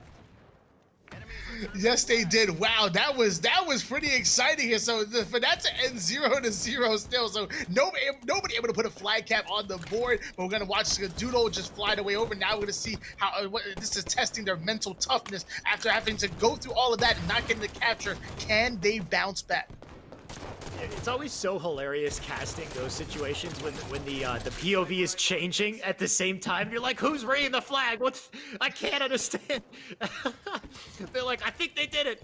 Either way, it's still 0-0 on the board, guys. We got a long game ahead of us, so let's get it going. We got Snipe coming up here. That Snipe should be in the hands of, I believe, a blue player, and he's looking to land some shots here. I think that that player will just narrowly escape. That's Galaxy. Absolutely, but hold on. Pelican actually able to take out Vetro with a beautiful 5. Now Drift's going to be looking for a play over towards Snipe's side. There is a Snipe rifle in the hands of Galaxy right now, so let's see what's going to happen here. Both teams just need that one initial pick, and both teams getting it, so it's a 3v3. Galaxy still living up here. He needs an opportunity. He's kind of just stuck in maze for now. He does. Good luck to you, sir. That flag, or that snipe, in the hand of tapping buttons. 3 shots to work with, and he's looking to make a big play with this one. Absolutely, that team Skadoodle actually momentarily went 3 down. That flag is being pulled. Adso's actually got into this base, but he ends up getting taken now. So Vetro gonna try to sneak in for the recov. Tapping button gets the kill, but Vetro gets the recov, and that's what's important in that situation. Got some nice back and forth here to kick it. Tapping. If you hit that shot, I would have got up and left. So good thing he didn't hit it, because I want to cast still Tony. I still want to watch some Halo here. Either way, Swish looking for some shots here. Not in a great position, though. He does back down. He's got 2 rockets in the chamber here, so he can put some big damage on the board here if he finds a good opportunity. You can see Tapping making his way up Snipe's side. He's got another player. If he hears him, there it is. Nice cleanup with the rockets. Going to make the rotation through Snipe's side here. Getting shot in the back, though. Trying to live. I like this play from Swish, though. He made the rotation. He's making it count now. And you can see, I think there was an overextender into red as well. Not sure if he was successful. So the flag did get pulled, but not far. Yeah, didn't go far whatsoever, but however, Swish does have this top catwalk control. He still has 1 rocket left. Drift getting the initial pick on Galaxy. Swish able, just whiffing that rocket. Thought someone was in the clamor there. I would have probably done that same play. Nothing wrong with that. Now flying at this person who's Pelican. Getting the kill on Pelican. Get taken out by tapping buttons. 7 minutes and 3 seconds on the clock, and just bodies are hitting the floor. Yeah, it's the prediction play right there, though. You hear the guy jump thrust, you're like, he's probably going to clamber, just shoot the rocket preemptively, though. Doesn't work out. Either way, that flag is out. It's being ran. It's over in Trench. Galaxy and his teammates, 2 of his teammates right now. So a 3-man push up through red side to get a counter here. 1 player playing the anchor. That player is alone. I think it's Vetra, so he does get taken down.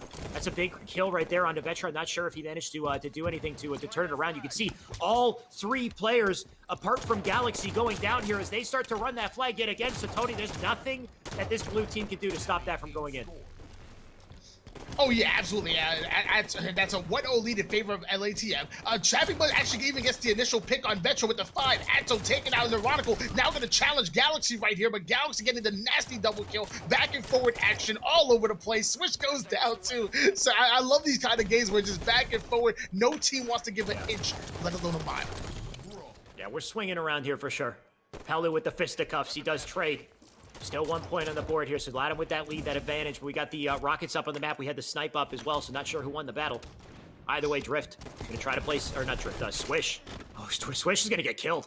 Not gonna be talking about him much longer. He's out of the picture. Drift is who I meant to talk about. He's got the snipe, but he's not gonna have it much longer either. So like you said, Tony, players just dropping left and right. Vetra with the snipe once again. Let's see what this man can line up here. Tries to make the push to lift. Gotta love that lift timing from Pelu, being a hard kill, but not enough to stop Vetra from potentially making a play here. Big shot into the body. What? Did he not hit 2? Am I confused, Tony? It looked like he should have killed him. I don't know. Either way, Vetra still lands one before he goes down. Yes, he does. He finally ends up getting that kill, but 2 down goes Doodle, though, and we have a sniper rifle in hands of Drift. Tapping buttons taking out Swish with the rocket, so we're going to start to see the clash into the blue base, but they still have to get some good slays, because hold on, and Neurotical gets the flank, but it's not going to matter. Oh my gosh, Drift 6 is out of control. Yeah, and that's enough to get a flag cap as well. He's got that double. You can see those spawners now spawning up. 1 under blue. Going to try to get that cut off, but he's aware of the guys on Rock's side, so he's still trying to get those kills. Pelu, in the meantime, clean and clear. Nice and easy breezy for this man. That's 2 points on the board. 1 more left to close it out here. Latham have taken all the momentum in their hands.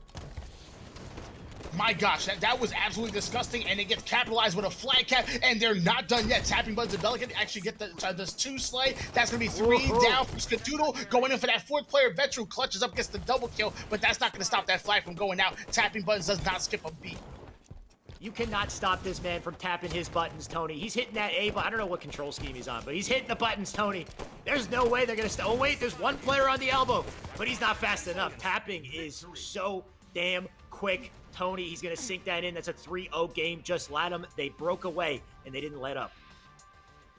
Wow.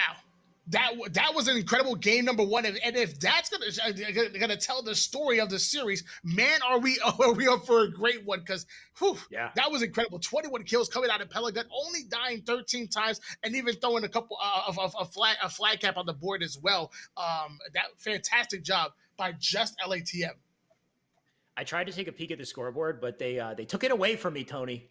It's not working anymore. Maybe the producers will get it up on screen, but I think Pelu had 21 kills, which typically, I mean, Pelu's a great player, but typically Pelu's not the leading slayer. It's either drift or tapping, right? That's what we're used to seeing. So if we're seeing, Pelu, we're seeing Atso start to lead in slays on Just Latam, every single member of this team start to go off. It's a very scary situation for anyone that's facing them. And if they keep that up, I don't see why they wouldn't be able to continue to plow through this losers bracket. So apparently we do have the leaderboard.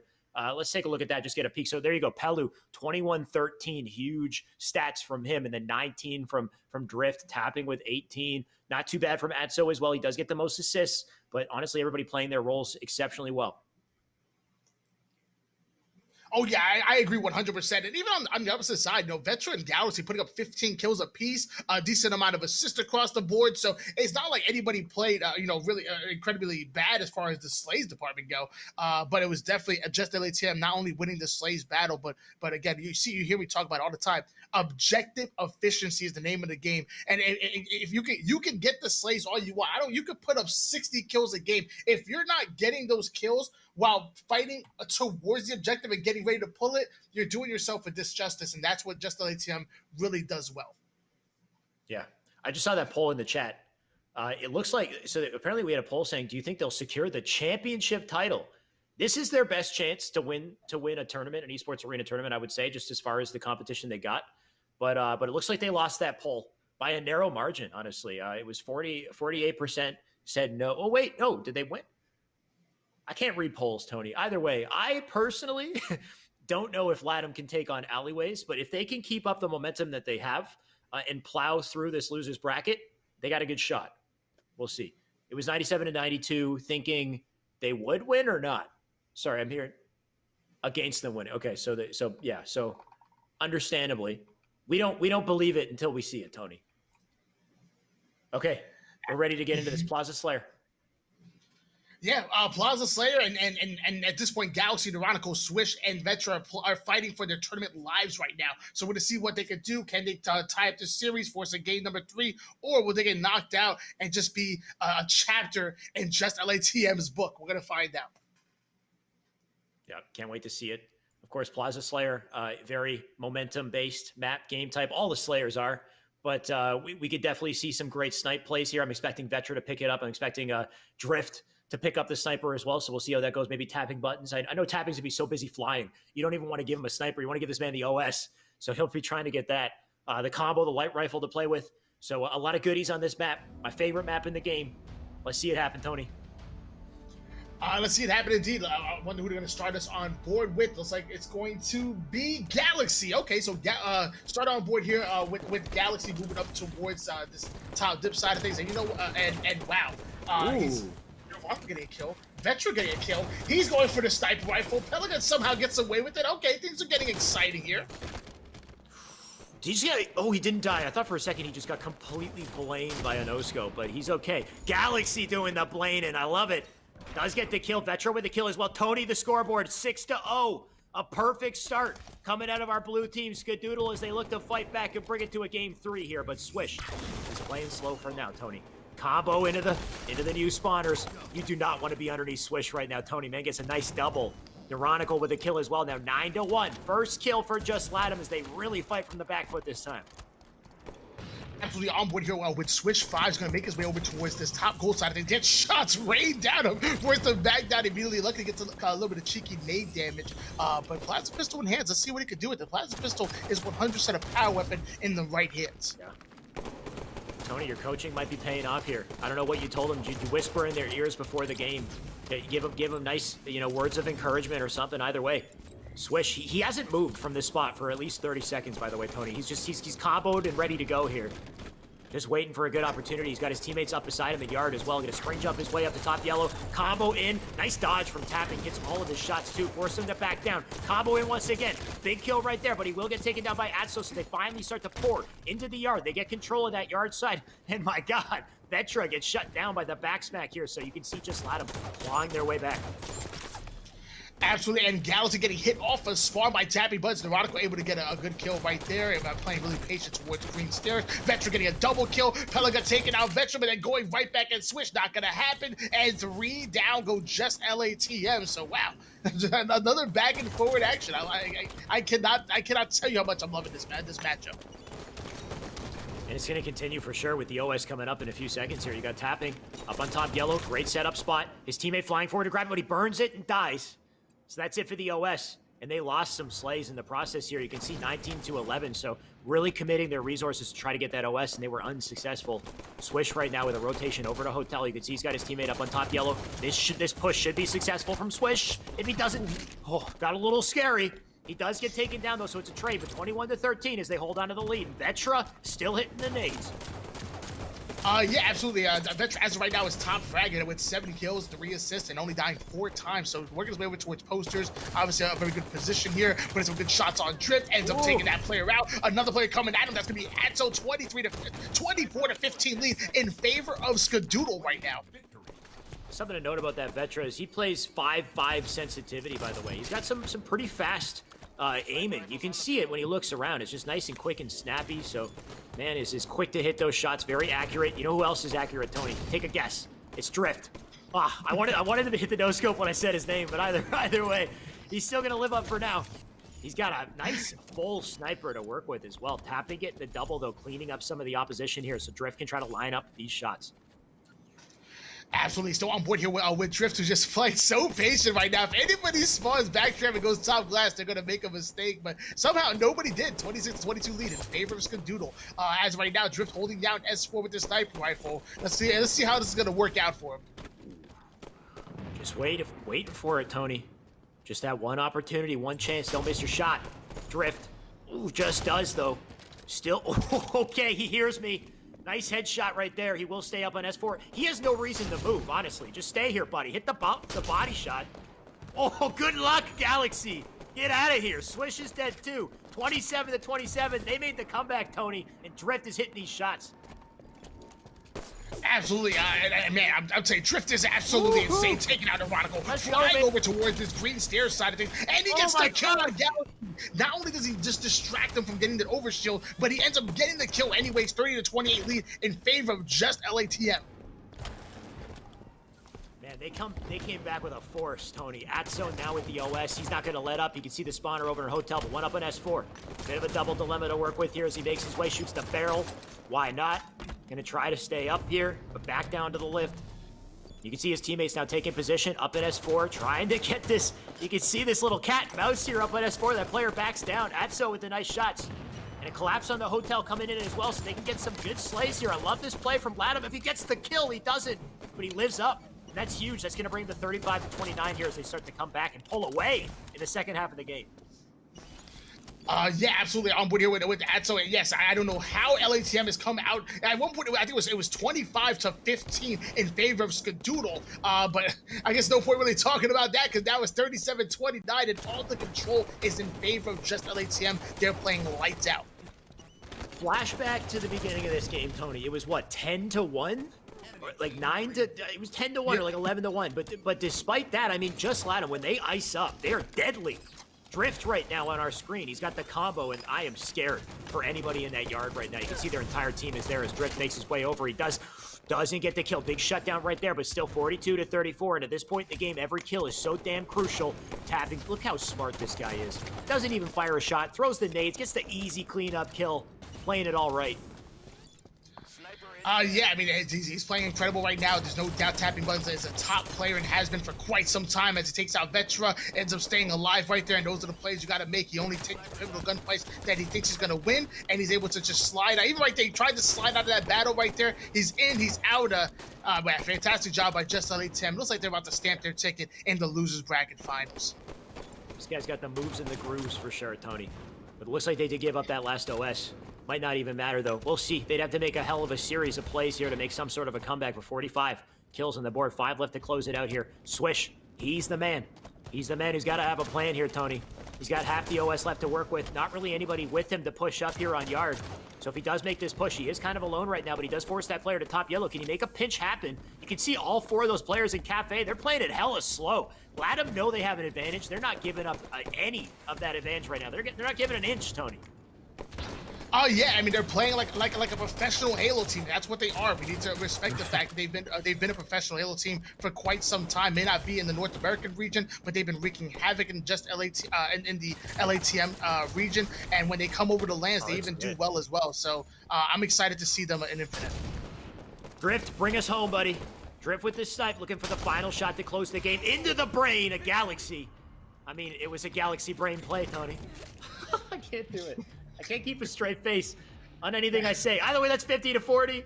That was a nice game and a nice series, a great series, honestly, because that brings us to losers finals, Tony. And Just Latham are looking better than ever. Yeah, the fact that was 2-0 in favor of Just LATM doesn't really tell the story on how well they played that game number 1 and how amazing they played the first half of game number 2. So great job to both teams, Skadoodle as well. But obviously it was all about Just LATM. They're going into your losers bracket finals. They're going to be playing against Fire and Ice. And mind you guys, Fire and Ice was the team that knocked LATM into the elimination bracket earlier. However, if you look at placings over placings, Just LATM has consistently placed better than them. I don't even know who to root for. I have no clue. I have no prediction. So Just Latham has the consistency advantage, but at the same time, like you said, Fire and Ice kind of had their number today. They beat them in the beginning of the tournament today in winner's side, knocked them into losers, but Just Latham, my God, have they been playing well. They've iced up. They got a fire. I'm still trying to go with the jokes here, Tony, but either way, Just Latham are going to be taking on Fire and Ice in losers finals. To close that out, we'll find out who makes it to Grands. We'll find out shortly. So stay tuned, guys. Don't go anywhere. We got the biggest matches in the tournament coming up next.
And we're back yet again with our Esports Arena Halo 5 4v4. We got 3 teams left in the tournament. All that's left is our losers finals. And of course, the winners of those will have to go up against our grand finalists that are waiting. They've been waiting for a long time patiently to go up against the winner of this series. Tony, this is a hot series. I think maybe the biggest one in the tournament because it's about a statement here. It's about making a comeback on a team that previously beat you on the winner's side of the bracket. We've got Fire and Ice going up against Just Latham. And Just Latham, Tony, they've been playing hot, but they got taken down by Fire and Ice pretty convincingly in the beginning of our tournament today.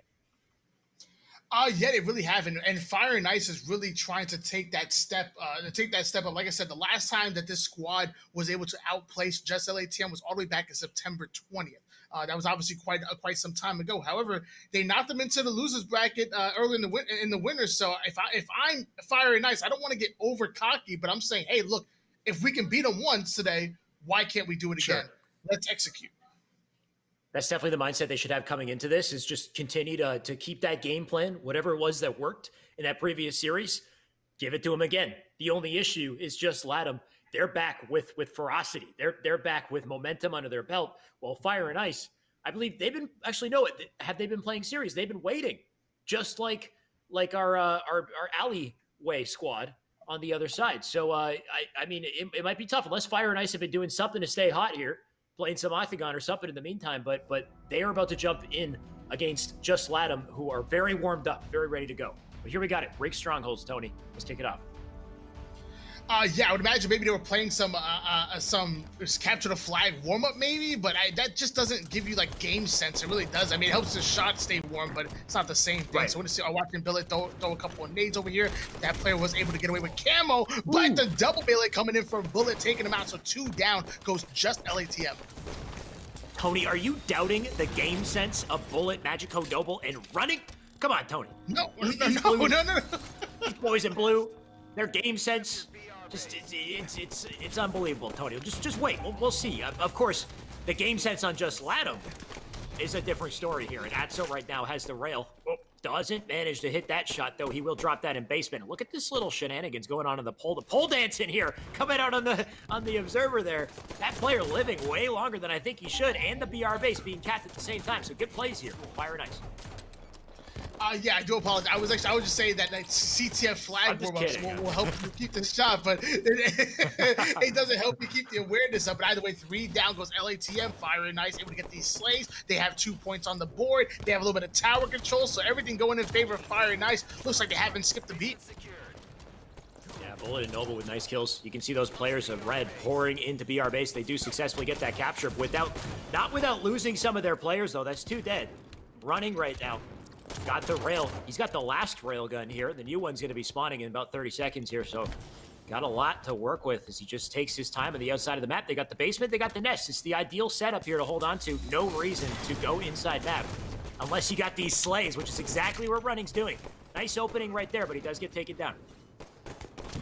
Yeah, I'm actually a fan of if you have nest and basement. I'm a fan of just sitting back and holding the 2 cap for as long as possible. I think it's easier to control the spawns, easier to get the slays, and even if you die, you might still spawn Carbine, which is obviously a good position for you. And I think that's what Fire and Ice is doing. They may not be pushing for the trip cap and putting more seconds on the board. However, they're playing extremely well and efficient. I mean, if you get the slays, you have the advantage in the numbers to make it work. You can throw your front players up into BR base and then keep the back players for the defense on important things like this camo, which looks like it was grabbed. Running, slipping away with that camo, that sneaky bugger. 32 points on the board here as they get a temporary trip cap and the shoddy in the hands of Running. Fire and Ice, whatever kind of warm-up they were doing, Tony, it was the right one. And, you know, it's funny. Someone in the chat said, who's the top dog in LATM? And you know, if you would have asked me before this tournament started, I would have said just LATM all day, every day. But now, Fire and Ice really making a run for taking that spot, 38-9 lead in favor of Fire and Ice, and they're now putting points right back on the board. Yep. Fire and Ice looking to take all the spotlight that Just Latham has created for themselves. But we'll see. Noble right now stabilizing to oblivion there. He does eventually drop. He's going to try to get the BR base here. They got the double cap set up here, so nice, easy capture to bring them to 42 points here. The basement being captured at the same time, I believe, by the red team, so there we have it. So you can see Just Latham fighting back, trying to claw their way back here, getting the captures on the outside and holding them down. We got a nice little battle here in the bottom of the map, but the winner is Noble as he stays up, and the rotation from him is huge right now. Look at him sneaking behind, tapping buttons, caught between 2 players. He gets taken down. Despite that, Latham holding on, still getting some points. Absolutely. Oh my gosh, Noble gonna get kill on drift, but they end up trading. So we're gonna hop on board here with tapping buttons, sneaking up over in back rail. They're finally putting some points on the board, but can they stop blue team from taking nest? Tapping buttons trying to throw some nades, trying to put some shots down, but I don't think it's gonna be enough. They're gonna get nest. I mean, if there's one person to stop Fire and Ice to really upset him, it's going to be tapping. Though he does get taken down there. Bullet, though, taking full advantage of that slay. He'll fly into basement to try to get this cap early here. And I like this from Bullet. You can see they're getting BR base to contest it, but at the same time, if they get this basement nest combo is huge, but can he get it, though? He gets taken down. That's a big play from Drift to get the reset. They still got basement. Still, I believe, either nest or BR base is in control from them. It's BR base, so basement BR base. A little unorthodox, but when Pelu is hitting these shots, they could potentially turn it into a trip cap. I love this play from Pelu, putting on the pressure, letting his teammate get the nest as they push for a trip cap to bring this game back. Yeah, absolutely. They have 2 caps on the board here. Now they've just officially put the trip cap there. Pelican also getting this almost Noble milking his life as long as possible. My gosh. But now there's still 2 caps on the board in favor of LATM, and they might just make a comeback in this game. They've just taken the lead. Yeah, just Latham had done just that. They take the comeback, the lead, They take the basement, they take a trip cap, they got it all right now, Tony. They got a carbine spawn here too, but hopefully Pelu's aware of it. You can see these players flying up through back catwalk here. Shots into running, gonna take a 2v1. I like that nade placement from him, though. He does damage both players, but not enough to stop either of them, so it looks like they will be able to cap basement, I believe. The pressure coming in, tries to dive in to stop it, and huge play from Drift right there gets the trip cap secured as they continue to slip away here, Tony. That was massive from Drift. The trip cap has been secured. Drift now putting some good shots, getting the trade into the 5. So, my gosh, LATM is really stepping things up. And here comes the flank. Here comes the collapse on VR base. That's tapping buttons, able to take out Magical. Now going to probably get this reset soon. Not only do they have the trip cap, but they're doing a great job of holding it. They're not giving any inches away to Fire and Ice, playing lights out. Yeah, they got Fire and Ice exposed, and they're just picking them apart from all sides. Finally, I was going to say they lose their captures, but they immediately cap a second here, so points still on the board for them as they hit that 80-point mark. At one point here, Fire and Ice looked like they had it, but my God, did we see a comeback and then some. Tapping with the shot and the kill. The railgun coming up, and the worst player to pick it up if you are blue team in this situation, Tapping. Going to keep that pressure up. We'll see what kind of feed this man can pull off here. And it's so crazy because Fire and Ice was controlling this game and decisively, and I don't know, they just became unglued. Like somehow LATM is now coming in. Oh, almost gonna have a camo, but hold on, it just went 4 down. So maybe this is the opportunity that Fire and Ice needed to put some good points on the board. It's not over yet. It's not over until she sings, you know. It is, yeah, but it is kind of their only opportunity, Tony. If they do lose this basement, it might be game over here. You can see 91 points on the board. They got to basically play perfect table. He lost 2 of his teammates, though, Tapping and Atso with big kills. Bullet with a nice kill, though, and he does have Nest here. So if he can stay alive, stay in Nest, he could potentially get themselves a 2-cap. But Tapping the nuisance as he flies into Nest here. He gets the kill in the reset. 95 on the board. They need to stack their numbers into a cap now. You can see basement is the play here. Do they have the time, though? 98 points and counting, and they just barely managed to get that capture. It needs to be perfect Halo from here, Tony. It absolutely does. Atso getting a beautiful 5 on Noble. Tapping Buttons taking out Magico. So 98 to 56 lead, but the momentum now in favor of Fire and Ice. Can they hold this 2-cap? Uh-oh. Not looking like anybody's going to stop this from happening. That's a basement cap, and that should be a game, Tony. 100 to 59 to close it out. Just let them from a deficit come back and dominate to take game 1. Wow. That was an opening game to what's probably going to be an incredible series. Mind you guys, we kind of alluded to it before. Fire and Ice was the team to knock LATM into the losers bracket, and now LATM coming right back at them, taking game number 1. Now we're going to find out if they can close out this series in a Slayer, or will they give Fire and Ice the opportunity to come back? When I look at the kill feed, like look at the the scoreboard here, just read them and weep. I'm a little worried about Fire and Ice when it comes to Slayer because Tapping Buttons got 21 kills and 11 deaths, Tony. He went off. He got nearly 3,000 damage. Pelu with 15 kills, 13 at a Atso, 10 at a Drift, and that's up to 11 from Bullet, 12 from Running, 16 from Noble, 9 from Magico. Not a bad performance from Fire and Ice, but when it comes to Slays, it's one-sided, Tony. Tapping completely dominated, and if they keep that up, this Slayer is going to be, it might be a wash. We'll see. Yeah, absolutely. And even though in 16 assists come out of Drift right there, we were on board with him. It seemed like he was doing everything right for his team. So, if you're looking at the Slays as far as an objective game, you're still going to probably give it in favor of just LATM. However, Slayer is a different animal. I can slay when there's an objective that I can bait, but I assure you, once you put me on Slayer, I'm going 4-14. That's my wheelhouse right there. So, 4-14. 4-4. That's my 4-14 and like 12 assists. Tony, that's my kind of stats. Look, you are what you think, Tony. If you come into a game with that mindset, you're going to forever be 4-14. If you're okay with that, if you're okay with mediocrity, Tony, I mean, by all means, but we got to turn that around, man. You can do better. Come on. And so can Fire and Ice. To bring it back to the game here, dude. Fire and Ice needs to come back here. It's a best of 3. They don't take this. That's it. They're out of the tournament. It's a true Slayer, by the way. Yeah.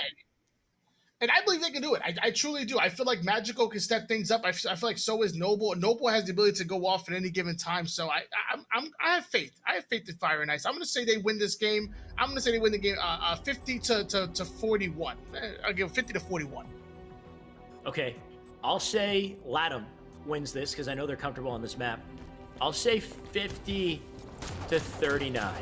Just Latham. Let's do it. Yeah, Bullet. right. Just laying it in. Well, I mean, we're probably both wrong. Let's be honest, Tony. The odds are forever not in our favor in this type of stuff. But either way, the camo is going to be burned to start it out. Absolutely, I'm actually on board here with Bullets with a little 1-2 combo with his teammate here, electing not to drop basement with Running, and actually kind of left him by himself. So Running gonna get taken out. Baby, if they keep playing like that, LATM's gonna steal this away. Luckily, Noble gets a nasty double kill. Tapping buttons go right back at Noble. We have a 5-3 lead in favor of just LATM. Tapping buttons, the moment this guy revs up the engines, he doesn't stop, Tony. Like, he's gonna literally start demolishing everything in front of him. Just bring it on. What do you got? 2 players flying in the door. Okay, they do kill him. That's fine. They'll put him down for now. 7 to 5. Absolutely on board here with Atso as his teammate Drift ends up taking out Magico, so they're 4 up right now, 8 to 5 lead. Catches Noble, puts a couple of shots in and smartly backs down. So I'm loving the teamwork coming out of LATM and the ability to not throw away their lives and value every single one of them. Beautiful plays and the collapse coming in, and they have now doubled the score of Fire and Ice. Clean work right there from Just Latham. Red base side spawn as well. You can see Atso flying in for pink. Does he have a teammate coming into car? Actually, he's just gonna play it sneaky. All right. I like this Atso. He does whip the shots. Oh, and he doesn't get anything out of that. I like that little play right there from Noble to drop backwards and really trick. I believe it was Atso in that situation. I already forget it either way. Magico right now with a kill as well, and that brings the score a lot closer. Yeah, absolutely. 14 to 13 lead in favor of LATM, but some momentum now coming in favor of Fire and Ice. Hopping on board here with Noble, who's going to find this player here, put a couple good shots. It's going to be Pelican going down. Okay, bringing it back within 4. I'm liking what I'm seeing, but he's not able to clamber away. So I'm going to switch to Drift instead. If we're going to hit my 50 to 39 prediction, they got to keep it kind of close throughout. But Latham got to pull away in the end. So we'll see. Either way, Pelu going to laser his way through to P2 there. He's trying to stay up on top car. He's got his teammates collapsing through the red side of pink. And if he times this push up through top mid, they can get some big plays here. But Camo came up as well. And I'm not sure who grabbed it. It's actually Magico who got it. He snuck away with it. So if we can hop on board with him, Magico looking to make some big plays for Fire and Ice. All right, hopping on board here with Magico and the camouflage in hand. Teammates are actually going down, so he's gonna instead of going top mid, he's gonna maybe get a little flank from bottom blue. Oh, finally shooting and maybe showing himself a little bit here. He's gonna push up towards blue. Oh, okay. Here comes the collapse with Camo. I like this play. Can't complain. Making it work pretty well. He doesn't really have the team help immediately, so he plays it patient. You gotta like that. Pelu knocked down to 1 shields, drops a nade behind. Perfect nade from him, gets the kill. Still living up well, 1 shot. My God, the shenanigans coming out of Magico. He used the entire camo. He made it work pretty well. Got behind the blue team. Melee's coming and find him.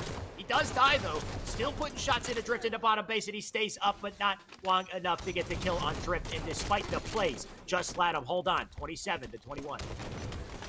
Yeah, I was just thinking that too. You know, they were down by 4, and he makes the plays with the camouflage, and he did, in my opinion, did pretty well and used the entirety of it. But they were still down by 7 kills. Now cutting that within 5 on board here with Drift 6, who's probably going to challenge Noble over to his top car. Whoa, almost won that battle there. Yeah, he has like a 3rd shield under the he's got a secret shield you guys don't know about. He just chows while he's 1 bullet apparently. I don't know. Drift making it work. Either way. 30 to 26 here, a 4-kill game, still nice and close.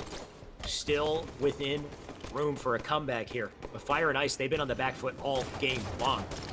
So they're going to have to do something special here. Pelu, just get back. Yeah, what are you going to do? You can't take Pelu in this situation, hitting your shots here. Just looking too nice.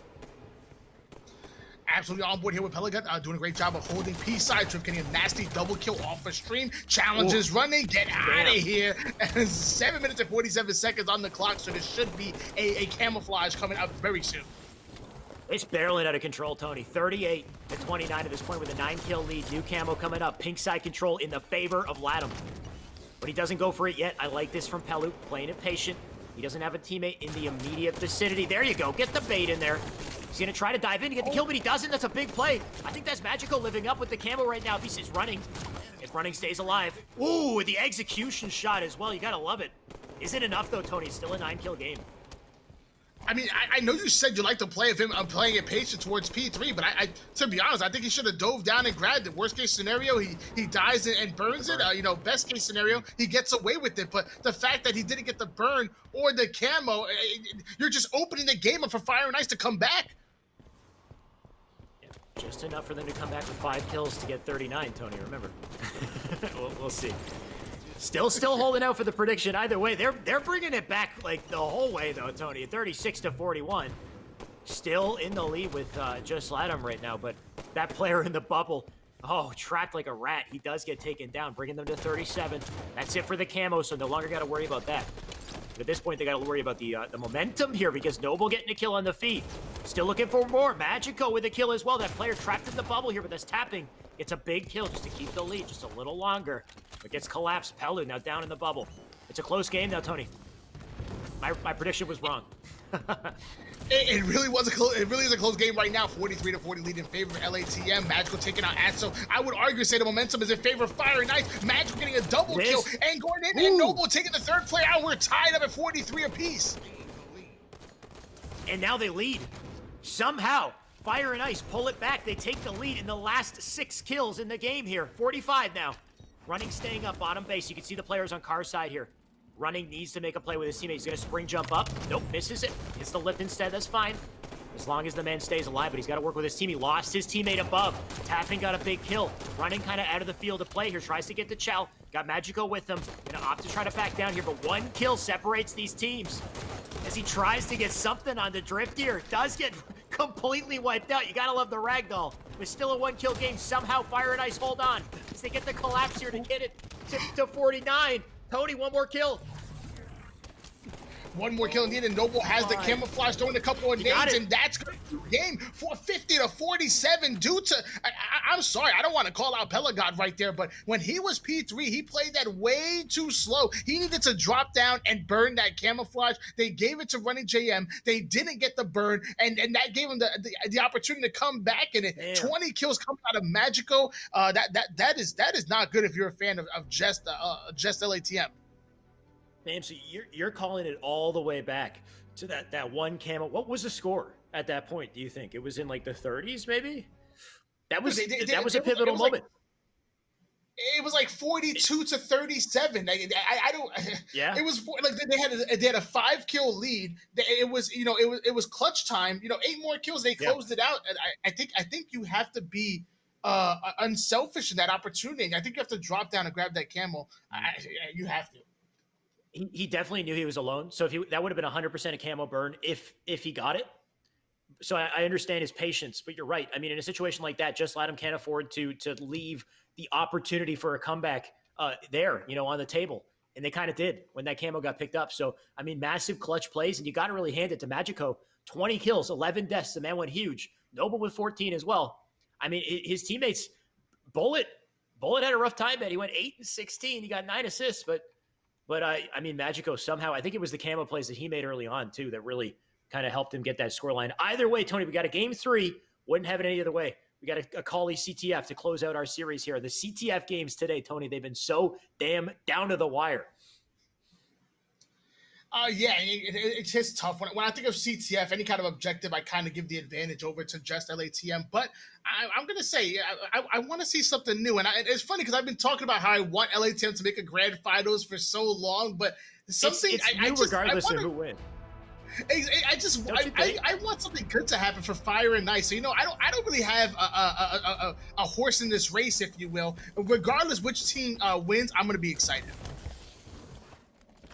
Yeah, I mean, both these teams are underdogs when it comes to facing the grand finalists, for sure. So, I mean, you'll root for whoever does take the W here, but I feel like the one team who's been fighting longer, who's been fighting harder, is Just Latham.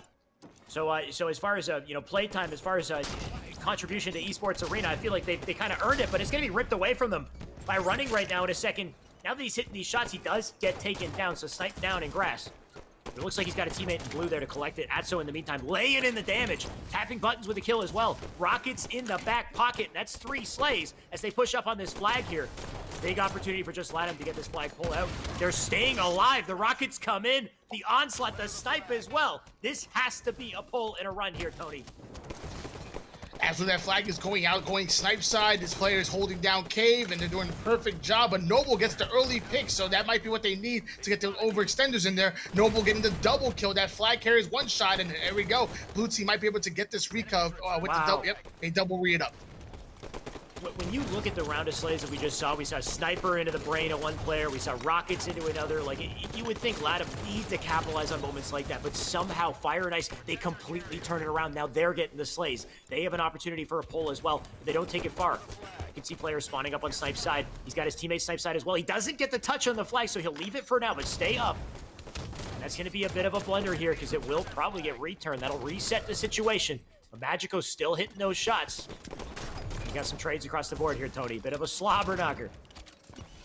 Yeah, I'm not sure if Magical actually even, like, if he fumbled that flag or if he was just trying to prioritize staying alive because he felt like he would have even gotten that flag far. I'm not exactly sure, but I don't mind the play personally. On board with Pelagut. Pelagut, last player alive on his team. Noble pulling this flag, and he ain't leaving this one behind. I promise you that, Alex.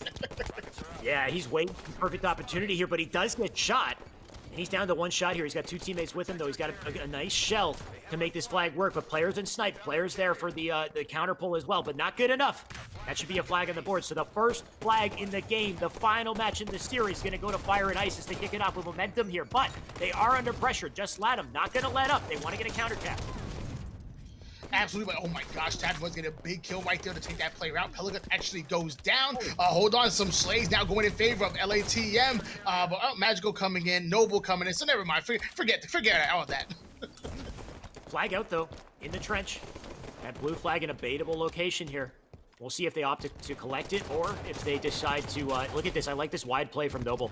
Gets nice back behind the enemies. Gets the damage in. Doesn't get the kill, though. Palu, grab the flag. Taking it through red trench. He's got the escort, too. He's got teammates above him with the defense, so he might be able to get it. He doesn't, though.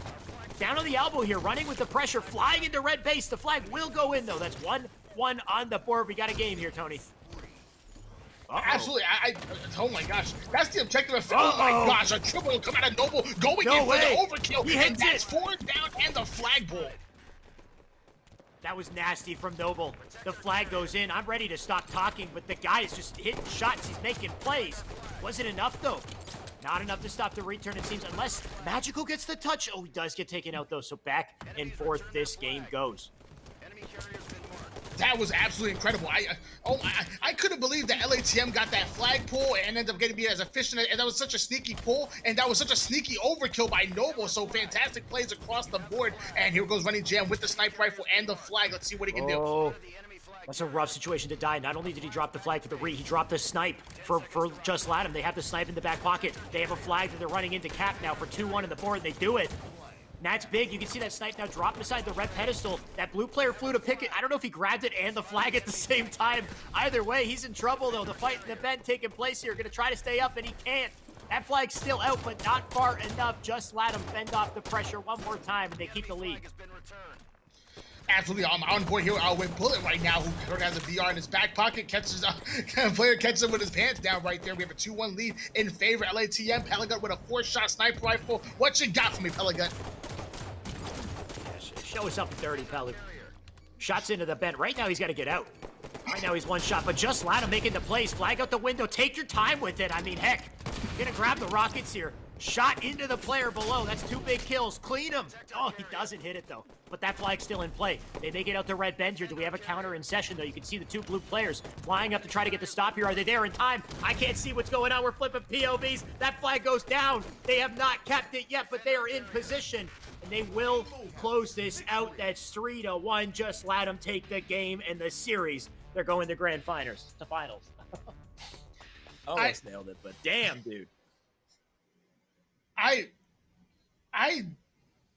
at a loss for words. I had a feeling that LATM was going to win that entire time. Like, they obviously were the favorites, but the way they got all 3 of those caps were just so scrappy, just so sneaky. I didn't think they were going to win in that fashion. Like, I don't even want to look at the stats, to be honest with you, because the stats do not tell the game at all. It was not about, who dropped double-digit kills, yada, yada. No, it was about objective efficiency, getting that flag off, taking those flags and throwing them halfway, then getting the slays, and then relaying them. So, wow, incredible work by LATM. Sheesh.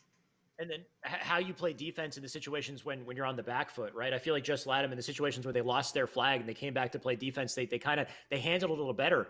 Whereas with Fire and Ice, it really felt like there was some desperation coming out of these guys to try to get that flag, get a counter, pull out. We had a massive overkill, right? What happened with that overkill when they got the touch and like an almost counter pull, but it just didn't turn out to work. So it just kind of some rough situations for Fire and Ice, especially in the end when they had the snipe in hand and they tried to get the desperate touch, but then died, gave up the snipe, gave up the flag at the same time. So little blunders like that, just very rough situation for them. But honestly, Tony, amazing series. Down to game 3, an exciting Callie CTF to close it out. Both these Latham teams showing up. This is the Latham Esports Sunday for sure. I mean, we had for top 2 and 3, that's why do I always blank on? So we have Fire and Ice, 3rd place. That's sealed in. Now we have Alleyway sitting in winner's side grand finals and going up against them. This is going to be our loser side team, Just Latham. Yeah, you know what? And switching the chat kind of brought up, and I was thinking about it as well. Like that overkill that he got was kind of a timing loss. If you really think about it, like I'm surprised either his teammate didn't go for the flag pull, or maybe he didn't just leave that kill, go for the flag, make like a big macro play, grab that flag and pull it forward and let his teammate go for the kill. So one of those two things had to happen, but him going for that kill, then going for the flag run, it's only like a split second, but it was just enough time for the other team to spawn and maybe get to the other side of the map. So I just feel like the efficiency was missing there. Fire and Ice has the firepower, and they've clearly showed it, but I think it's just the tiny plays like that. Yeah, I mean, if you think about it, he really wanted that over. He had a snipe in the back pocket. I think he still might have had shots to work with. So if instead he still had a teammate with him to rally flag, he can get the defense with the snipe. I mean, I would have to see the situation again, but who knows? You're right. There maybe could have been a better team play that might have worked out in that situation. Either way, great game, great series. Just Latham going to be facing off in grand finals. We will see that after the break, so don't go anywhere. We'll be right back.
back for the last time. It is Esports Arena Grand Finals. If you don't already know, I'm Shyway.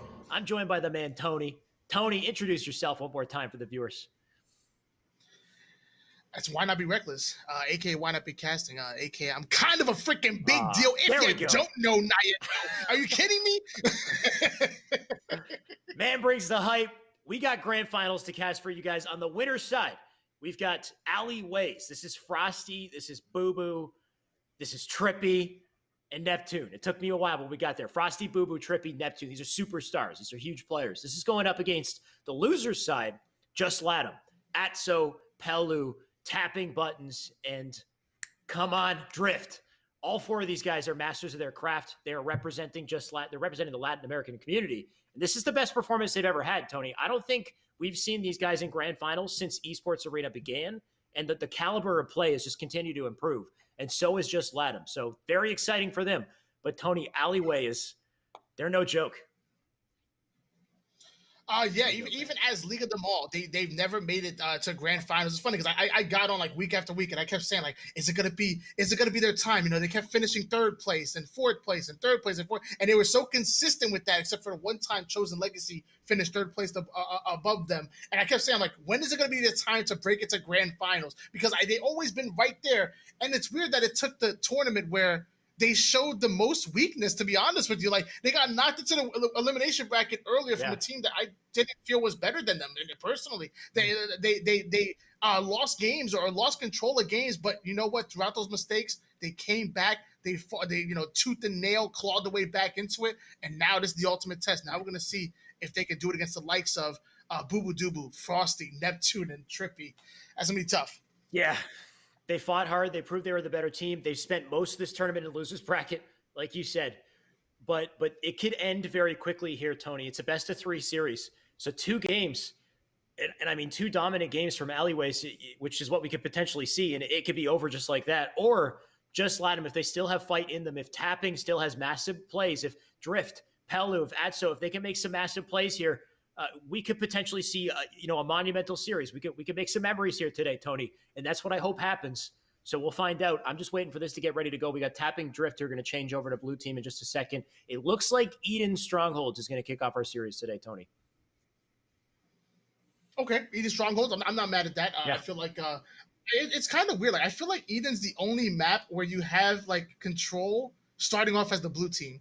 Like, every time, like, if you spawn Rig on red, you have an easier way towards camouflage. If you spawn, like, red on Plaza, same thing. Like, I feel like the map Eden is the only one where, like, if you get that initial kills on blue, you can spawn trap them on red and really make the other team uncomfortable. So, actually, this is just me trying to make an argument for Just LATM, how they're going to win game number 1. I don't know. That's my argument.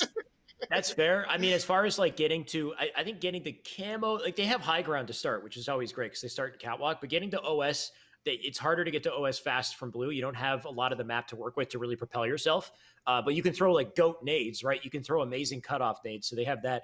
Something to note though about Rig, about Plaza, is the meta's evolved, Tony. Like, red side on Rig for camo has historically been better. But I've pulled off, like, there's some crazy opening strats for blue side that are like new meta strats, like drop slides, taking advantage of spring thrusts, all those things, to get to camo faster than maybe even red. So there's crazy stuff if teams take advantage of them. But of course, Eden Strongholds, it's not just the camo, the OS, it's the rockets as well. So they got to get all the way outside, take advantage of that power weapon. And ideally, what we see most teams do is control nest to catwalk. They're close together, right? They're easy to get to.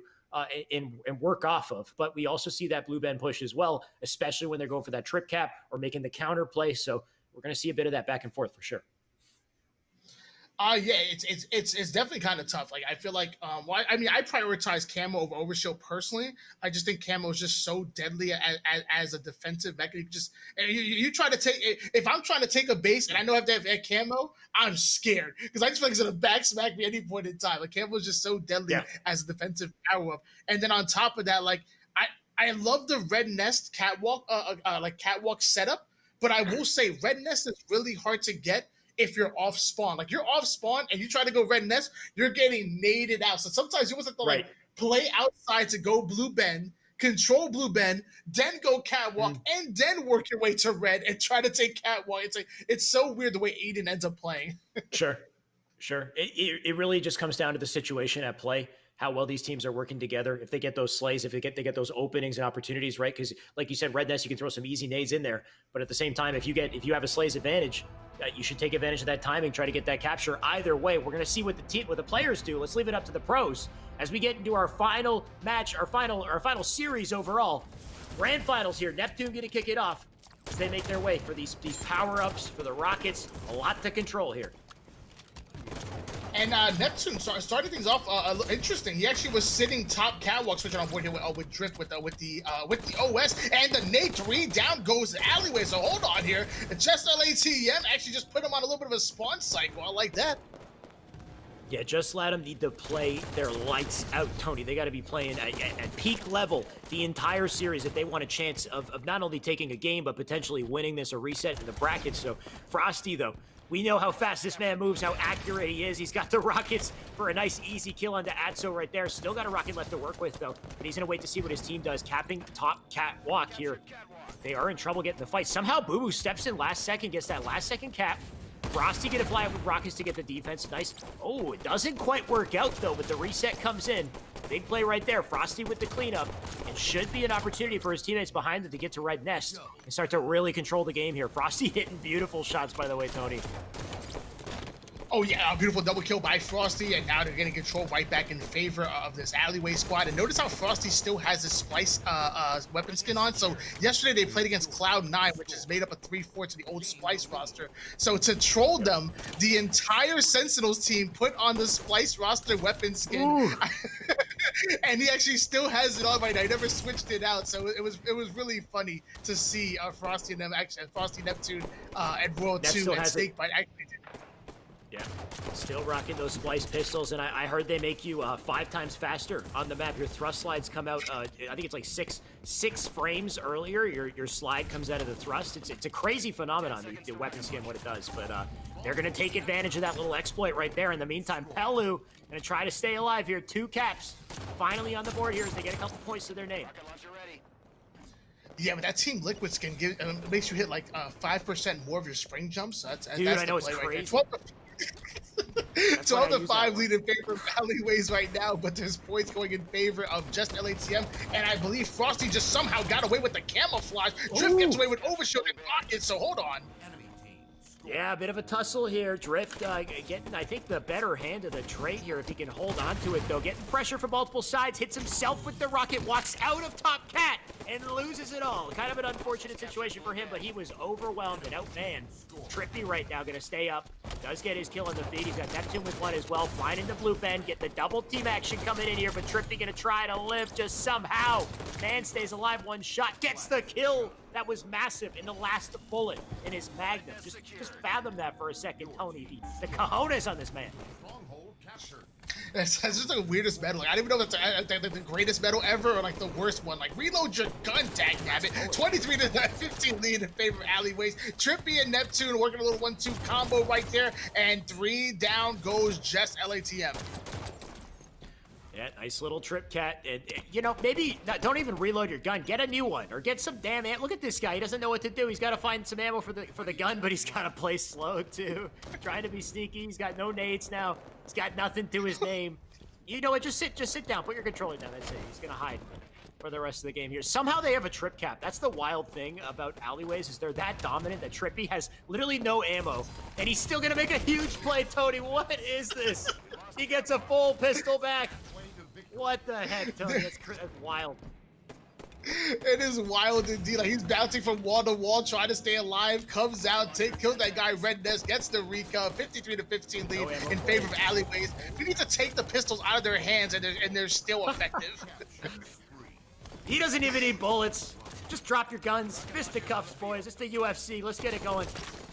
Either way, Trippy, he will finally get taken down. This game's very quickly out of favor here, Tony. 64 points and counting. You know, we said just let him had to play perfect, basically. They had to play at their peak level to try to contest Alleyways, but maybe even their peak level isn't good enough because, damn, this team looks so damn strong. Yeah, it's pretty crazy. Neptune and Frosty have 26 kills. The entire just LATM squad has 25. So that's not a winning formula when two players outslaying the entire team. It makes it very difficult. Drift didn't even see that player jump in front of him. He's not looking. Oh, I'm sorry. I think that's Camo. Maybe that's why he didn't see him. Yeah, it's a sneaky Camo right there.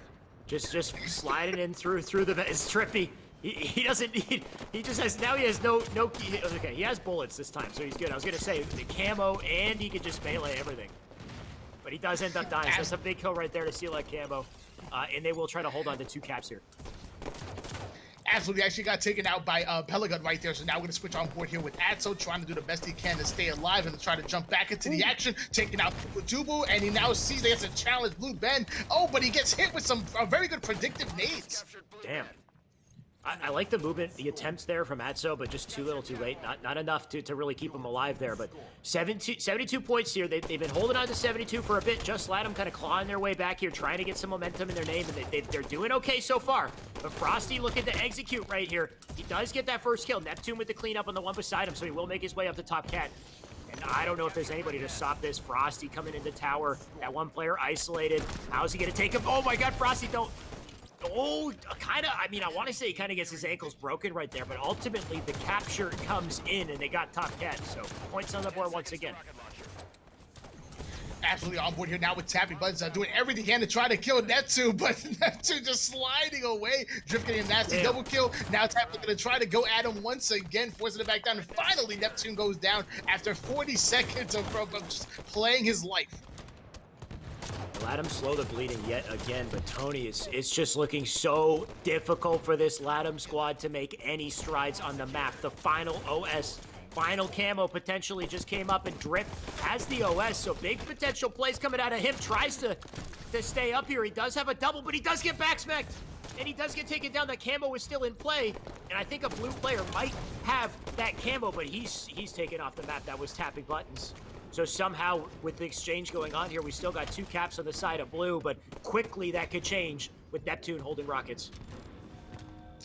Actually, 2 rockets in the chamber right now. He almost sets that one up perfectly. Either way, 2 down go. Actually, 2 down goes his teammates alleyway. So hold on. There's 2 caps now in favor of blue team. They're putting points on the board. Neptune is rocketing, tapping buttons. Pelagon goes right back at him. So can LATM come back? I mean, I don't want to... It's definitely not unwinnable, Tony. They could definitely make some sort of a comeback here, but we're talking about alleyways. We're talking about superstars on this squad. The moment they smell blood, the moment they get any opportunities here, they could capitalize, they could make it work. But somehow, like you said, LATAM, they're holding on. They're going to lose that catwalk, though. Pelu coming in with the damage. Big shots into Boo. Doesn't get the kill, though, and exposes himself. So a bit of a desperate play right there. And as he goes down, you can see them flying over to Red Nest. Try to get the stop. Ultimately, the 2 caps back in the favor of alleyways as they hit that 90-point mark. And there's no place for exposing yourself in Halo. You need to calm down there, buddy. Boo Boo Doo, we're going to challenge play over towards inside blue. 93-63 lead in favor of alleyways. They can win this right here on this spawn side. All you gotta do is stay alive and just not lose a base.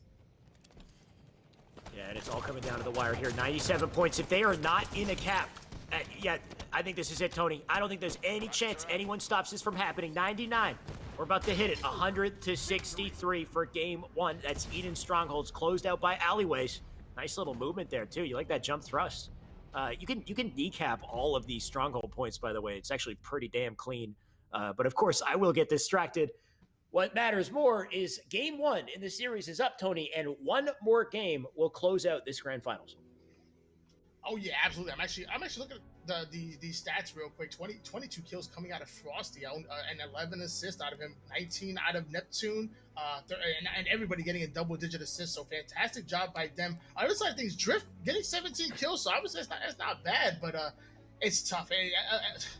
LATM has the potential, but man, it's really tough if you're going against the likes of alleyways. Yeah, you can see just how much of a struggle it is, and just the difference in tiers, like levels of play. When we go back to the Fire and Ice series, and that was relatively close, and just LATAM were looking like they were performing at this peak level, managing to come back and really swing that series. But for this grand finals, it's just a completely different story. They're constantly on the back foot, constantly overwhelmed under pressure. Though despite that, they did pull it back a little bit halfway through. I just don't know if they got enough left in the tank to win a Slayer game. It's Regret Slayer here, Tony. This might be the last game in our tournament today. Well, lucky for them, there's no sniper on Regret. So if somehow Frost ends up with a sniper, I'm calling cheating right there. He's going to Forge mode to spawn one up. Obviously, the Overshield's in the game, and you have the Plasma Pistol, which can neutralize that. But I think the team that obviously controls Overshield is probably going to take the game. I think it was Garrett, Yu-Gi-Oh! Tools, who said Plasma Pistol's the poor man's sniper, right? So, I mean, if Frosty gets that Plasma Pistol, you could lock on. You can take people down. It'll wanted bullets. It'll follow you across the map. So we'll see.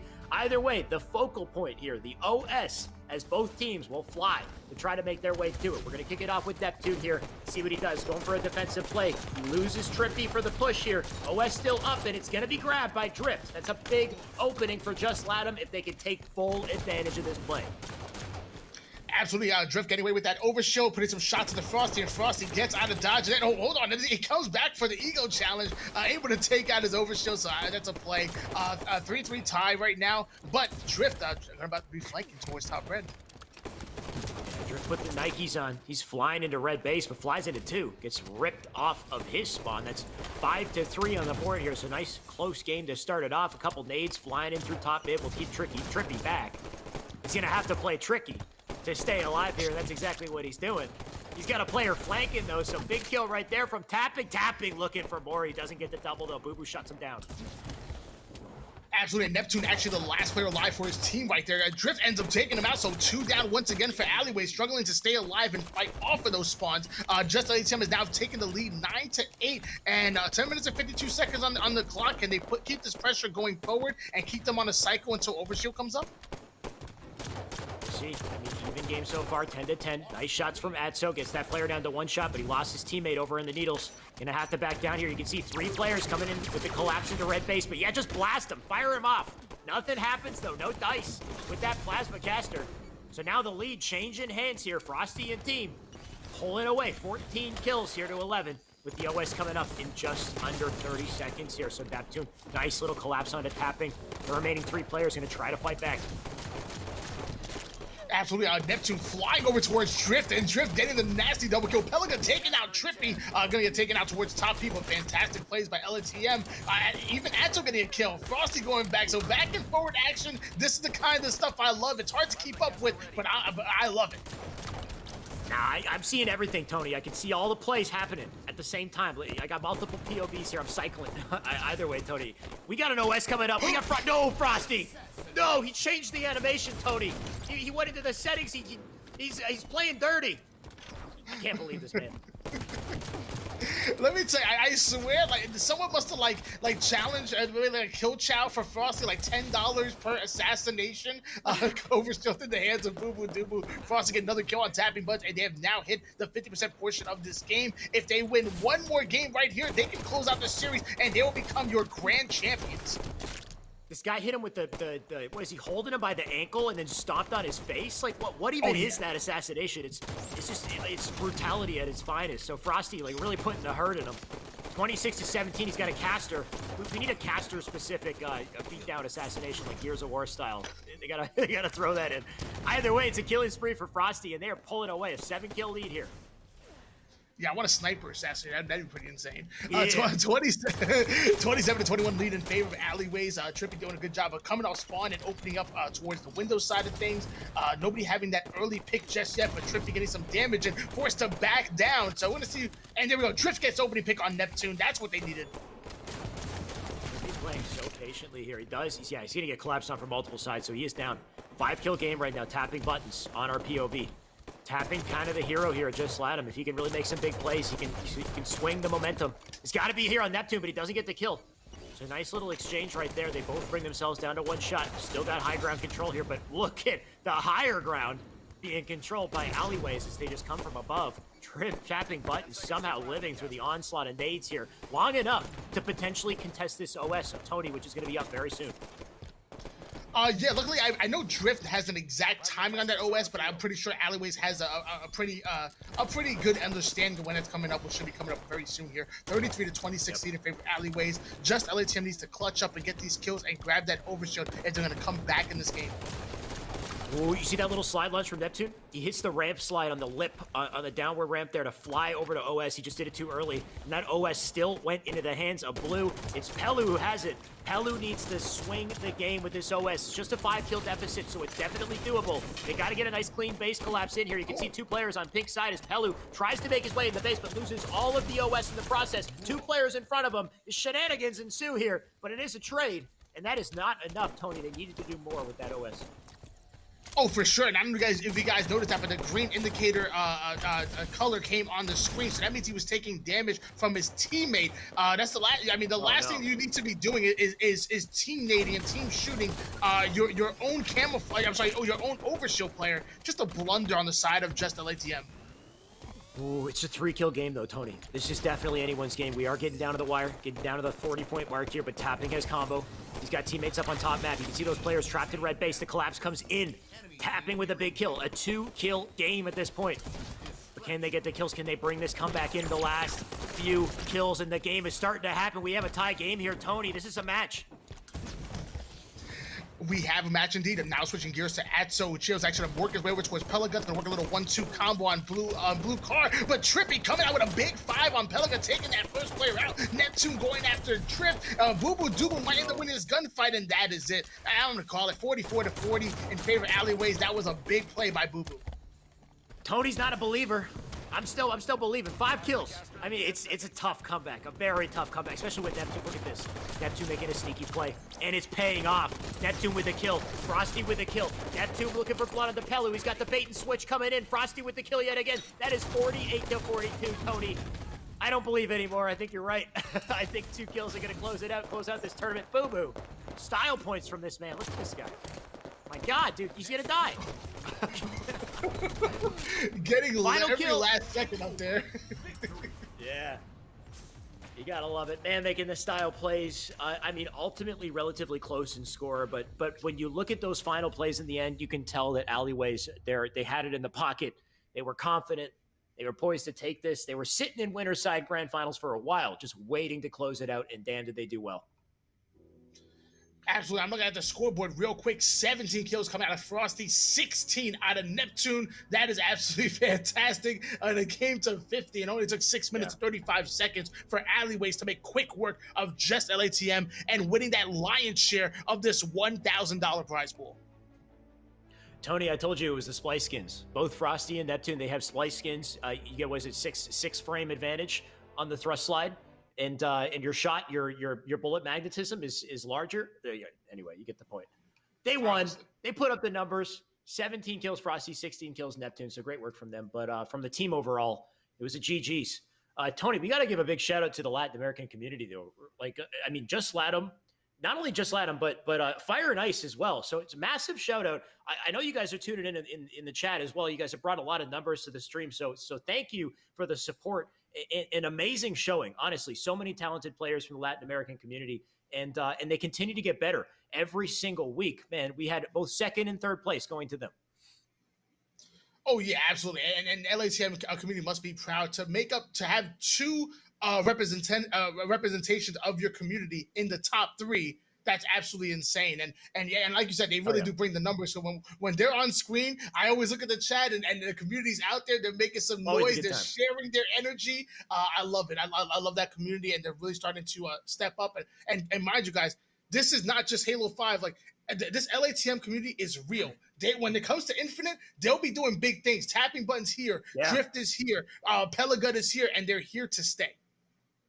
Yeah, it's just getting started for a lot of these guys, right? A lot of the up-and-comers in just LATAM, and not even just them, but a lot of the young guys who are really starting to show their stuff in Esports Arena. We have a couple replays, speaking of Esports Arena, so let's see what they got in store for us. Apparently it was a double melee. Oh, is this?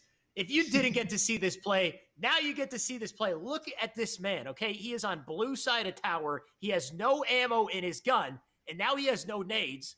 He tossed the last one out. Tony, you would think he's out of options, right? There's no way he makes a sneaky rotation to red. It just doesn't happen. Uh-oh. Oh, yeah. He tried to check BR, and he noticed the BR was gone. He saw he was frustrated. Then he just wall bounces and gets over here, gets the double bail on that player Red Nest. Thanks for the pistol ammo drift. What a play from Trippy. And those are the types of plays that allow this team to not only just win these games, but do so in such confidence, such I want to say stylish fashion. When we saw Boo Boo at the end, just kind of hanging out outside the map there. So great plays all around, great tournament. Always a great time, of course, with Esports Arena, and always a great time casting with you, Tony. Tony, thank you for joining me once again, my dude. Do you have any closing remarks? Anywhere we can find you? Let us know. Oh yeah, absolutely. I'm on Twitter. I stream 3 to 4 times a week. I'm on YouTube. So just throw a rock. You'll end up hitting me some way, somehow. And again, thank you for having me, Alex, and Esports Arena. I always have a pleasure streaming these events and casting these events. And man, was it an incredible one. Finally, LATM makes the grand finals. Let's go. Big plays for sure. Thank you guys so much for joining. Tony, always a great time. Always a pleasure casting with you, like you said. Thank you, viewers. Thank you, Esports Arena, Microsoft, for hosting these weekly tournaments. But guys, this is $1,000 every single Sunday. If you're watching this and thinking you can compete or you'd like to compete, I mean, it's free entry for a chance to get a piece of that $1,000 prize pool. Not only that, we do giveaways every single weekend. Type ! giveaway right now, and you get a chance to win a backpack full of Monster. Tony, you got the cans. If you still got them, present them ×2 XP on these Monster cans. They got Chief, and you got a chance to win ×2 XP for Halo Infinite. So you type ! giveaway, get a backpack full of these monsters, get your edge on the game when Infinite finally comes out. And that'll do it for today's broadcast. Thank you guys for tuning in. Every single Sunday we'll be back. So have a good night, but we'll see you again next week. We've been in the game from the very beginning. There with you every step of the way.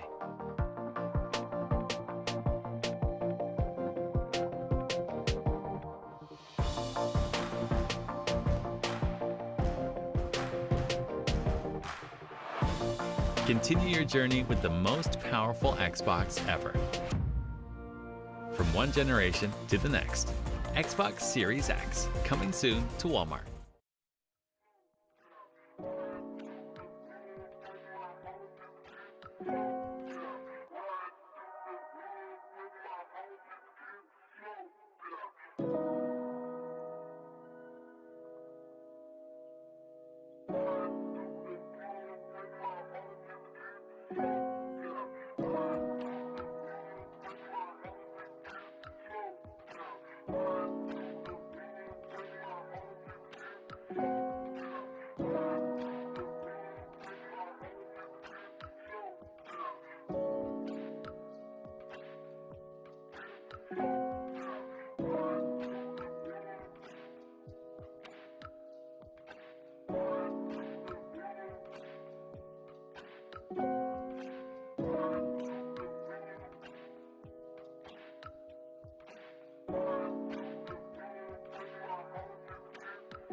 Thank you.